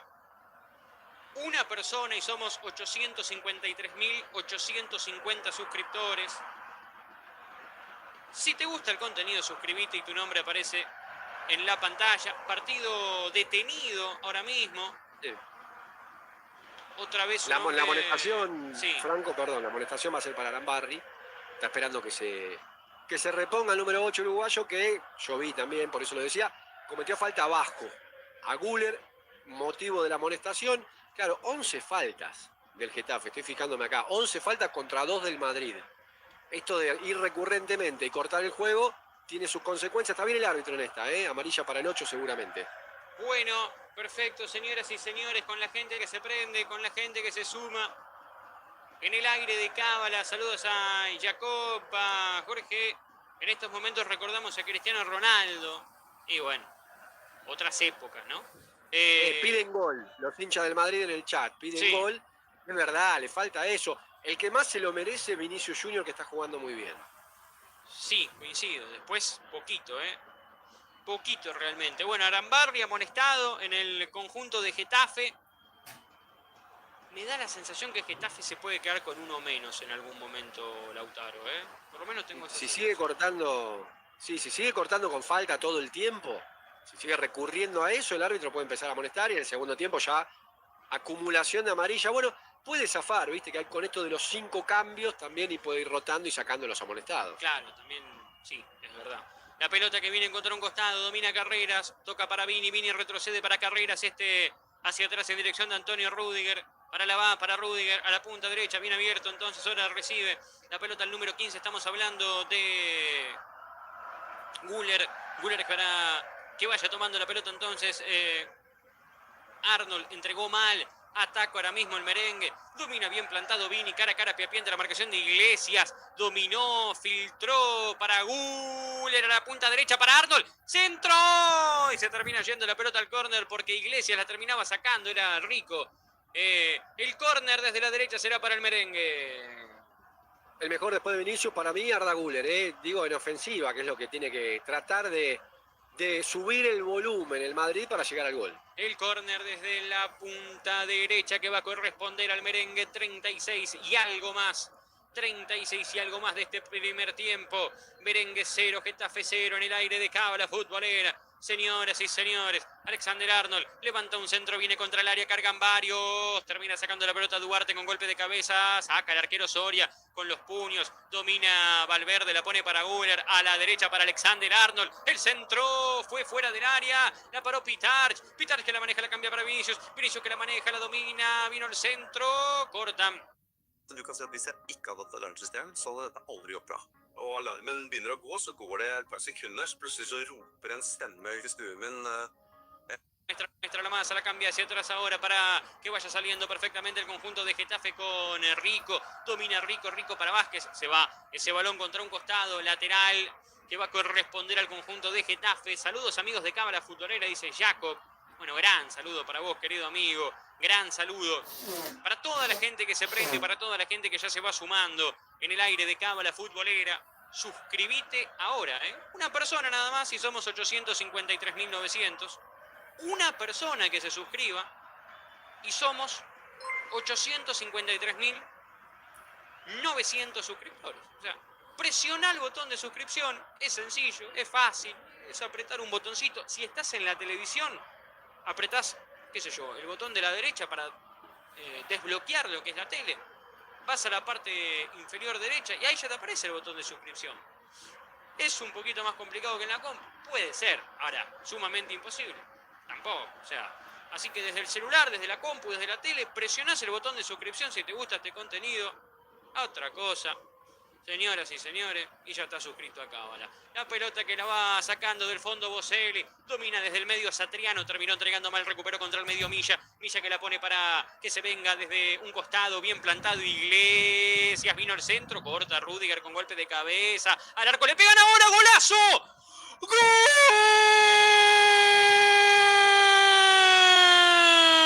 de Getafe, Satriano! ¡Gol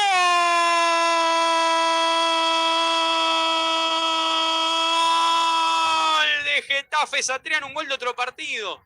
Un gol de otro partido de afuera del área. La agarró de aire Satriano con su pierna derecha, la colocó en el ángulo superior izquierdo del arquero Thibaut Courtois. De otro planeta, de otro partido. El gol 38, casi 39. Lo gana Getafe 1-0. Real Madrid 0, Getafe 1. Satriano, el gol. Satriano, el autor de un verdadero golazo. Terrible, de otro partido, le dice Franco Latuca, porque es así. Un centro tímido de Iglesias desde la derecha, dos cabezazos, fueron a buscar entre Vázquez y Arambarri, le quedó a Satriano de volea, le dio de derecha, embolsó toda la red para que se den una idea de la potencia del número 10, el uruguayo, que pone la sorpresa para que el Getafe le gane al merengue 1-0. Golazo del Getafe entonces que lo gana 1-0. Golazo del Getafe que lo gana 1-0. Saludos a Yasdel y a Dauo. El gran saludo para Altagracia Gramonte y a toda la gente que se prende y a toda la gente que se suma con el Getafe ganando este partido 1-0. 39-30 lo gana el Getafe 1-0. Sale del fondo el merengue, aparece en escena manejando Valverde. Valverde que la va soltando para Rudiger, que la va descargando hacia el medio para que la vaya manejando. Bien plantado, tomando la Tchouaméni. Tchouaméni que la puso para Valverde. Valverde que la manejó 5 metros, campo enemigo al medio, soltó para Tchouaméni. Tchouaméni que levantó la cabeza, salió contra el fondo. Le va manejando y la va soltando hacia atrás ahora para que vaya apareciendo en escena, tomando contacto a la va que la pone para Tchouaméni, para que la vaya manejando Valverde. Valverde por la izquierda lo estoy viendo.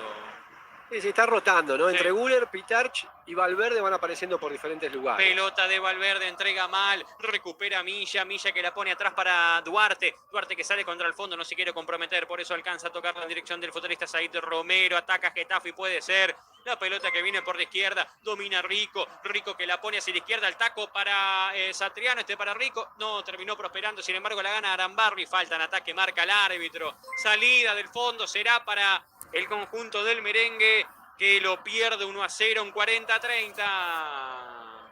Y da la sensación, Franco, que en esta temporada se le anima a cualquiera al Madrid, se le aprovechan de esas dudas y además aparece, bueno, en este caso, el gol.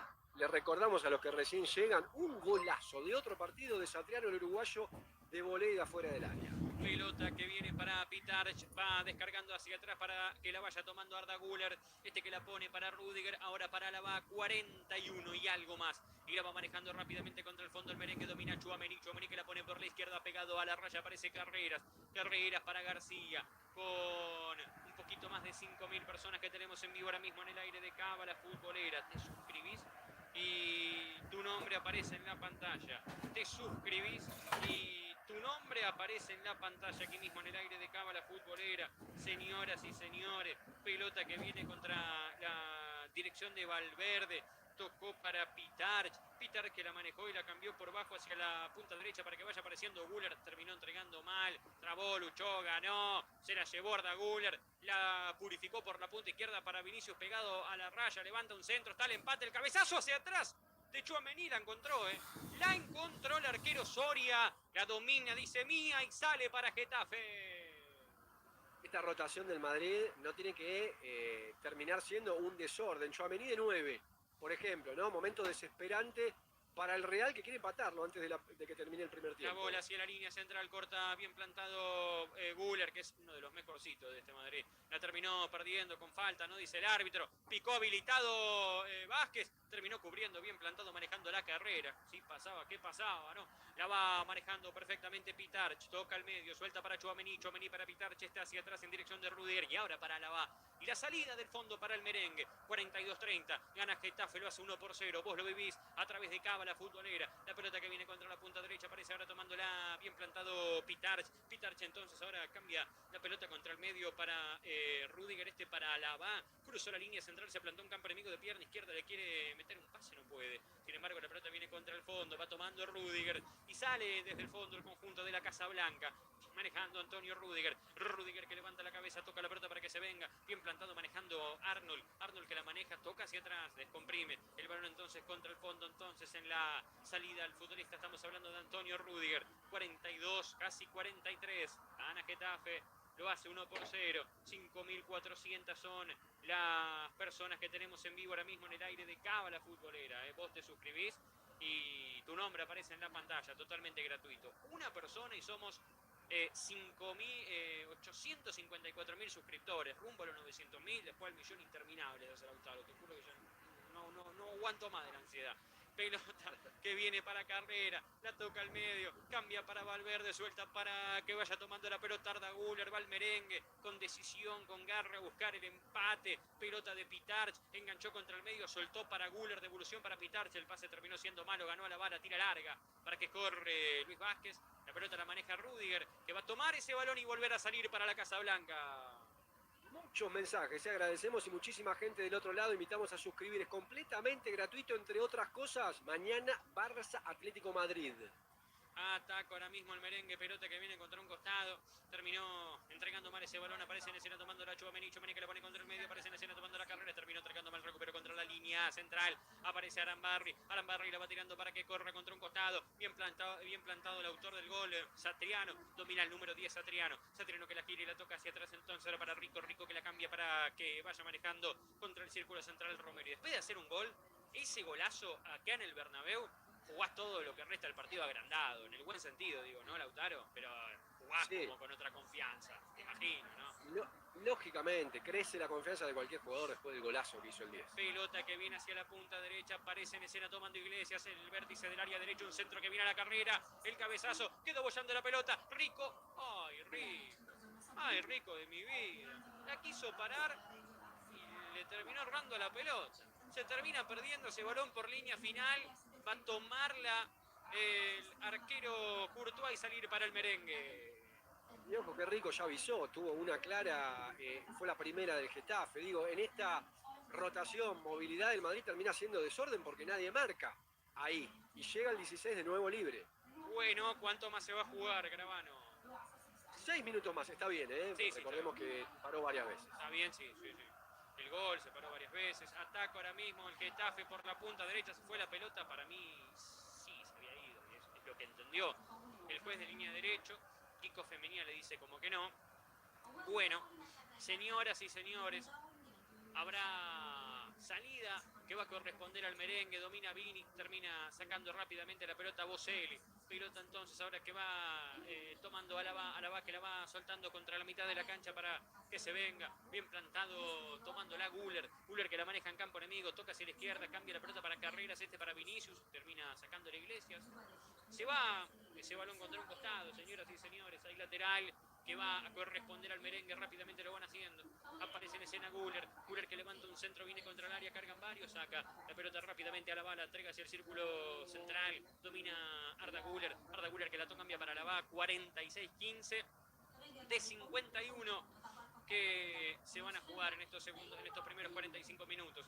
Domina rápido rápidamente Tchouaméni que la pone para la barba, que la va soltando hacia la punta izquierda para que la vaya tomando Vini que toca para Tchouaméni para Rudiger que alcanza a tocarla entonces ahora para que la vaya marcando Valverde para Alaba y a la izquierda para Vinicius, se la llevó, la ganó muy bien, se metió en el área y terminó ganando un córner inteligentemente, agua en el desierto, será este tiro de esquina desde la izquierda para el equipo de la capital.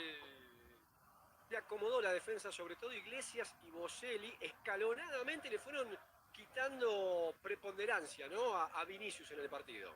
Una persona que se suscriba y somos 854.000 suscriptores. El centro que viene de Güler va contra el área, cargan varios. Termina cayendo un hombre del merengue, para mí fue penal eso, ¿no? ¿Qué crees que te diga? Un tackle le hicieron, me parece, a Rudiger. Habrá que verla. En primera instancia me pareció penal para el merengue. Pelota que viene para Tchouaméni, se frenó, levantó centro, sacan la pelota con golpe de cabeza, rechaza larga desde la punta derecha Iglesias, domina Vázquez, va el ex hombre de Boca, le pica Femenía, domina Vázquez, hizo un giro, la aguantó, la protegió, la terminó perdiendo, ganó la posición, domina bien plantado Arambarri, se frena, la pisa, la muestra, la masa, la duerme inteligentemente, sale del fondo el Getafe, 47-40, tiene que irse por lo menos Getafe para el bien del Getafe, ganando 1-0 el primer tiempo, ¿no? Y el merengue tiene que buscar empatarlo. 47, casi 48 de 51. Habrá... Y te digo que no sé, ya estaban agarrando los dos, me parece. Habrá salida del fondo para el merengue. Se tira Rudiger también, ¿no? Sintiendo el contacto. Para lo que le puede exigir cada uno, a uno y a otro, al potente Madrid y al visitante y humilde Getafe, está bien la victoria. Getafe hizo lo que seguramente vino a pensar y a planificar y le está saliendo. Ataca el merengue, domina Valverde, descomprime a la izquierda para Carreras, le pica a Vinicius y lo marca Iglesias. Domina Vinicius ante la marca de Iglesias, también de Boselli. Termina cortando, saliendo del fondo rápidamente Getafe. Pelota que viene contra el medio, aparece Vázquez, giró, tocó para Rambarri, la pone en larga, la punta derecha picó, se la va llevando contra el área el futbolista. Estamos hablando de Boselli. Termina controlando largo, la maneja el arquero Courtois que sale para el merengue, aparece ahora tomando la Güler que la mete al área para Vinicius, cortan con golpe de cabeza y sale del fondo rápidamente el Getafe, aparece Tchouaméni, la terminó ganando el merengue, Tchouaméni para Vini, cara a cara, pie a pie de la marcación de Iglesias, manejó, dominó, se la llevó contra el área, destacó, la puso para Carreras, vino al centro, cortan la pelota con golpe de cabeza, Tchouaméni la mete en órbita, soltó para Arnold, de tres dedos, levantó un centro, está el empate y se termina yendo el balón por línea final. La va a tomar el arquero Soria, a salir para el Getafe, que en este final de primer tiempo lo está ganando 1-0. Y fue un golpazo. El del gol de Satriani, qué gol, un golazo. No sé, encuentren el adjetivo que quieran.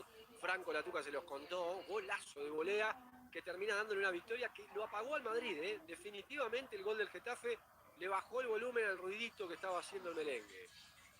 Bueno, perfecto, señoras y señores, saludo a la gente. Saludos a Rosa Guzmán, a Mario Fernando, el gran saludo para Danilo, el gran saludo acá para el amigo árabe que manda el mensaje, pone emojis. Saludos a Danilo Humberto, a Mario Fernando, el gran saludo para Jordi, para Hugo, Alexander Contreras, para toda la gente. Le invitamos que se suscriban, 50 personas que se suscriban y somos 854.000 suscriptores. Si te gusta el contenido, presiona el botón de suscripción y tu nombre aparece en pantalla. Solamente apretar el botón de suscripción siempre y cuando te guste este contenido. Sale el merengue, la pelota viene para Rudiger, van a restar 30 segundos para que culmine esta primera etapa y el merengue va para meter ese gol psicológico que le permita empatar y ya encarar definitivamente de una manera totalmente diferente esta etapa final. Centro que viene contra el área, saca Boselli que la maneja, la cambia al medio, corta Tchouaméni con golpe de cabeza, cambia la pelota para que se venga Rudiger. 50 minutos 45 de 56 y el merengue que va, pelota que viene para el turco Güler que la pone hacia atrás, entonces giran, la cambian entonces ahora en dirección de Thibaut Courtois que sale para el merengue. 5 segundos finales, pelota que viene para Tchouaméni que la cambia hacia la izquierda, pica la pelota, se va por línea final, cuando el árbitro del partido, Alejandro Muniz Ruiz, le pone punto final a estos primeros 45 minutos aquí en el Santiago Bernabéu. Lo gana el Getafe, lo hace 1-0 y Lautaro Gravano me cuenta lo que será un anticipo previo del comentario de esta victoria parcial de Getafe. Hablaba de la exigencia que se le puede tener al Real Madrid y al Getafe. A partir de ahí vamos a centrar el análisis con más de 5.200, 5.300 personas del otro lado. Quédense ahí, le vamos a contar en minutos más por qué lo gana el Getafe y también, a mi entender, por qué está bien que se lo lleve el visitante, que vino a hacer algo que hasta ahora le está saliendo con un golazo de otro partido.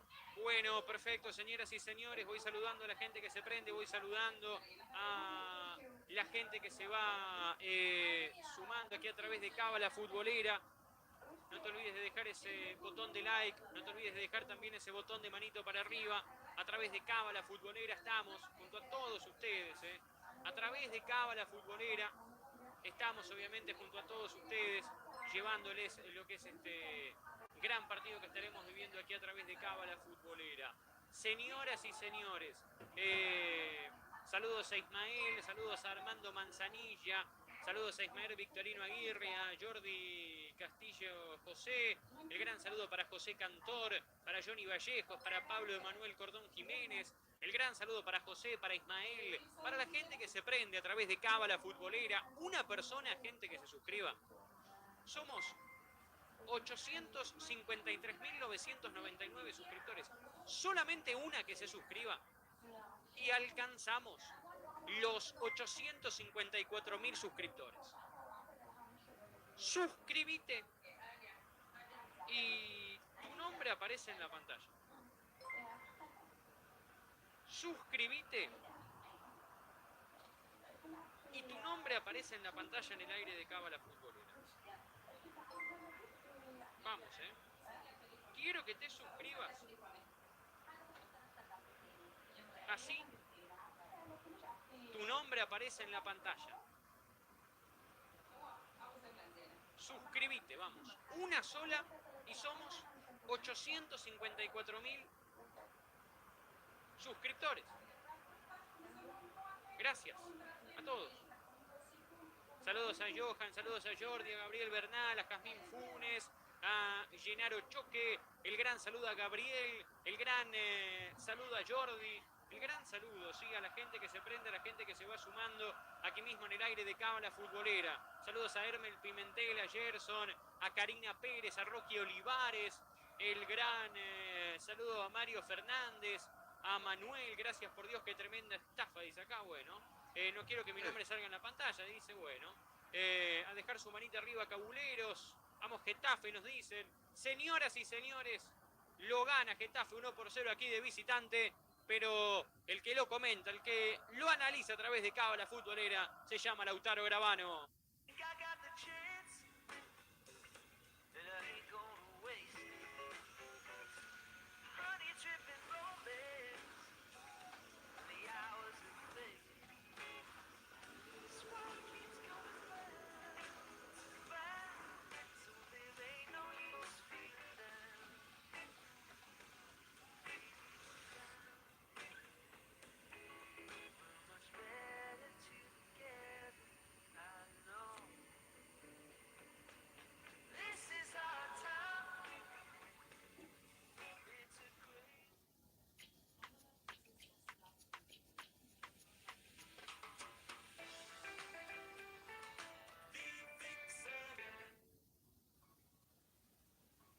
Tranquilidad. Vayan suscribiendo en este momento.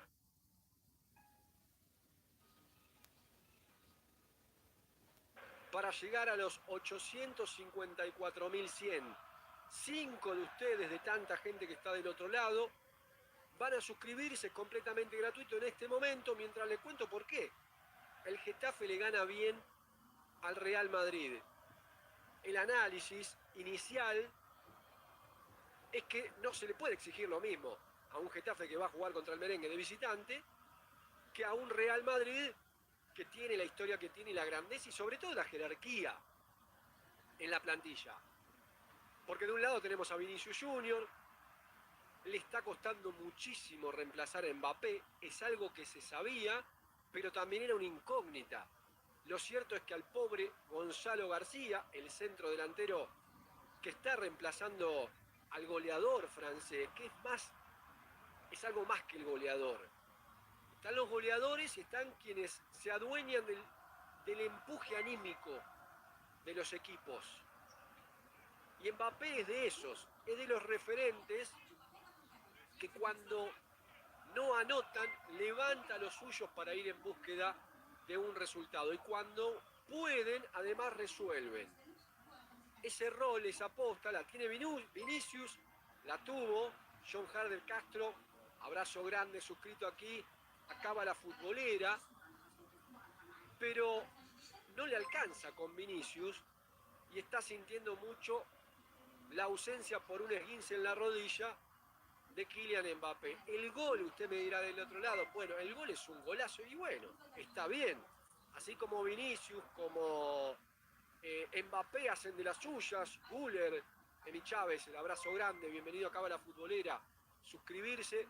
En este momento nos va a llevar a compartir obviamente todas las transmisiones que hay en Cábala. Alex Copali Sasa, bienvenido también a Cábala Futbolera. El Getafe se ordenó, el Getafe le quitó espacios, el Getafe no lo dejó jugar cerca de su arquero Soria, que le tuvo que sacar una pelota importante a Arda Güler. Paul Gerard, bienvenido a Cábala Futbolera, suscrito también. Uno, Karen, bienvenida también. Ahora necesitamos, para llegar a los 854.100 suscriptores, que los que están del otro lado vayan y se suscriban. Es completamente gratuito. Johnny Rojas, ¿cómo le va? Bienvenido acá a la futbolera. Nos van comentando ahí en el chat desde dónde siguen este 1-0, que es justo porque el Getafe planificó algo, tuvo una estrategia y le salió todo. ¿Qué es todo? Aguantar al Madrid, no meterse atrás porque lo esperó en el borde del área. 25 metros entre esa línea de 5 defensores y Vázquez, el delantero argentino más adelantado del Getafe. Ahí, en ese lugar, trató de comprimir todo el partido para que el Madrid no encuentre los espacios. Vinicius desde la gambeta lo puso en problemas por el sector izquierdo del ataque del Madrid. Iglesias no lo pudo cortar en un par. Y después se escalonaron bien, porque Iglesias y Boselli tiene 5 abajo. El Getafe, cuando Vinicius lo pasa a Iglesias, sale Boselli e Iglesias pasa atrás por si a Boselli lo pasan. Entonces, de esa manera y escalonado y cortando mucho con falta, para mí tendría que haber amonestado alguno más, son 2 los amonestados del visitante, que cortó todo el tiempo y sistemáticamente con falta, podría haberse llevado una amarilla más. Al margen de eso, lo que hay que marcar es que esa estrategia y ese plan de partido a Getafe le salió de 1000 maravillas.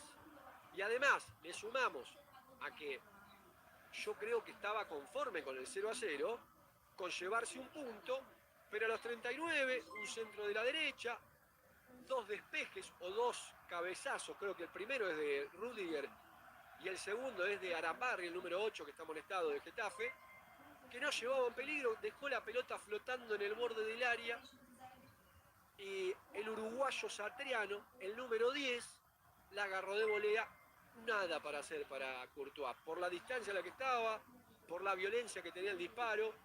El 1-0, a partir de ahí el Real Madrid se jugaron 51 minutos, no pudo hacer ni hizo absolutamente nada. Acusó el golpe, fue muy fuerte y después no se pudo reponer. Si hará cambios, yo creo que sí, Arbeloa debería hacerlos y debería demostrar una reacción inicial en el comienzo de la segunda etapa. Recordemos que a Mbappé lesionado se suma Bellingham, Camavinga, Dani Ceballos, los que pueden dar fútbol o algo en ofensiva. Lo tiene Mastantuono y lo tiene Rodrigo Góez. Yo creo que son los 2 candidatazos. Brahim Díaz, sumemos ese, son 3 grandes candidatos a entrar en la segunda etapa.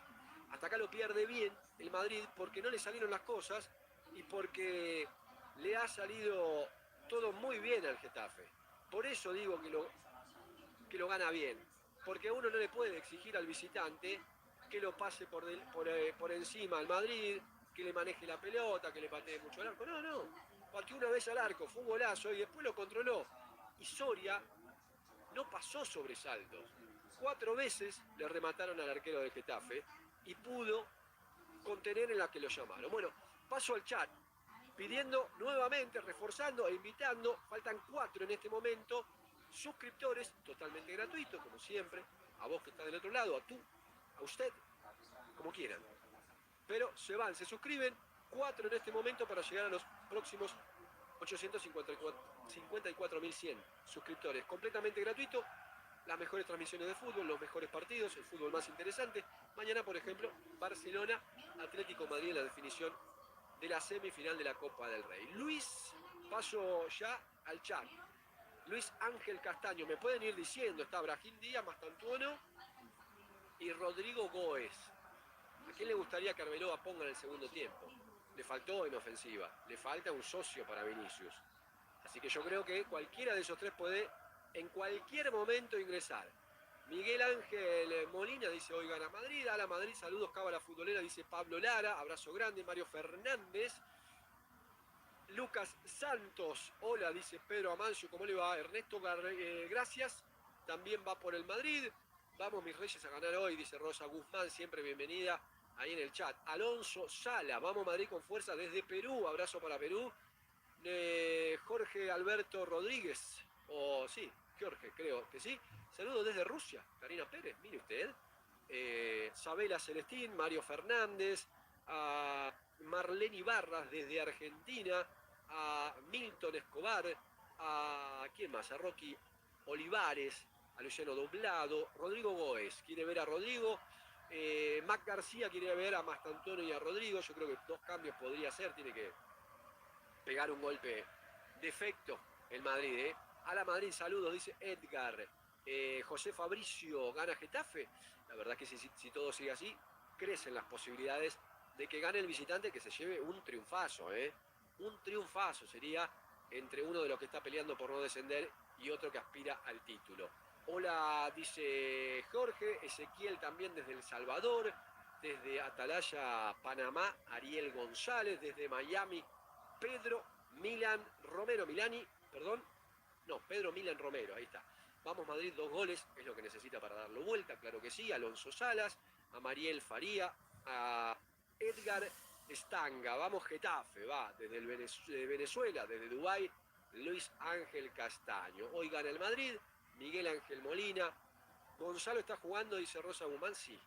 Ante la lesión de Mbappé, está jugando el centro delantero, que apareció muy bien, si recuerdan ustedes, en aquel Mundial de Clubes, pero que no está teniendo participación. Gilberto desde Puerto Rico, abrazo grande. Desde Yanque también saluda Edith Valdés.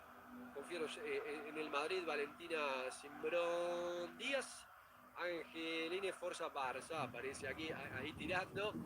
A Iván Pul, a Adrián también Guzmán, a todos los que van dejando en este momento su pulgar arriba. Han dejado el me gusta.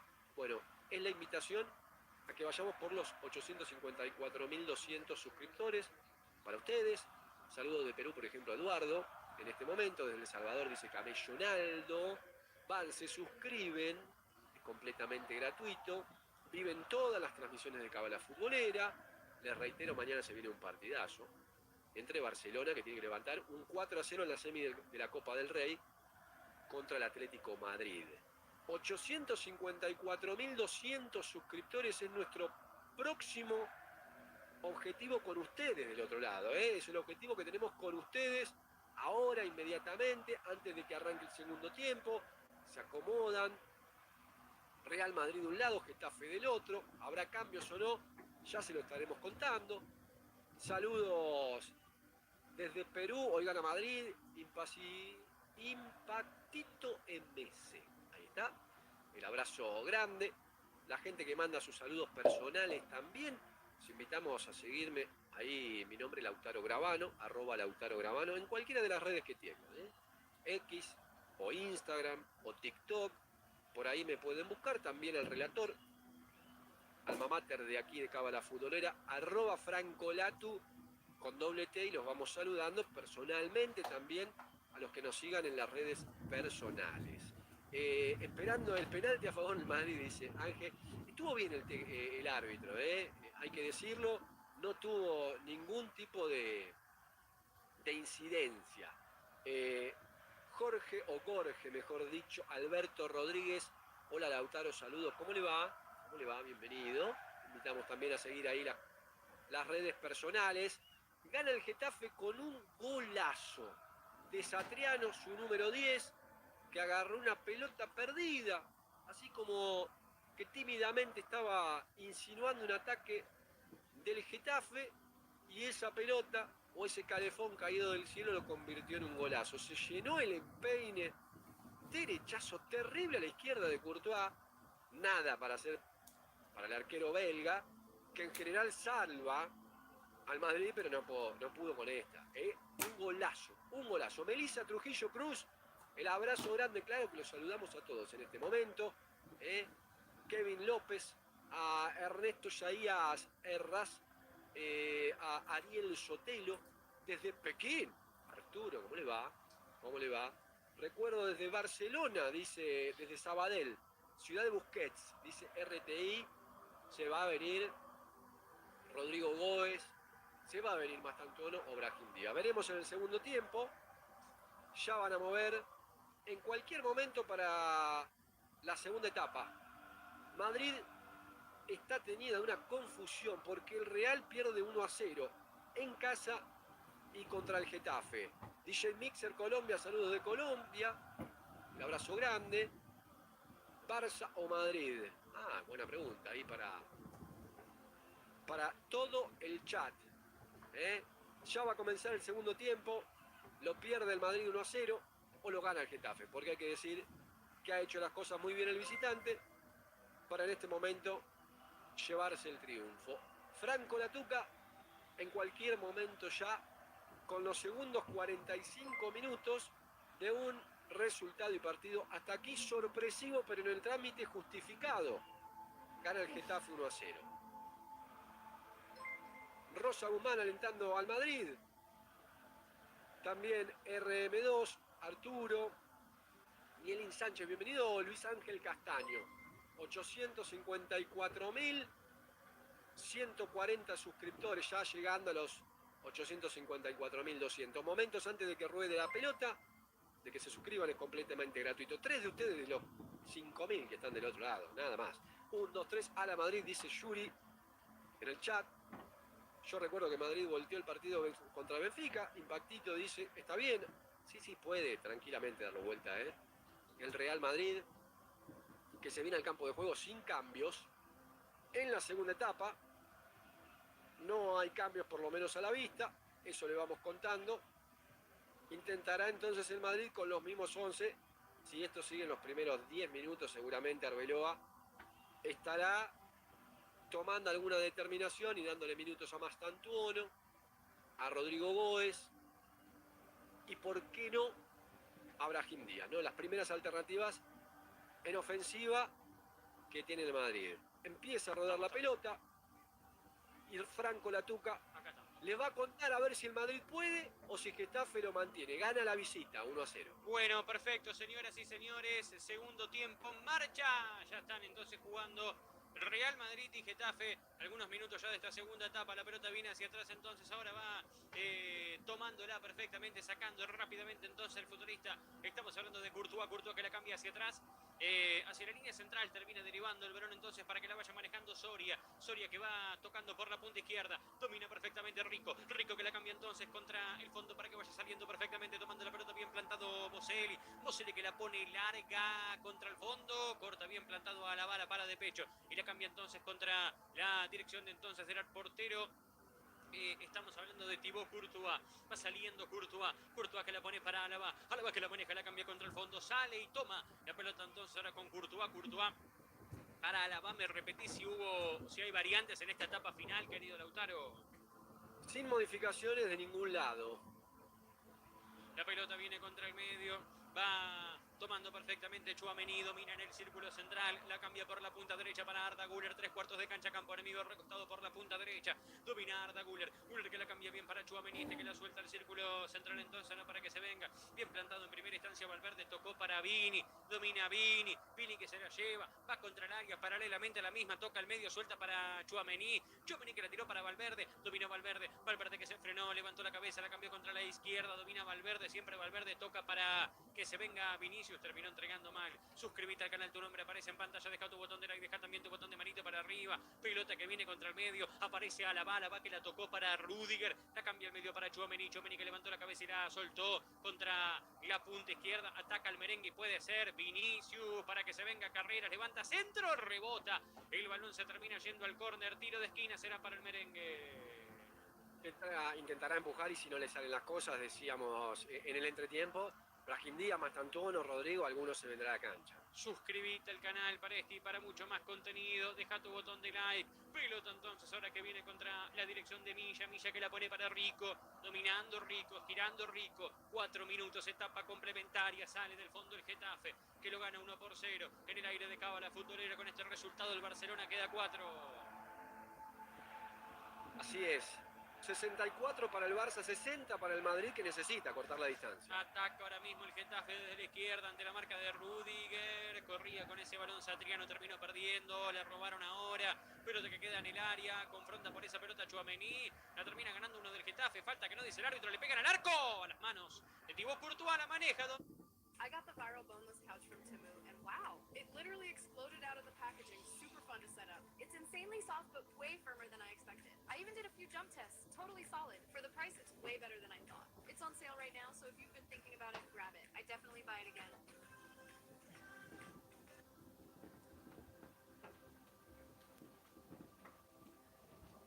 Why do millions trust Wise to send money abroad? They're financially regulated. There's no markup on exchange rate, and you'll get 24/7 English-speaking support. Wise securely moves billions of pounds for their customers every month. Most transfers are instant. You'll have peace of mind in under 20 seconds. Still not convinced? Read hundreds of thousands of positive Trustpilot reviews and join millions sending money abroad with Wise. Download the Wise app today.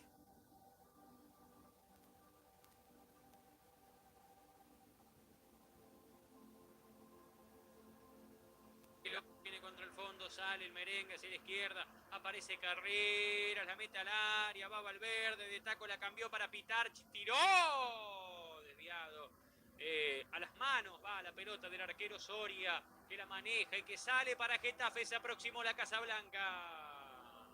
Fue clara, no terminó siendo franco el remate directamente de Güler, pero lo tenemos a Valverde casi como doble 9 por momentos con Gonzalo. Pelota entonces hacia atrás, va saliendo el merengue, domina Carreras, se adelanta y la pone para Pitar antes del círculo central. Va el merengue, en busca del empate. Pelota que viene contra el fondo, va larga hacia la punta derecha, corre por esa pelota bien plantado, manejándola el futbolista Carreras, domina Carreras que levanta la cabeza, toca el fondo, va descargando juego para que vaya, va tomando contacto a la bala, va que la va cambiando por la izquierda para que se venga Carreras, que la pone para Tchouaméni, pisó raya central, la pisó, la dominó y la descargó contra el fondo entonces para que salga David Álava, dominando Álava, 6 casi algo más, gana Getafe, lo hace 1-0, pelota larga entonces ahora, pica la pelota, la maneja Soria, sale para Getafe, repasamos suplentes que tiene el conjunto de Arbeloa.